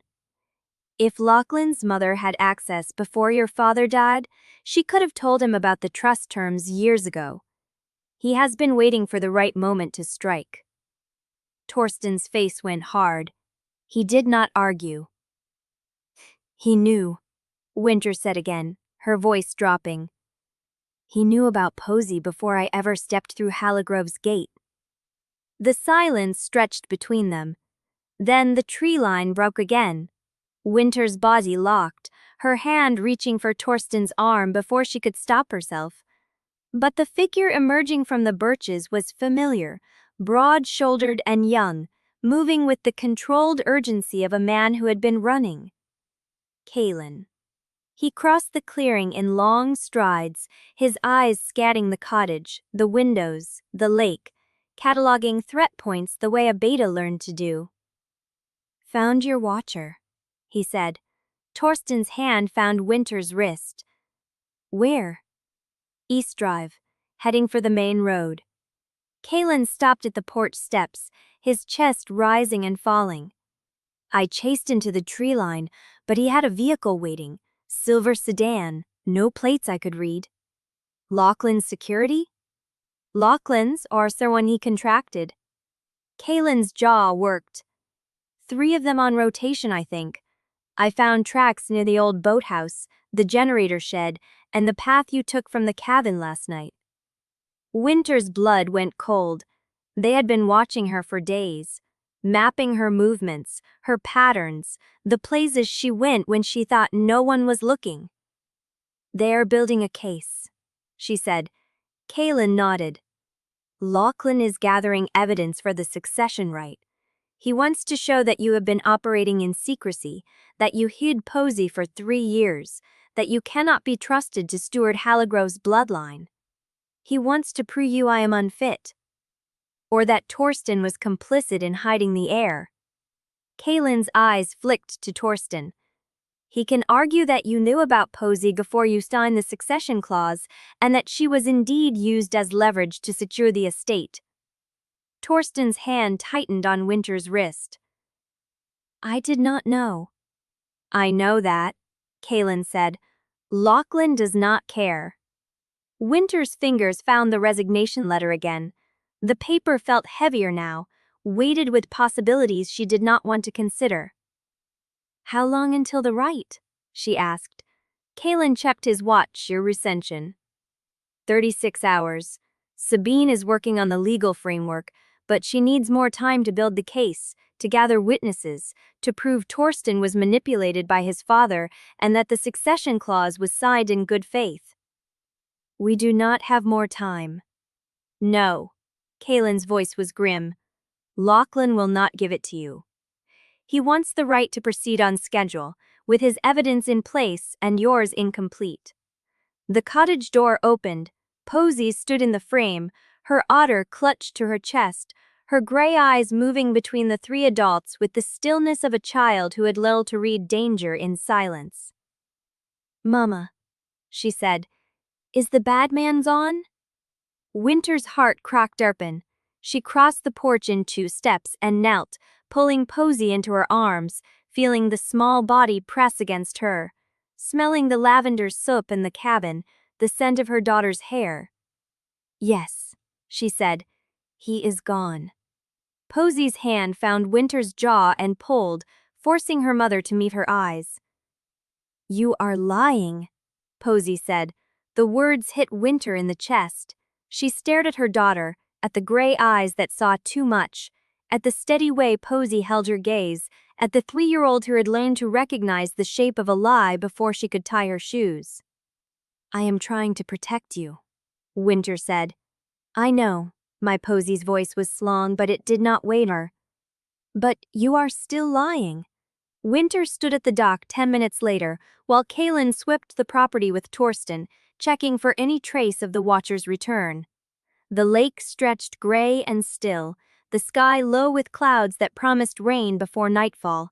She pulled out her phone and dialed. Sabine answered on the second ring. "We have a problem," Wynter said. "Tell me something I do not know." "Lochlan has watchers, 3 of them, mapping our movements, building an evidence trail. Kalen chased one off, but there will be more." Sabine was quiet for a moment. When she spoke, her voice was sharp and focused. "He is accelerating his timeline.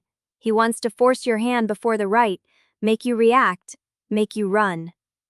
He already knows I will run if he tries to take Posey." That is what he wants. Sabine's voice hardened. If you run, you admit guilt. If you stay, he has time to build his case. Either way, he controls the narrative. Wynter's fingers found the resignation letter again. The paper was getting soft at the edges from being handled. Then we control it first, Wynter said. We accelerate the Rite. To when? Tomorrow morning, before he can finish building his case. Sabine was quiet again, longer this time. That gives us 24 hours to assemble everything. The signed documents, Edda's testimony, the correspondence from Marta, the financial records you found in the archive. It is possible, but it will be tight. Do it. And Torsten? Wynter looked back at the cottage. Torsten stood on the porch, his eyes on her, the resignation letter in her pocket, a weight between them that neither of them had named. He will do what needs to be done, Wynter said. He cats us about his Halligrove calf, a regret of a Saison's part hist of mistaking stores. Interminably terming the hit flots for the excuse of Hever's a knowing silent letter. Anything that we are winging to the tortoisery, as their people are baking, would just all invade alone before it's called. Thank you, Fawsav, before arrest. Chapter 31. The cottage kitchen smell of coffee and old wood. Wynter stood at the counter with Sabine's laptop open, the screen lighting her face in the gray morning, while Sabine worked through a legal checklist on a yellow pad, her handwriting tight and precise. Birth records, Sabine said, not looking up. I have the hospital file from the city, signed by the attending midwife, time-stamped, with the cord blood match already notarized. That is iron. Wynter's fingers found the edge of the counter. She remembered that room, the fluorescent hum, the way the nurse had asked if she wanted to call anyone. And Wynter had said no because there was no one to call. Sent testimony, Sabine continued. Edda will testify that she scented pregnancy on you the night of the rejection. That places the conception window before Torsten's denial, which means no one can argue you conceived after your return to trap him. She already agreed to testify. I know, but we need it in writing, witnessed, and filed with the pack recorder before the Rite opens. Verbal testimony can be challenged. A sworn affidavit with a scent reader's seal requires a formal rebuttal from another scent reader of equal standing, and Lochlan does not have one. Wynter watched Sabine's pen move. The woman worked like a machine, each stroke deliberate, each category checked. Contractual precedent, Sabine said. Torsten signed the succession clause before he knew Posey's name or age. That document is our strongest shield. He cannot claim he was coerced into recognizing a child he had already tried to hide because he signed the protection before he knew the child existed. He signed it blind. Exactly, and I have the meeting notes from the negotiation. Your request was for an unnamed blood heir. His consent was for an unnamed blood heir. The legality is unassailable. Wynter's throat tightened. She had walked into that room with divorce-level calm and a contract she had drafted with Ivo over 3 months, never expecting Torsten to sign without knowing who the child was. He had signed anyway. She pushed the thought down. What about the financial records? She asked. Ivo is working on that side. Sabine glanced at her watch. He is running the trust documents through the holding companies now, making sure the assets are structured so that even if Lochlan challenges the succession, the money cannot be frozen or attached. The kitchen door opened. Ivo stepped in with a leather satchel under his arm, his eyes red-rimmed, his jacket damp from the rain that had started falling at dawn. Trust is solid, he said. 3 layers of separation between Posey's name and any Halligrove account.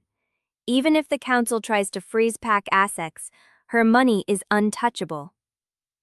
Wynter exhaled.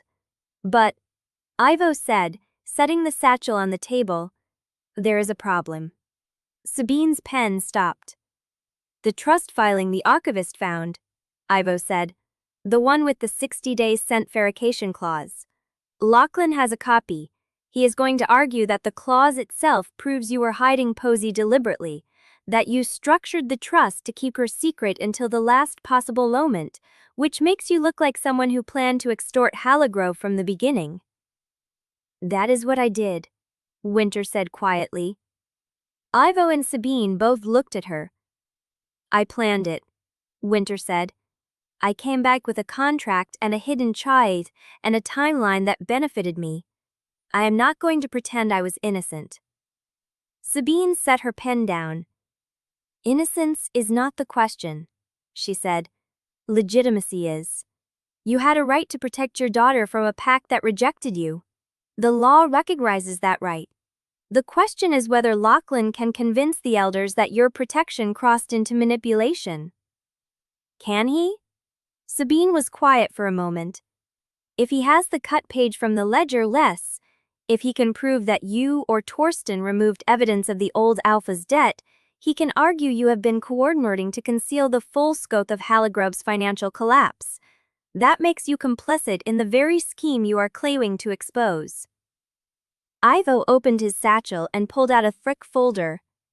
That is why we need Marta's correspondence, he said. The letters from Torsten's father to the balloon executor. They are the only documents that prove the old Alpha knew about Posey before the rejection and planned to use her as collateral. Without them, the timeline looks like Wynter hid the child for leverage. With them, it looks like the old Alpha was running the same scheme and she was trying to escape it. Wynter's phone buzzed. She looked down. The message was from Marta. I have the correspondence. I will hand it over in person before witnesses at the East Gate. Come alone. Wynter read it twice. She wants to meet, Wynter said. Alone, before witnesses, at the East Gate. Sabine's jaw tightened. That is a risk. She has been holding these papers for months, Wynter said. She could have burned them. She could have given them to Lochlan. Instead, she's offering them to us at the last possible moment. Or she is baiting a trap, Ivo said. Wynter studied the message again. The letter, the meeting, the witnesses. She already tested Torsten, Wynter said. She held the papers to see if he would fail Posey the same way he failed me. He did not fail. She told us where the BHL memorandum author was. She has been moving pieces on her own board this entire time. And you trust her? Wynter thought about Marta's face in the car, the way she had said, I am trying to end something, not start it. No, Wynter said, but I believe she wants Halligrove to survive. And I believe she knows that the only way to stop Lochlan is to bury him in enough truth that even his allies cannot look away. She pushed back from the counter and grabbed her coat. I am going to the East Gate. Sabine stood. I will have a witness ready. Kalen, positioned in the trees, out of sight.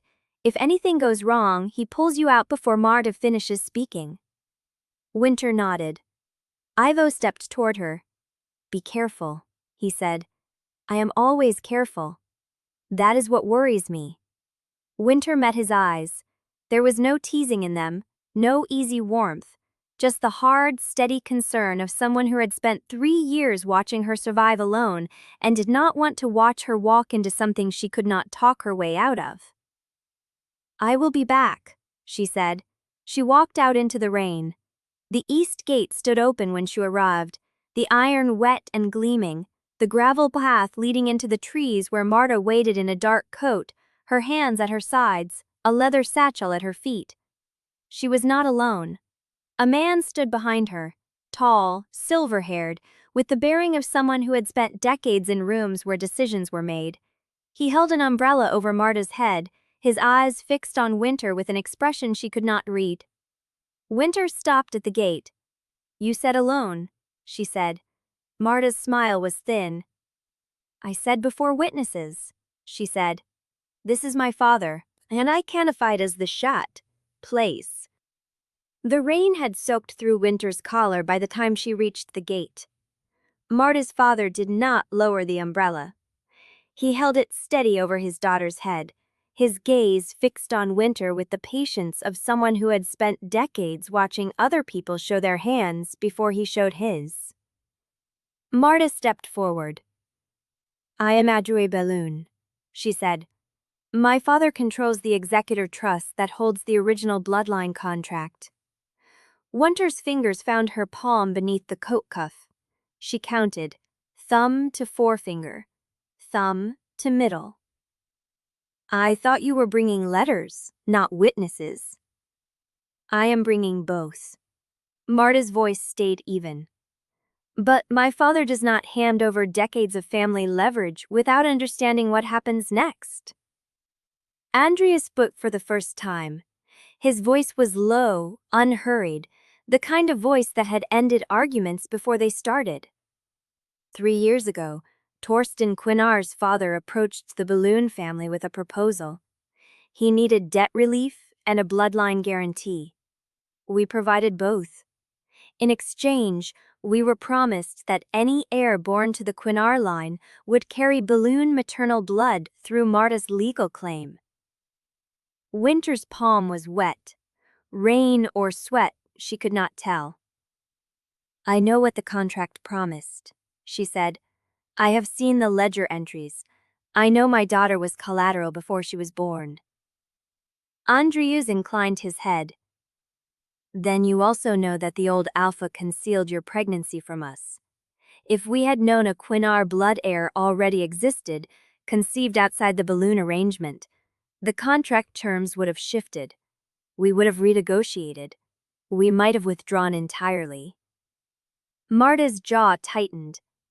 "He used us," she said. "He used me. He told my father that Torsten had no heir and no prospect of one, that the Balloon marriage was the only way to save Halligrove's line. He knew Wynter was pregnant. He knew he was selling us a future he had already stolen." Wynter let the silence hold. Behind her, the wet gravel shifted. She did not turn. She knew the weight of that footstep, the particular way Torsten's presence changed the air pressure around her. He had come anyway. Despite her telling him to stay at the cottage, despite every reason he had to keep distance between himself and anyone named Balloon. He stopped at her shoulder, not quite touching, close enough that she felt the heat would come off his soaked shirt. "I should have been told," he said. 3 years ago, I should have known what my father was doing to your family." Andrea's eyes moved to Torsten. The quiet evaluation was thorough. "You were 23, Andrea said. "Your father managed Halligrove's secrets. You managed the public face." "That is not an excuse." "No, but it is an accurate description of how the pack was run." Andrea lowered the umbrella a fraction. "The question is whether you intend to run it differently." Torsten did not answer immediately. The rain filled the space between them. "I will not offer you a renegotiated bloodline contract," he said. "I will not bind my daughter to a deal she did not choose, but I will make sure the Balloon family is not left carrying the legal cost of my father's manipulation. If the council comes for anyone, it will be me and the dead man who started this." Marta's breath caught. A small sound, barely audible. Wynter watched her. Marta's hands were steady, but her throat moved when she swallowed. "There is one more thing," Marta said.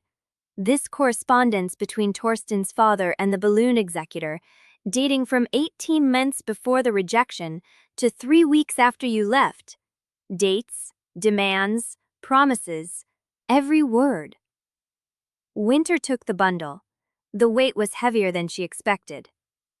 "There is a lettering here from the old Alpha to my father," Marta said, "dated 5 months before the rejection, in which he explicitly states that Torsten's fated mate has been identified and that steps are being taken to prevent a natural pairing from interfering with the bloodline contract."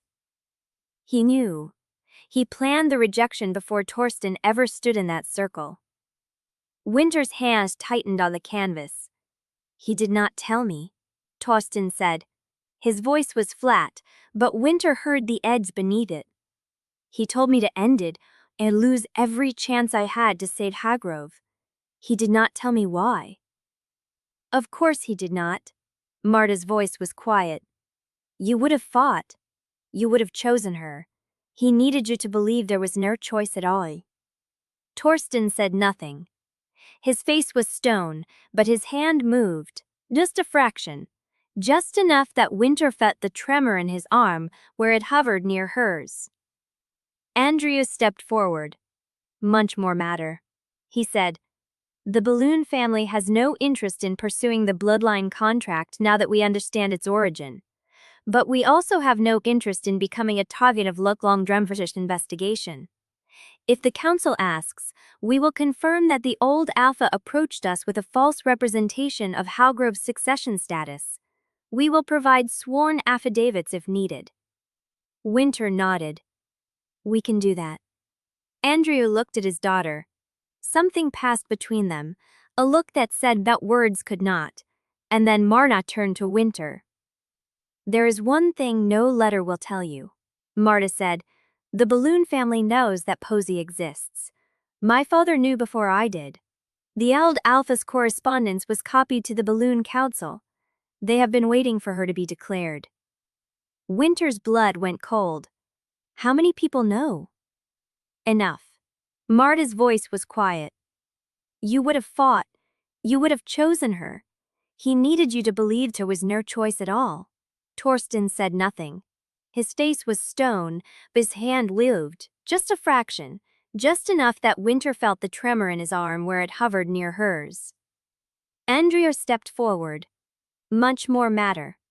I just put there, the Stadel Ungenost, the rain-waiting fries, a Witter Wyrms expands after the pretty people of the stand, de second cult, to the distance of Poliminits, Scrutrum de Pleshuate in the Idares bottle, would shaft lookly here for the Mickety area, but if they will not up there.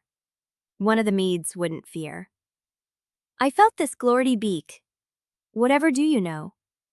My father comes still, and something comes together just a new baby. The Balloon family knows that Posey exists. My father knew before I did.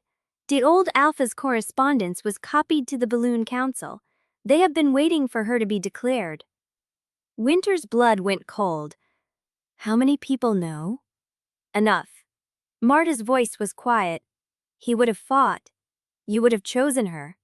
He needed you to believe there was no choice at all. Torsten said nothing.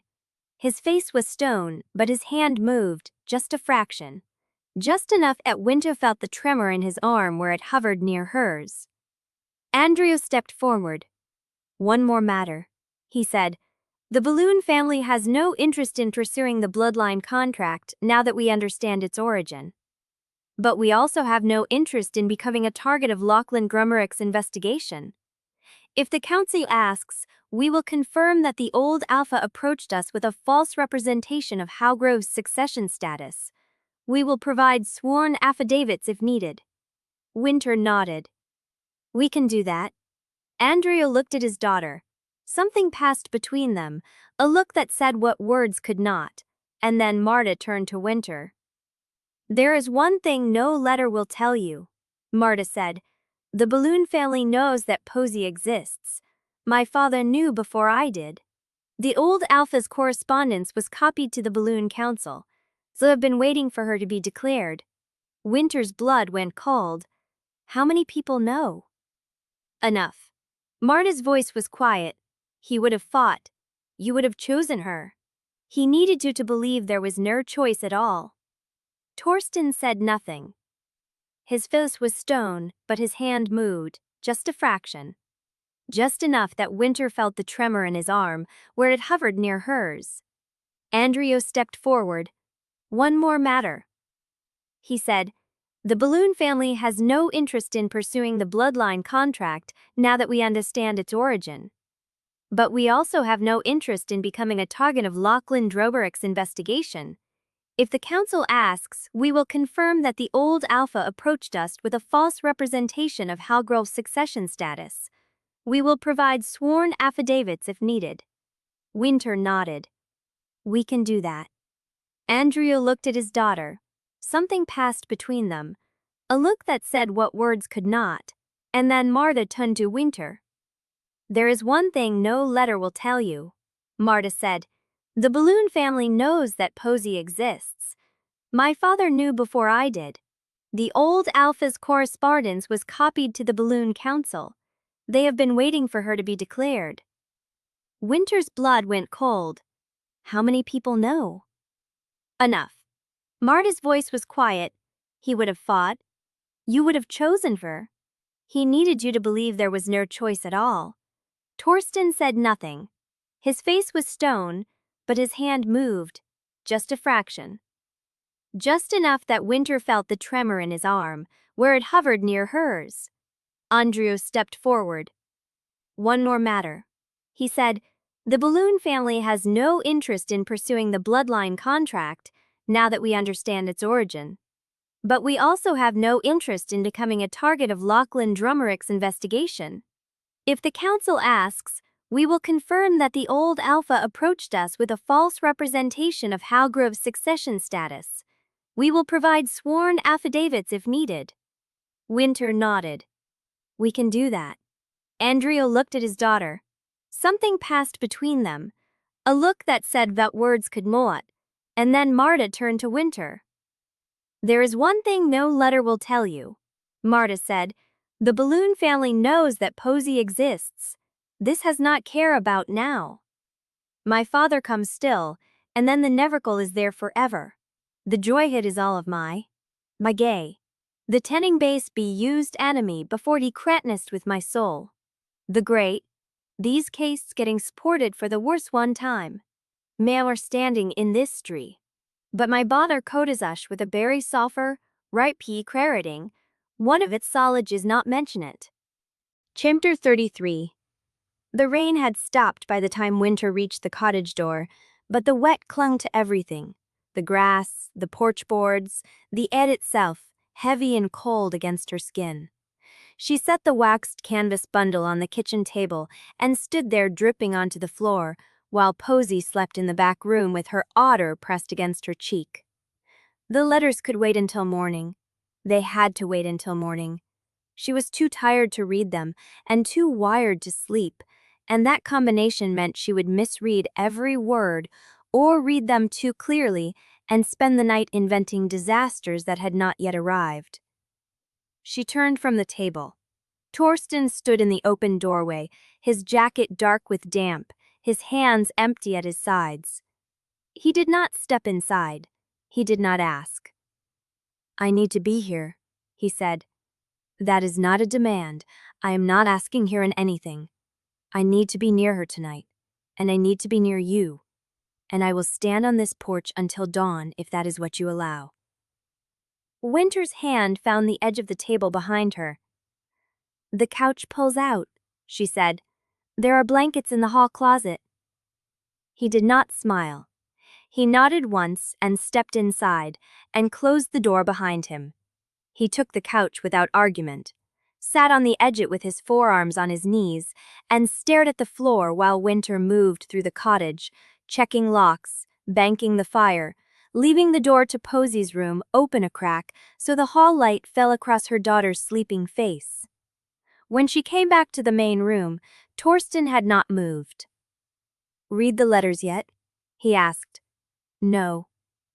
Neither have I. She sat in the chair by the window, the same chair she had used to watch the tree line, and pulled her knees up under her. The resignation letter was still in her coat pocket, edges soft from handling, and she could feel it there like a second heartbeat. Tell me what you need tomorrow, Torsten said. His voice was low, careful. Tell me what you need me to say, what you need me not to say, where you need me to stand. Tell me once, and I will not ask again. Wynter watched him in the dim light. I need you not to speak over me. Done. I need you to follow my lead, even if you disagree, even if you think you see a better move. If you override me in front of the council, they will see a fracture, and Lochlan will drive a blade into it. I understand. And if anyone tries to take Posey from that room tomorrow, I need you to stop them by any means necessary, regardless of what it costs you." He met her eyes. "I was going to do that whether you asked or not." She believed him. The silence stretched between them, not comfortable, not hostile, just present. Two people in a small room with a sleeping child between them and a war waiting at dawn. "Wynter." She looked up. "I loved you before the bond." He said, "I loved you before fate named you. I loved you when you stole strawberries from Edda's garden and pretended you had not, when you argued with the elders about pack tithes at 18, when you fell asleep against my shoulder on the dock and I sat there for 3 hours because moving would have woken you." Her throat tightened. "I knew you were mine before the circle ever confirmed it," he said, "and I still chose cowardice. I still stood in that ring and said the words that made you a stranger. I cannot undo that by loving you now. I cannot undo it by loving Posey. But I need you to know that what I threw away was not fate. It was you. It was always you." The fire popped in the stove. Wynter did not answer. She could not answer because the words she had ready were the wrong ones, defensive and sharp, and the words she wanted did not exist yet. She sat in the chair with her knees pulled up and watched the man who had broken her try to become someone who could hold the pieces. She did not send him away. That was all she had tonight. Dawn came gray and thin through the window, and Wynter woke in the chair with a blanket over her that she did not remember taking. Torsten was already standing, his jacket back on, his face set toward the door. "I made coffee," he said. "There is milk in the refrigerator. Posey likes with breakfast." Wynter sat up slowly, the blanket sliding to her lap. "How do you know that?" "I asked Ivo last night, before I came here." She stared at him. He did not look away. "I am learning, Wynter. I am learning what she likes and what she fears and what she needs before she has to ask. I started late. I will spend the rest of my life catching up. But I am starting." The kettle whistled in the kitchen. Wynter stood, folded the blanket, and set it on the chair. "We leave in an hour," she said. "Sabine will meet us at the hall with the documents. Edda will be there. Marta's affidavits will arrive through her father. We bring Posey, we present her, and we do not let Lochlan turn the room against us." Torsten nodded. "And after?" he asked. Wynter walked past him toward the kitchen. "After, we find out if surviving the Rite was the easy part." She stopped at the doorway and looked back. He was still standing where she had left him, watching her with an expression she could not name. "Thank you," she said, "for the coffee." His jaw tightened. "You do not have to thank me for that." "Maybe not, but I did." She went into the kitchen and poured 2 cups, and when she came back, he was kneeling in the hallway outside Posey's door, listening to the sound of his daughter breathing on the other side. Wynter set his coffee on the table and did not interrupt. The dawn light grew stronger. The hour was coming. Chapter 3-4. The estate rose through the windshield like a wound reopening. Wynter drove with both hands on the wheel, Posey buckled in the back seat with her purple blanket and the stuffed otter.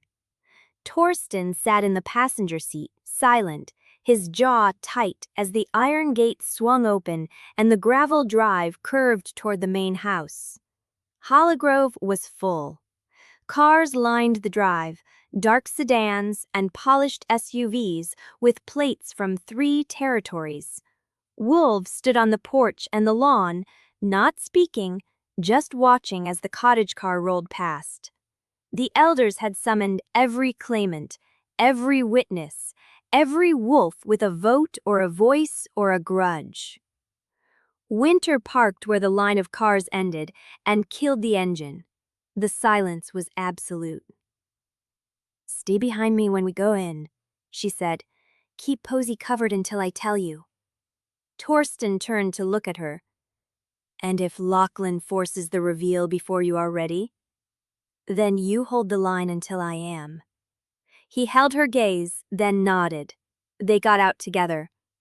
Posy's hand found hers immediately, small and warm, clutching with the trust of a child who did not yet know what a room full of wolves could do. Mama? I'm right here. Is the man with the smile in there? Wynter's blood stopped moving. What man? The one from the trees. He smiled at me yesterday when you were on the phone. I waved back. The Watcher. He had gotten close enough for Posy to see his face. Wynter knelt and took Posy's shoulders, keeping her voice steady with an effort that cracked her ribs. If you see that man in the hall, do not point. Do not look at him for long. You come to me or Torsten, and you stay close. Do you understand? Posy nodded, her gray eyes solemn. Good girl. Wynter stood and walked toward the great hall, with her daughter pressed to her side and the man who had broken her walking at her back. The hall was packed. Wynter had expected hostility. She had prepared for suspicion, for cold stares, for the weight of a room that had once watched her be unmade. What she had not prepared for was the hunger. Elders lined the raised benches in their formal gray. Claimants and their seconds stood along the side walls, and in the center, at the long table where the succession documents would be verified, sat Lochlan Drummerick with the archivist at his right hand and a stack of tapers at his left. He did not stam when she entered. He smiled. Wynter Renholt, he said, and his voice carried to every corner of the hall. I was beginning to wonder if you would come at all. She walked to the center of the room with Posy tucked behind her thigh and Torsten a step behind.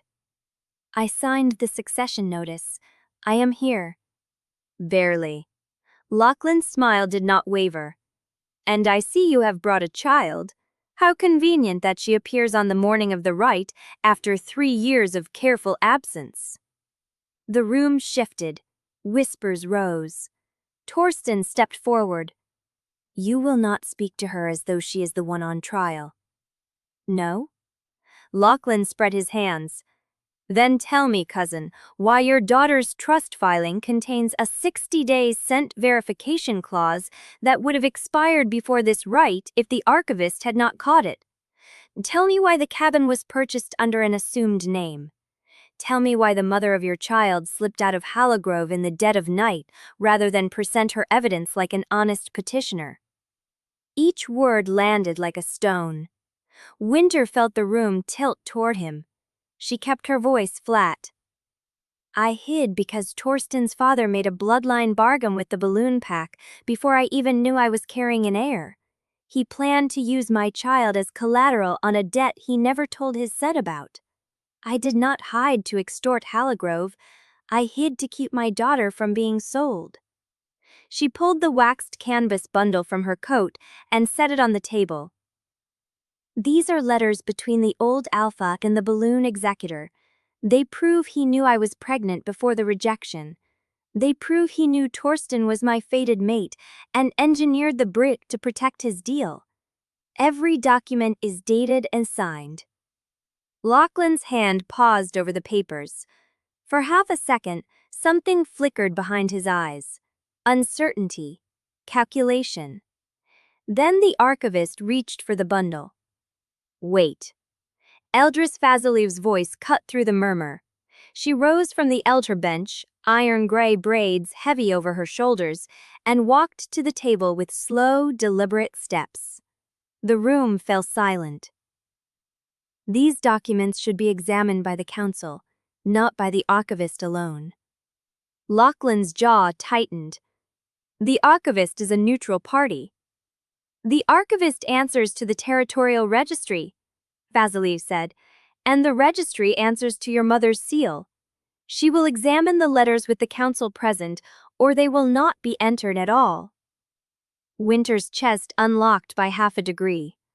An ally, an unexpected one. She kept her face still. That is fair, she said. Let the council verify the dates and the handwriting. Let them confirm what my daughter's existence already proves. Fazilieve took the bundle without looking at Wynter, but her fingers brushed Wynter's as she lifted it, a touch that said nothing and everything. She turned back to the bench.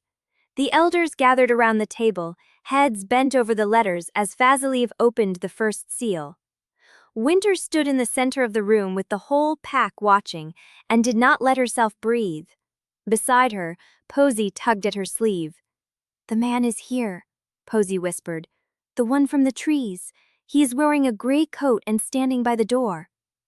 Wynter did not turn her head. She felt Torsten shift behind her, felt the wolf rise in his stance. "I see him," Torsten murmured. The watcher stood against the far wall, arms crossed, face unreadable. He was not looking at Wynter. He was looking at Posy. And he was smiling. Chapter 35. The council bent over the letters like surgeons over a wound. Vasiliev held the first page to the light, tracing the old alpha seal with a fingertip. The room had gone so quiet Wynter could hear the fire in the hearth at the far end of the hall. She kept Posy pressed against her thigh, one hand resting on the small curve of her daughter's shoulder. The man in the gray coat had not moved.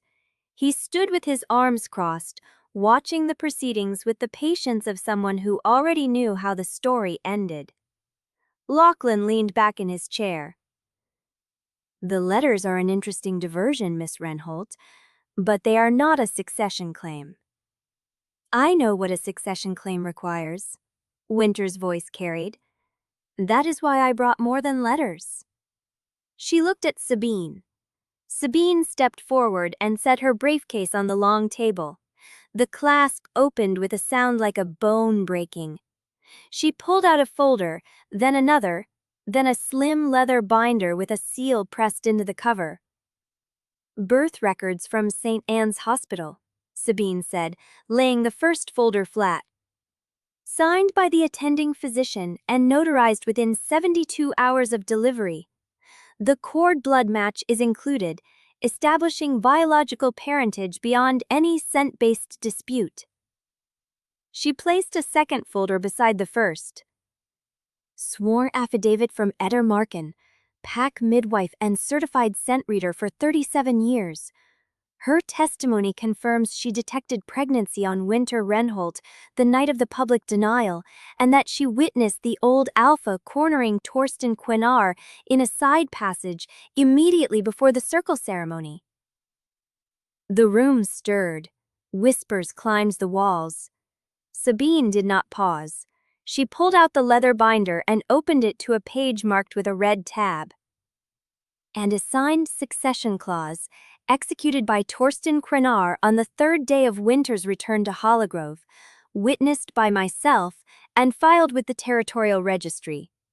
The clause recognizes an unnamed blood heir of Quennar descent and grants full inheritance and protection rights.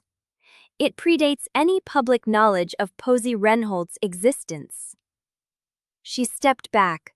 The silence stretched, then broke. "She planned this," someone said from the claimant benches. "She walked in here with a contract already signed." "Because she knew what this pact does to women who come without papers," another voice answered, sharp and female. "Or have we forgotten the rejection circle?" Lochlan raised a hand. "Let us not mistake preparation for virtue," he said. "The question is not whether the documents exist. The question is whether they were obtained through legitimate means or manufactured to serve a scheme. A child hidden for 3 years. A contract signed before the bloodline could be verified.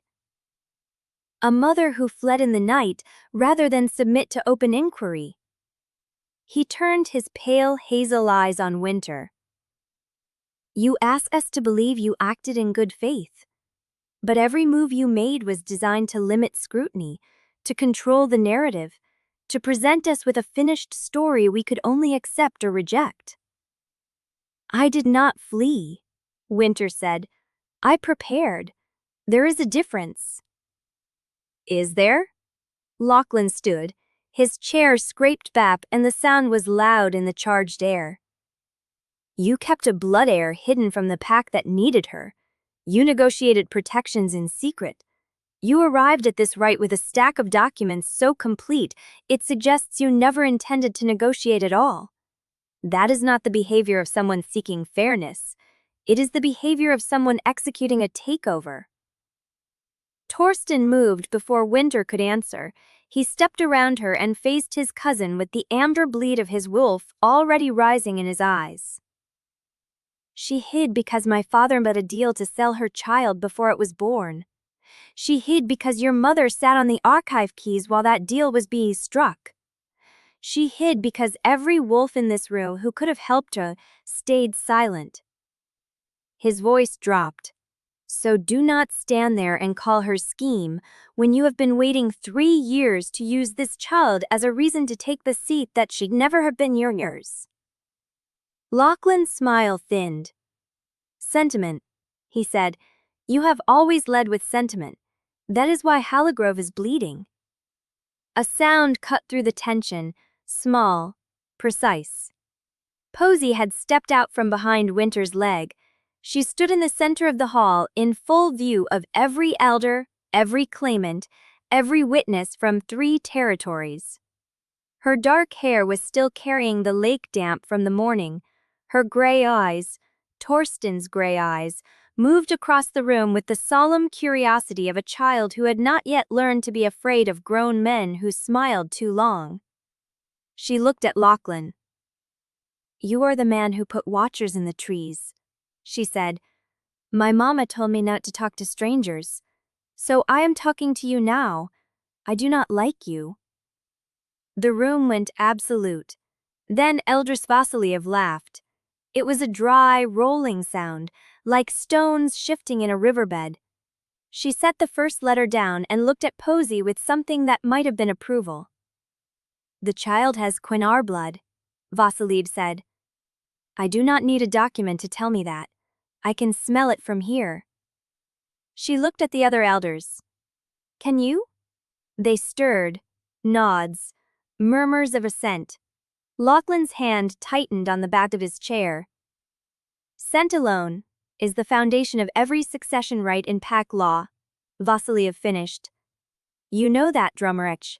You have argued it yourself in 3 separate council sessions. Wynter kept her face still, but inside something was cracking open. Not relief. Not yet. A thin, dangerous hope she had been starving for 3 years. She knelt beside Posy and spoke low. You did well, baby. But stay close now. Posy nodded and pressed back against Wynter's side. Wynter straightened. She looked at Lochlan, then at the elders, then at the watcher in the gray coat who had not stopped smiling. The proof is here, she said. The witnesses are here. The contract is signed. Recognize my daughter as Halligrove's blood heir, as the law requires, or explain to every elder in this room why you are so afraid of a 3-year-old who has already forgotten your name. Lochlan's jaw worked. For a long moment, nothing happened. Then the watcher in gray uncrossed his arms and took a single step forward. Miss Renholt, he said. His voice was quiet, unhurried, and carried the weight of someone who had been waiting for precisely this cue. Before the council votes, there is a matter of older law to consider. A covenant held under balloon seal. You may find your daughter's protections are not as absolute as you believe. He reached into his coat. Torsten moved, fast. He put himself between the watcher and Posy, and the growl that came out of him was not human. One more step, and I will remove your hand before you finish pulling it free. The watcher stopped, but he was still smiling, and Wynter understood with a cold drop in her stomach that the victory she had just won was not the end of the fight. It was the beginning of a worse one. Chapter 36. The hall had not yet settled when Edda Markin rose. She moved slowly, her iron-gray braids catching the light from the high windows. Her hands braced against the chair in front of her. She was the oldest wolf in the room. Every elder knew it. Every elder had been delivered by her hands or held in her arms as a squalling pup. She walked to the center of the floor and stopped beside Sabine's table. "I have something to say," Etta said. Her voice carried. Age had not dulled it. "And I will say it here, where the council can hear me, because I have held it too long, and my bones will not let me hold it longer." Lochlan's face went still. "Eldris Markin, you are not on the witness list." "I am not on your list," Etta agreed. "But I am on the list of wolves who were standing in this hall on the night Halligrove broke its own bloodline." She turned to face the elders. Her back was straight. Her eyes found Wynter's for a single heartbeat before she looked away. "3 years ago, I stood in the rejection circle," Etta said. "I was not there to witness the denial. I was there because I had been summoned. The old Alpha sent for me before the ceremony and told me to stand close. He wanted me to smell her." A murmur rippled through the hall. "Slamp what?" an elder asked. Etta's jaw tightened. "Pregnancy. He wanted to know if the rejection had taken yet, if the bond was still carrying life." Wynter's breath stopped. She had known Etta scented her that night, but she had not known the old Alpha had ordered it. She had not known he was standing close enough to watch the test happen. Etta kept speaking. "I told him what I smelled. A new life. Barely there. No more than a week or 2 from the joining. He told me to keep silent. He said if I spoke, he would have me removed from Halligrove and my granddaughter would never set foot on Packland again." She looked down at her hands, the hands that had delivered half the wolves in this room. "I kept silent," she said. "I have kept silent for 3 years, and I have watched that silence rot inside me like spoiled meat." Lochlan stepped forward. "Eldris Markin, with respect, you are describing a scent you detected at a moment of stress and memory 3 years old. That is not evidence." "It is evidence of what he knew," Torsten said. "And when he knew it." He was still standing between the Watcher and Posey, but his voice carried the same weight as Etta's. "My father sent Etta to the circle to confirm Wynter was pregnant. He did it so he could factor that child into his deal with the balloons before anyone else knew it existed." Lochlan's smile returned, thin, precise. "Convenient that we are only hearing this now from a woman who admits she remained silent while Halligrove bled." "I remained silent because I was afraid," Etta said. The admission cracked through the room. "I am not afraid anymore. I am old. I have delivered pups and watched them grow and buried the ones who did not make it. I have served this pack for 60 years, and I will not carry this lie into my grave." She turned to the elders. Torsten Quennar did not know his father's plan. He stood in that circle believing he was making a choice, but he was a stag driven into open ground by dogs. His father cornered him in the side passage before the ceremony. "I saw it. I was close enough to hear the old Alpha's voice, though not his words, but I saw Torsten's wolf go still. I saw him stop fighting." Her voice dropped. "He did not know what his father had already done, and he could not have stopped it even if he had." The hall was silent. Wynter felt Posey's small hand tighten on her coat. She looked down. Posey's gray eyes were fixed on Etta, watching the old woman with the solemn attention of a child who understood more than she should. Then Lochlan spoke. "Moved," he said. "That is a moving story, Eldris Markin, but it does not change the fact that Miss Renholt spent nearly 4 years hiding an heir from a pack that could have protected that child, fed that child, secured that child's future. Instead, she waited until Halligrove was desperate, until the succession was contested, until the moment of maximum leverage." He turned to the elders. She did not come back because it was right. She came back because hiding an heir is only valuable when you can trade it at the right moment. And this is that moment. Sabine rose. That is speculation, not evidence. It is pattern, Lochlan said. She filed a trust with a 60-day verification clause. She negotiated protections before anyone knew the child existed. She brought documents that were drafted months ago, ready to deploy the instant the pack was weak enough to accept terms. He looked at Wynter. That is not the behavior of a wronged woman seeking justice. That is the behavior of a strategist executing a long game. Wynter felt the ruse shift. Some elders were nodding, others were watching her with new suspicion. The truth of Etta's testimony had cracked something open, but Lochlan was already pouring his own shape into the break. She kept her face still, but her hand found Posey's shoulder and she held on. Chapter 37. The silence stretched like a blade drawn slow. Wynter felt the room's attention shift back to her, the weight of 30 wolves measuring her against Lochlan's words. Some elders had folded their arms.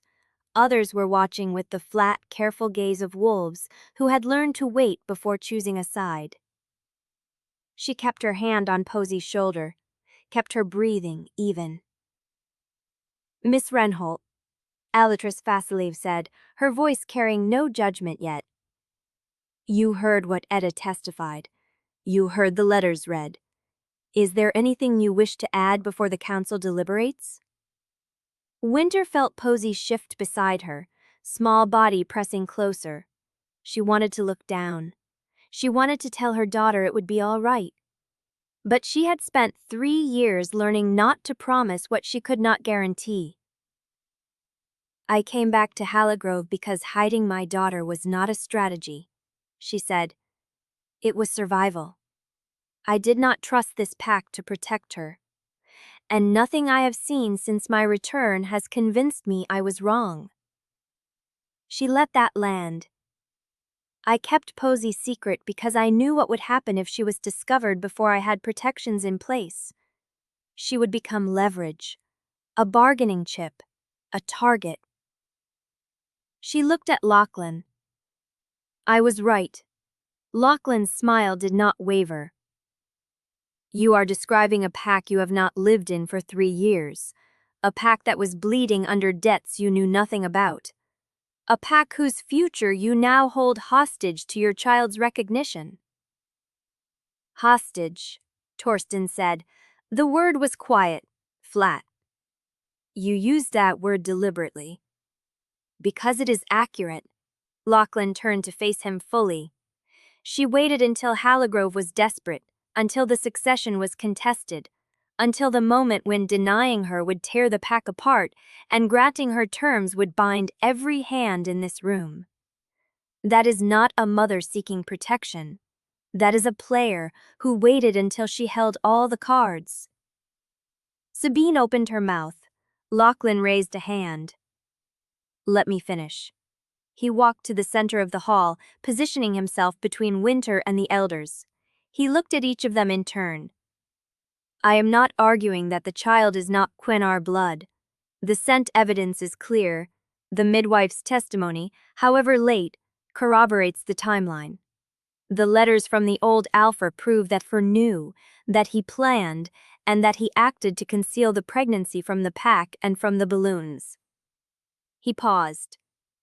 All of that is true, and none of it answers the question before us. He turned to face Wynter directly.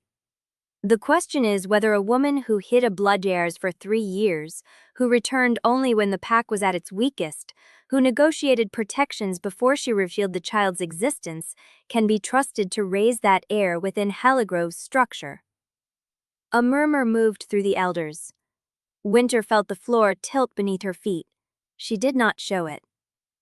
I did not hide her for leverage, she said. I hid her so she would survive. Survive what? Lochlan asked.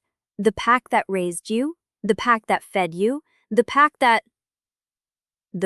watched me stand in a rejection circle and did nothing, Wynter said. Her voice did not rise, but the hall went still. The pack that accepted the old alpha's laws because it was easier than asking questions. The pack that let Torsten's father bleed Halligrove dry while wrapping it in tradition and duty. She looked at the elders. You did not protect me then. You did not protect Posey. You did not even know she existed. And now you want me to trust you with her future? Eldris Faziliu's fingers tapped once against the arm of her chair. Those are fair points, she said, but they are about the past. I am asking about the present. Will you raise Posey within Halligrove if the council recognizes her claim? Wynter fit the trap. If she said yes, she was bound to this pack, to its politics, to the danger that came with being the mother of a named heir. If she said no, she gave Lochlan the argument that she could not be trusted with the pack's future. She opened her mouth. Miss Renholt does not need to answer that tonight, Torsten said. His voice cut through the hall with the weight of command. He had not moved from his position between the Watcher and Posey, but his attention was fixed on the elders now. The succession rite is about the child's bloodline, not about where she will live, not about whether her mother will stay or go. Those are separate questions. Are they? Lochlan asked. Because the blood heir's safety is directly tied to where she is raised, who guards her, and who controls access to her.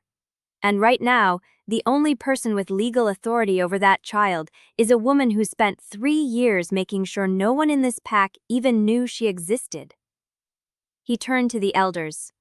I am not questioning the legitimacy of the claim. I am questioning whether the person holding that claim has the pack's best interests at heart. The elders stirred. Wynter saw it. The shift. Some of them were nodding now. Lochlan spoke again, softer this time. I propose a temporary solution, a middle ground that protects the child and the pack while we determine the best path forward. He looked at Wynter. Temporary council fostering. The child remains at Halligrove under elder oversight. Visitation rights for Miss Renholt are guaranteed. Boundaries for access and custody are set by neutral parties. The succession stands. The protections hold. But the daily authority over the heir's upbringing is shared until we can be certain that placing her solely in her mother's care does not repeat the mistakes of the past. The hall went electric. Wynter heard it, the sharp intake of breath from Sabine. The scrape of a chair somewhere behind her, the low rumble of voices that had been held too long. She felt Posey's hand tighten on her coat, and she felt Torsten rise. He did not speak. He did not need to. The motion alone was enough to pull every eye in the room. He stepped around the Watcher. He stepped past the elders. He walked until he stood between Wynter and Lochlan, facing his cousin with the stillness of a wolf who had stopped measuring consequences. Council fostering, Torsten repeated. The words came out flat. You want to take my daughter out of her mother's hands and put her under your supervision? Under elder supervision, Lochlan said. Neutral oversight, the protection of the pack. You want to take my daughter? Torsten said again, because you cannot win this argument on evidence. I am trying to protect. You are trying to find a crack. Torsten's voice dropped lower. And you will not find one in her mother. He turned to face the elders. I signed a succession clause before I knew Posey's name, before I knew her age, before I knew anything except that Wynter had a child who needed protection. I signed it because I trusted her judgment. And I have spent every day since learning how much I should have trusted it sooner. He looked at Wynter. If she says Posey stays with her, Posey stays with her. If she says Halligrove does not get to decide how she raises her daughter, then Halligrove does not get to decide. Lochlan's smile thinned. That is not how pack law works. Then change the law. Torsten's voice did not waver. Or find a new alpha. The room went silent. Wynter stared at him. His back was to her now, broad and unyielding, a wall between her and the wolves who wanted to take her daughter. She had not asked him to do this. She had not expected him to do this. And she did not know what it would cost. But she knew with the some certainty that had carried her through 3 years of hiding that the cost would be measured before the night was over, because behind Torsten by the door, the watcher in gray reached into his coat again. And this time, he pulled out a folded document stamped with a seal she did not recognize. Chapter 38. The hall had not yet settled from Torsten's words when he turned to face the elders fully. His back was no longer to Wynter. She could see his face now, the hollow beneath his cheekbones, the amber bleed at the edges of his eyes. He looked at Eldris Vasiliv. You asked who I would be as Alpha. I will answer that question. But first, I need to answer a different one. He let the silence stretch. 3 years ago, I stood in a circle with the woman I loved and told the pack she meant nothing to me. I used the words no bond and no claim. I watched her face change when I said them, and I did not stop. His voice held steady. Some of you have wondered why. Some of you have assumed I was cruel or weak, or that she had done something to deserve it. He shook his head. The truth is simpler and worse. My father cornered me in the side passage before the ceremony. He told me that if I did not reject her, the pack would not survive the year, that the creditors would call in their notes, and Halligrove would be dismantled before the snow melted, that my mother's legacy, the house she had built, the land she had held, would be sold to strangers. The elders shifted. Someone whispered. He told me, Torsten said, that Wynter would survive a rejection, that she was young and strong and would find another life, that the pack would not survive without the balloon deal. He stopped. I believed him, because I wanted to believe him, because the alternative was facing the truth, that my father had been sinking Halligrove into debt for years, and I had been too afraid to look at the ledgers. The hall was utterly still. I let a girl I had loved since I was 18 stand in a circle and hear me say she was nothing because I was too much of a coward to tell the truth. Wynter's throat tightened. She had heard his confession at the cottage, but this was different. This was before the pack, before the elders, before the wolves who had watched her walk out the gate alone. Torsten, Lochlan said, this is a touching performance. It's not a performance. Torsten's voice cut sharp. It's a statement of fact, and you will let me finish, cousin, because you have had the floor all night, and I had never once spoken this truth in this hall. He turned back to the elders. I signed the balloon marriage contract because my father told me it was the only way to save Halligrove. I did not know he had already made a separate deal with the balloons. I did not know he had promised a child I had not fathered and a mate I had not yet rejected. His jaw tightened. I did not know he had told Edda to send Wynter for pregnancy. I did not know he planned to use my own child as collateral on a debt he had hidden from me for years. He looked at his hands. I knew nothing, because I had chosen to know nothing. I had chosen to let my father run the pack while I grieved the woman I had thrown away. He lifted his head. I am not telling you this to earn your sympathy. I am telling you because for 3 years, Lochlan has been building a case that I am unfit to lead, and he is right about that. A murmur rippled through the hall. I was unfit. I let my father destroy my mate bond and my pack's future because I was too afraid to ask the right questions. I married a woman who deserved honesty and gave her silence.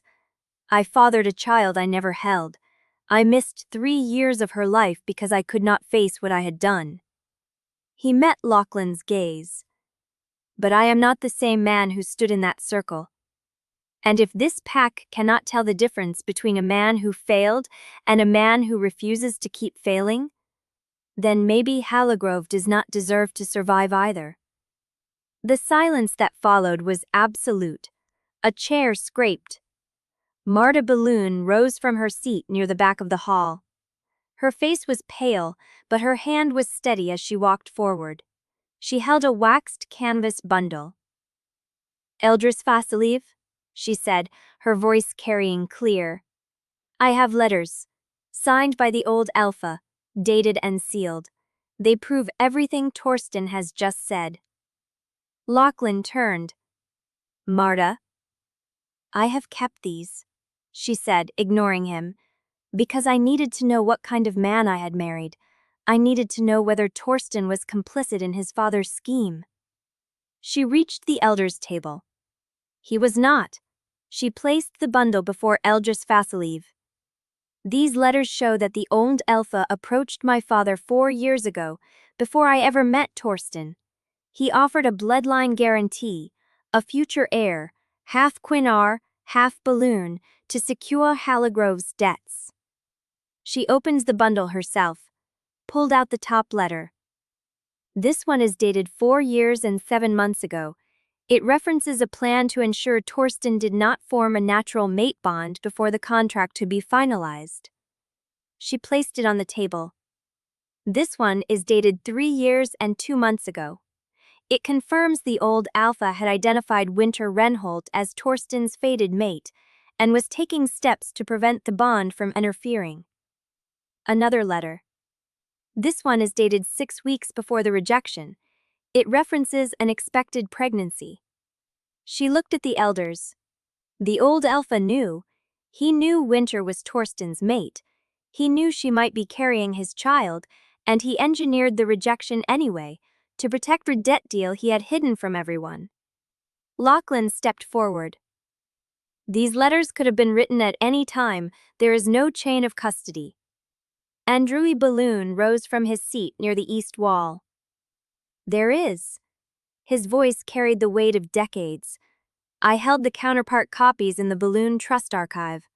I matched the signatures myself. Those letters are authentic." He looked at the elders. "I am the executor of the Balloon Trust. I held the original contract. I can confirm that the old Alpha approached us with this plan before I ever allowed my daughter to enter a marriage contract." He paused. "I can also confirm that when I learned a child existed, I demanded the truth. And when I was refused, I held the letters as leverage to ensure my daughter was not used as a shield for a conspiracy she had no part in." Lochlan's face had gone still. The hall murmured.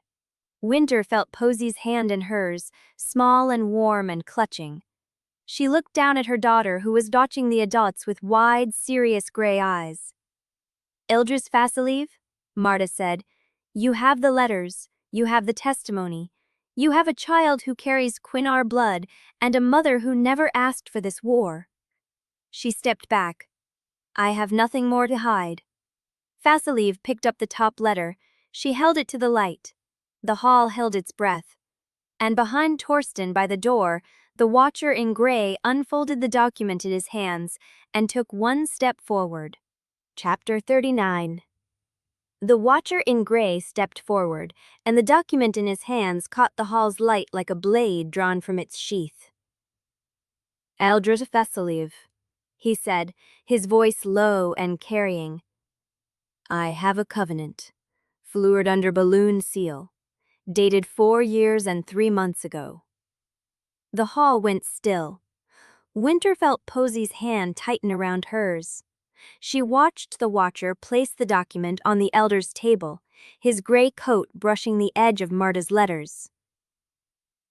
"This covenant," he said, "was signed by the old Alpha and the Balloon executor. It grants the Balloon Council the right to oversee the upbringing and marriage of any Halligrove heir produced under the Bloodline Alliance." He stepped back. "It supersedes any succession clause signed after its filing date." Vasiliv picked up the document. She read it in silence, her iron-gray braids catching the light as she turned the page. Wynter's breath stopped. She had come with letters, with testimony, with a signed clause that Torsten had filed before Posey was publicly known. She had believed paper could protect her daughter. She had not anticipated older paper. Marta. Lochlan's voice was controlled. Did you know about this? Marta's face had gone pale. I knew my father held the executor trust. I did not know the covenant had been filed.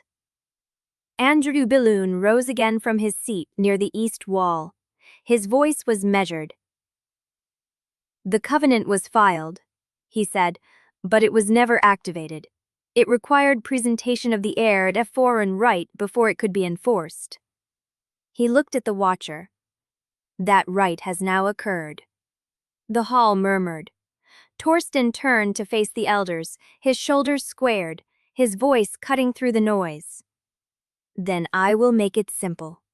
He walked to the center of the hall, away from Wynter, away from the watcher, until he stood alone before the elders' table. The old model of alpha rule in Halligrove is dead. My father ran this pack like a private treasury, hiding debt, selling futures he had no right to sell, and using bloodline as collateral for deals no one else knew existed. He looked at Vasilev. I will not govern that way. He reached into his coat and pulled out a folded paper. This is my resignation letter, signed, dated, witnessed by Sabine Marek. He placed it on the table beside the covenant. I drafted it before this rite. I meant it then, and I mean it now. If the price of protecting my daughter is my seat, I will pay it. Wynter's throat tightened. But I am offering something else. He looked at the elders one by one. I am offering to accept permanent council oversight on all pack finances. Every ledger, every payment, every debt agreement, reviewed quarterly by a committee of elders chosen by vote, not by blood. Lochlan's jaw tightened. And I am publicly binding Halligrove to protections for Posey Renholt and Wynter Renholt that no future alpha can revoke without a full pack vote. He turned to face the hall. Posey will be raised by her mother. Her autonomy will be protected by law. Her inheritance will be held in trust beyond the reach of any alpha who comes after me. His voice dropped. And if any alpha tries to override those protections, they will answer to the same council that now holds my resignation in their hands. The silence that followed was absolute. Then Eldris Vasilev spoke. You are offering to surrender power to save the child. Torsten met her gaze. I am offering to trade the old model for a better one. The child is the reason, but the change is for the pack. Vasilev looked at the document in her hands, then at the resignation letter. She turned to the other elders. The hall waited. Wynter felt Posey shift beside her. She looked down at her daughter, who was watching Torsten with wide, serious eyes, as if she understood something the adults had not yet said. Mama, Posey whispered, is he going to leave again? The question hit Wynter harder than any legal blow. She did not answer. She could not, because she did not know. The elders conferred in lower voices. The hall pressed in from every side. Wynter felt her pulse in her throat, her hand clammy around Posey's, her mind running through every contingency she had planned and finding none of them adequate for this. Vasilev rose. The hall held its breath. Torsten Quennar, she said, her voice carrying to every corner. You have confessed publicly to failure. You have surrendered your father's model of rule.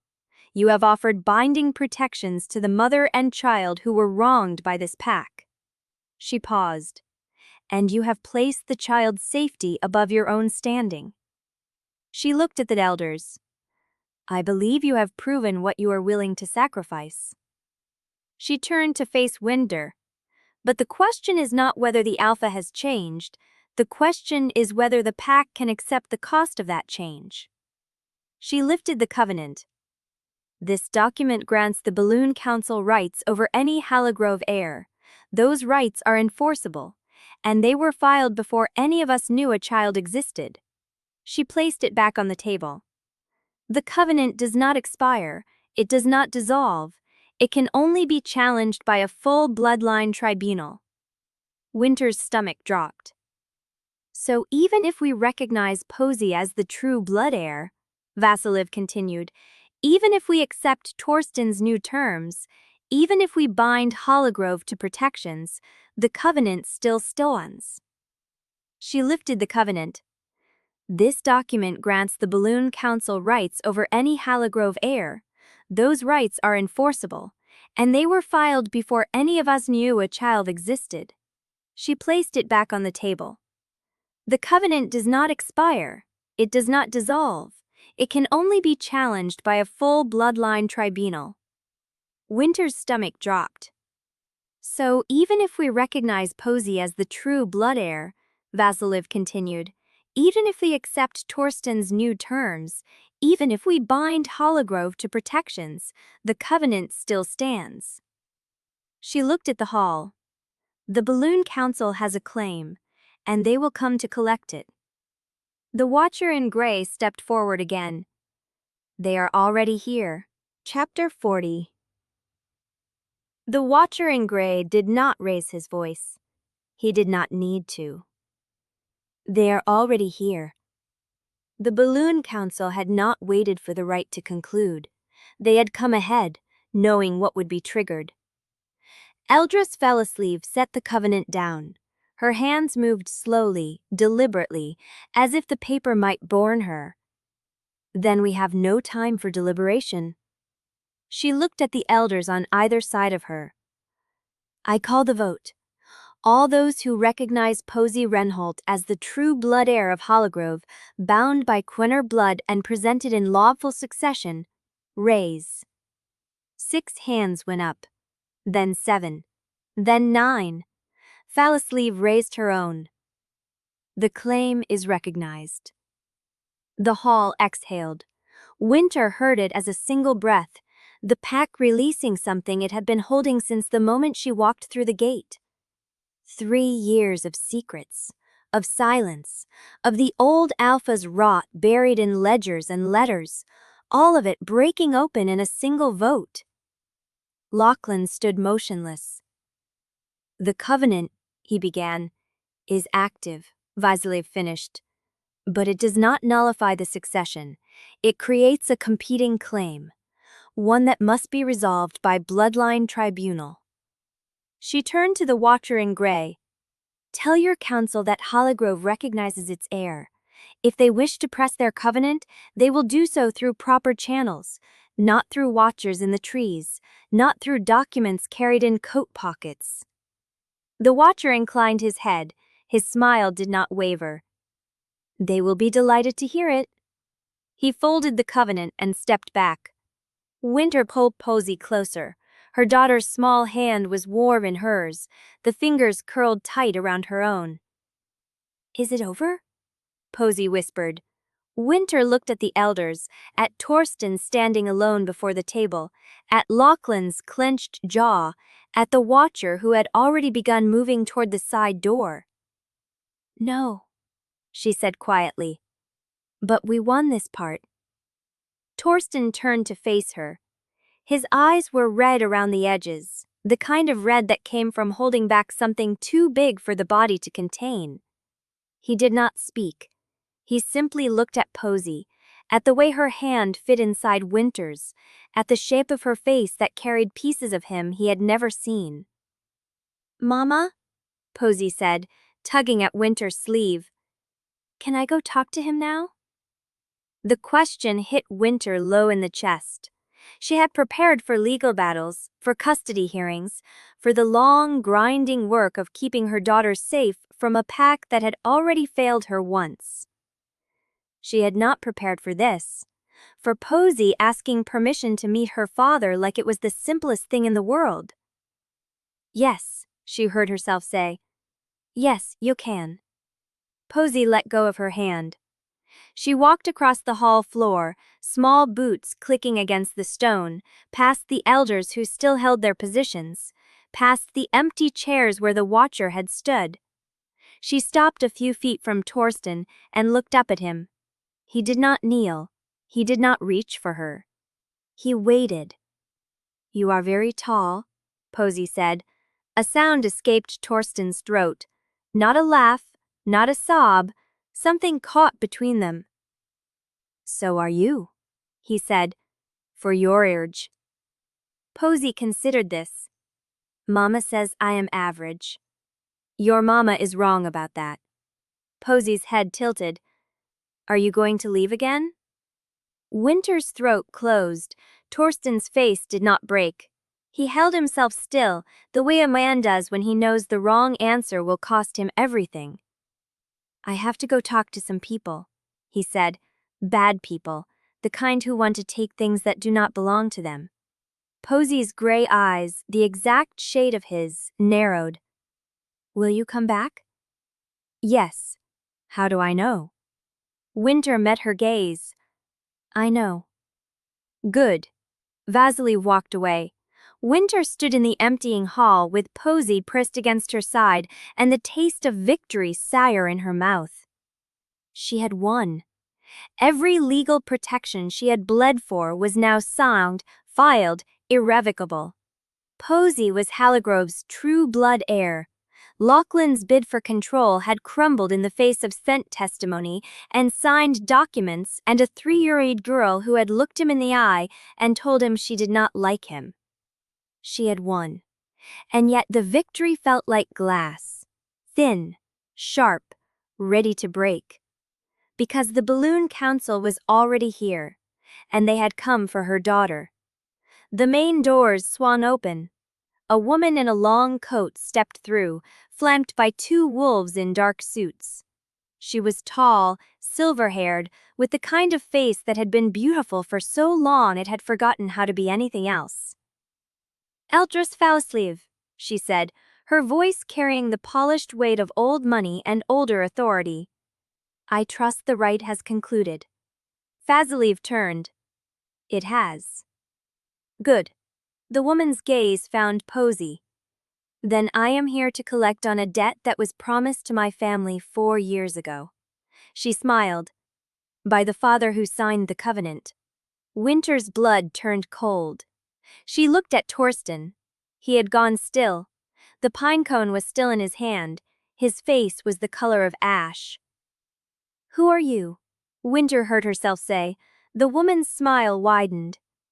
"My name is Celestia Balloon, matriarch of the Balloon Council, and I have come to meet my granddaughter." The word hit Wynter like a blade between the ribs. Posey looked up at her. "Mama? Who is that lady?" Wynter stepped in front of her daughter. "She is no one," she said. "She is leaving." Celestia Balloon laughed.